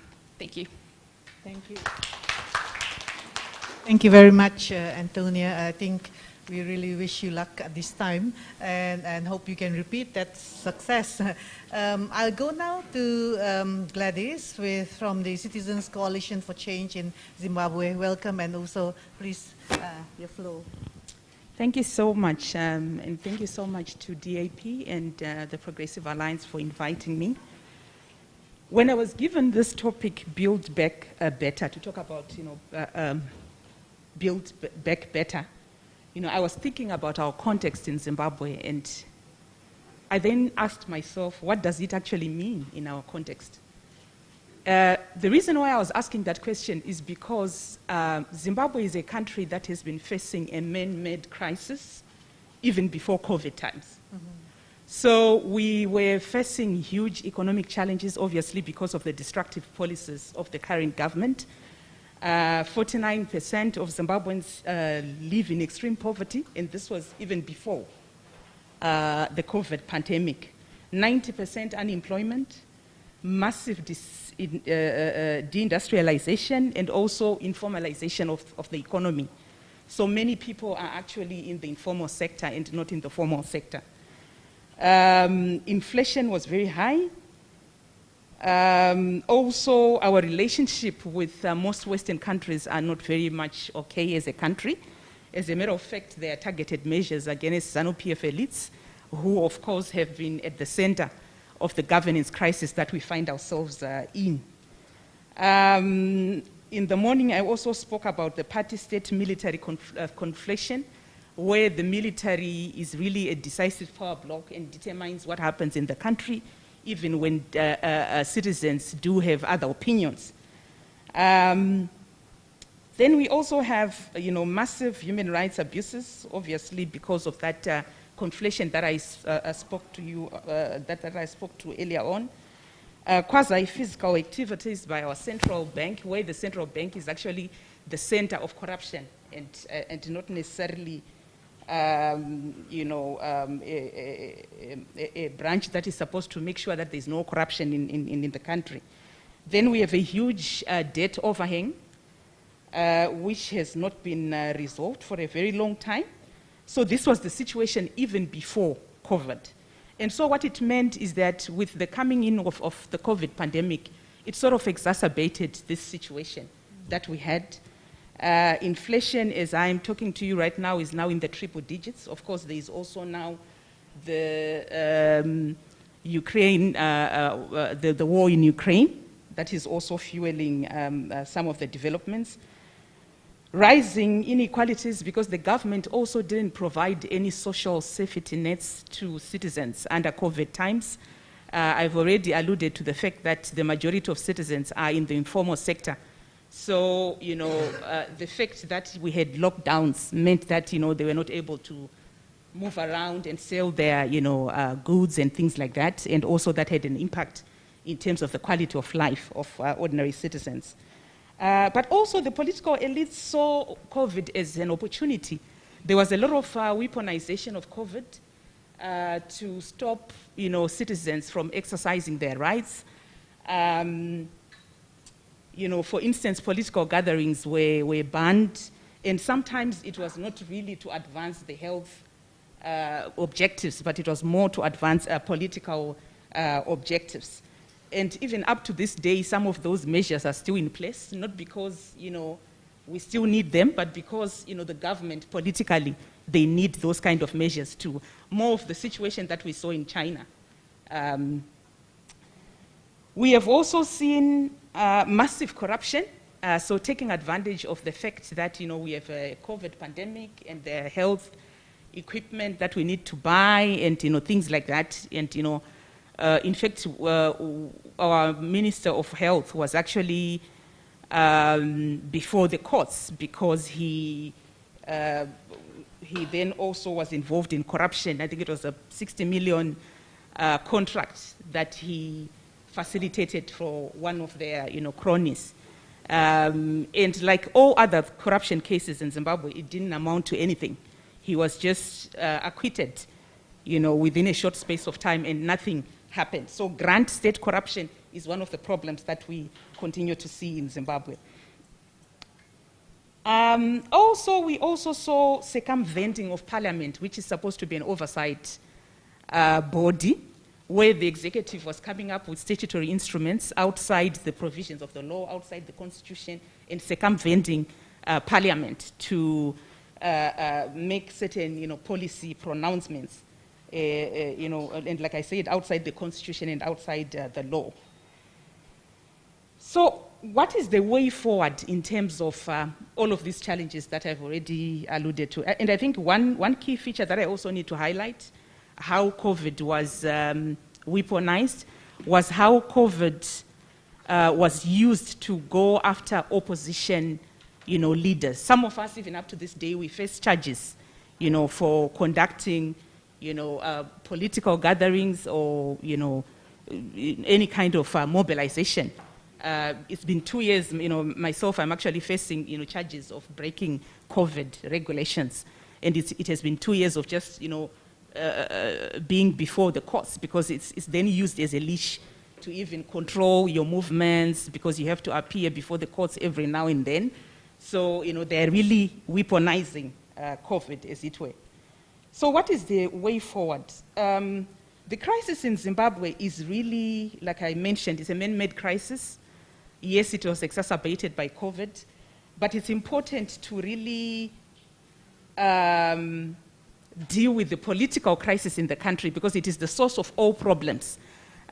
Those that were there in the steering committee meeting when I was making reference to disputed elections as a source of problem, where we have had several disputed elections that have produced an illegitimate outcome.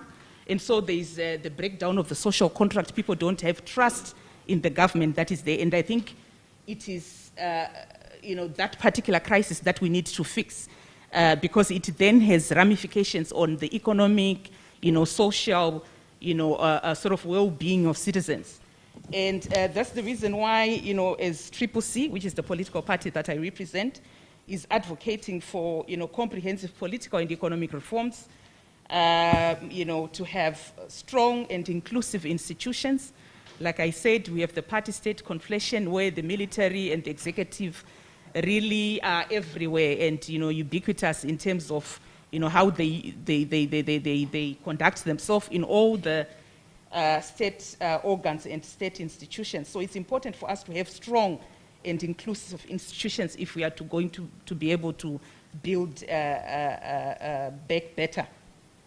The second point is around, obviously, free and fair elections, to make sure that we restore the social contract and make sure that we have a people-centered government, because unfortunately the government that we have in Zimbabwe does not care about the people, because they are not a product of democratic elections. They were brought in by the military. So what the military says, what the military is what actually happens, and not necessarily what citizens want. So they will not be responsive to the needs and the rights of citizens, because that's not where their power is derived. And we need to fix that through free and fair elections, which is why we need electoral reforms as we prepare for 2023 elections, which are the next set of elections that we have in Zimbabwe. So we need to make sure that we put a stop to disputed elections by having electoral reforms. And part of our engagements with this family is also to be able to assist us in pushing that agenda and making sure that Zimbabwe holds free and fair elections in 2023.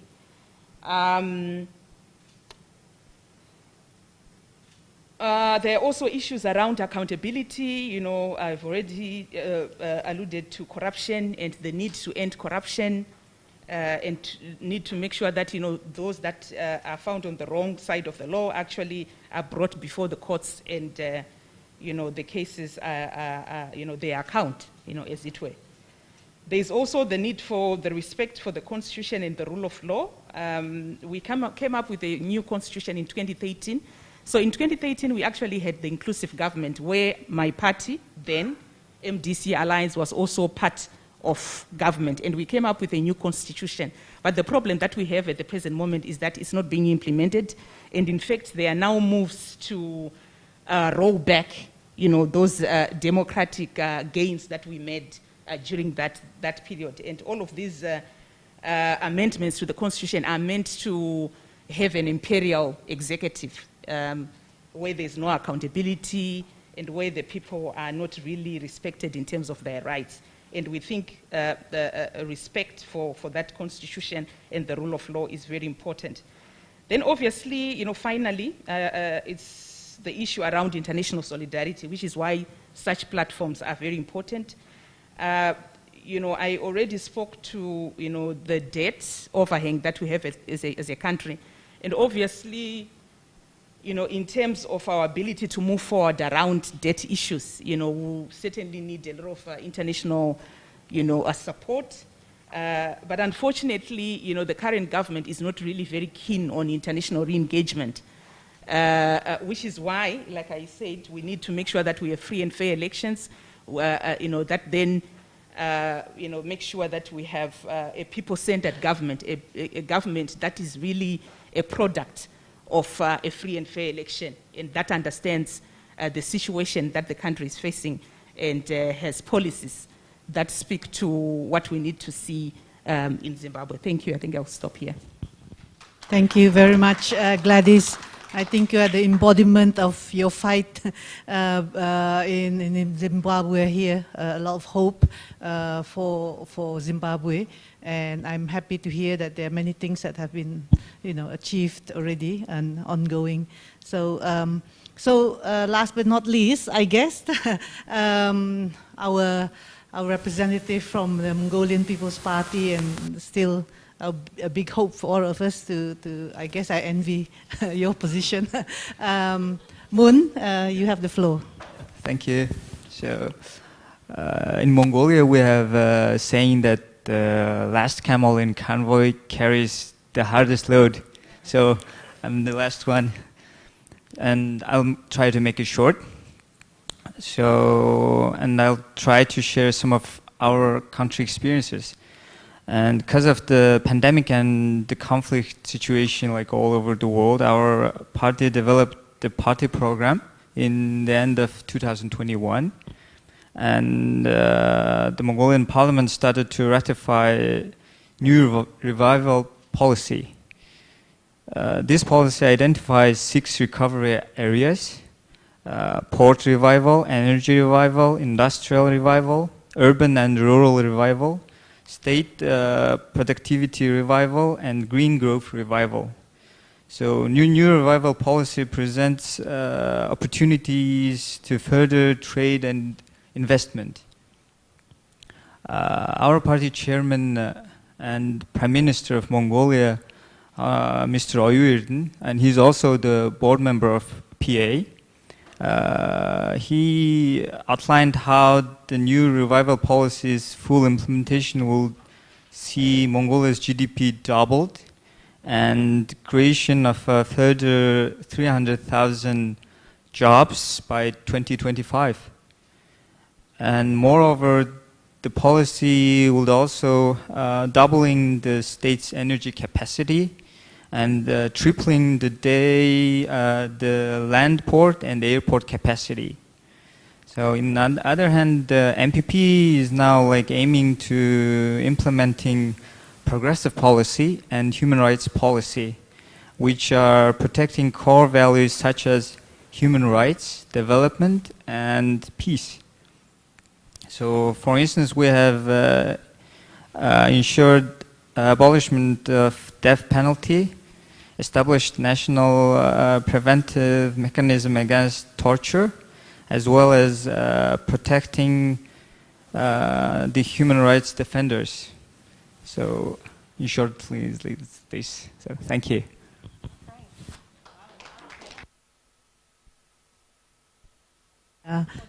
Well done. I don't know if we have time. Do you have a bit of time for questions? And because we have 8.5 minutes. 8.5 minutes. I feel a bit is not fair because we didn't give time to the other panel. I wonder whether 8.5 means we then have no time for freshening up or tea. We still have time. I think we can do 10-15 minutes, but the freshening up shortens. Okay. Okay. Great. Yeah. Yes. Well, we do have time, and I think even if we have questions from the other panel, I hope you still be able to give your time there. I'll open the floor then for maybe one or two questions or comments from the floor. Anyone? Anyone? Looks okay, so it looks like I don't think the conversation is coming to an end. We definitely have more time tonight, and we will have also at least breakfast. Do take time. I think it has been a very, very interesting time that we have learned. As I said, I see that we are coming to, our conversation is converging, and many things that we have discussed today are very, very important. We've looked at democracy. We look at, how we could look at solidarity. We look at I'm looking democracy, peace, and sustainability, as well as looking just now on how we can strengthen ourselves so that we can recover and be even better. So with that, we thank you for your active engagement, and I hand it back to our MC here. Thank you.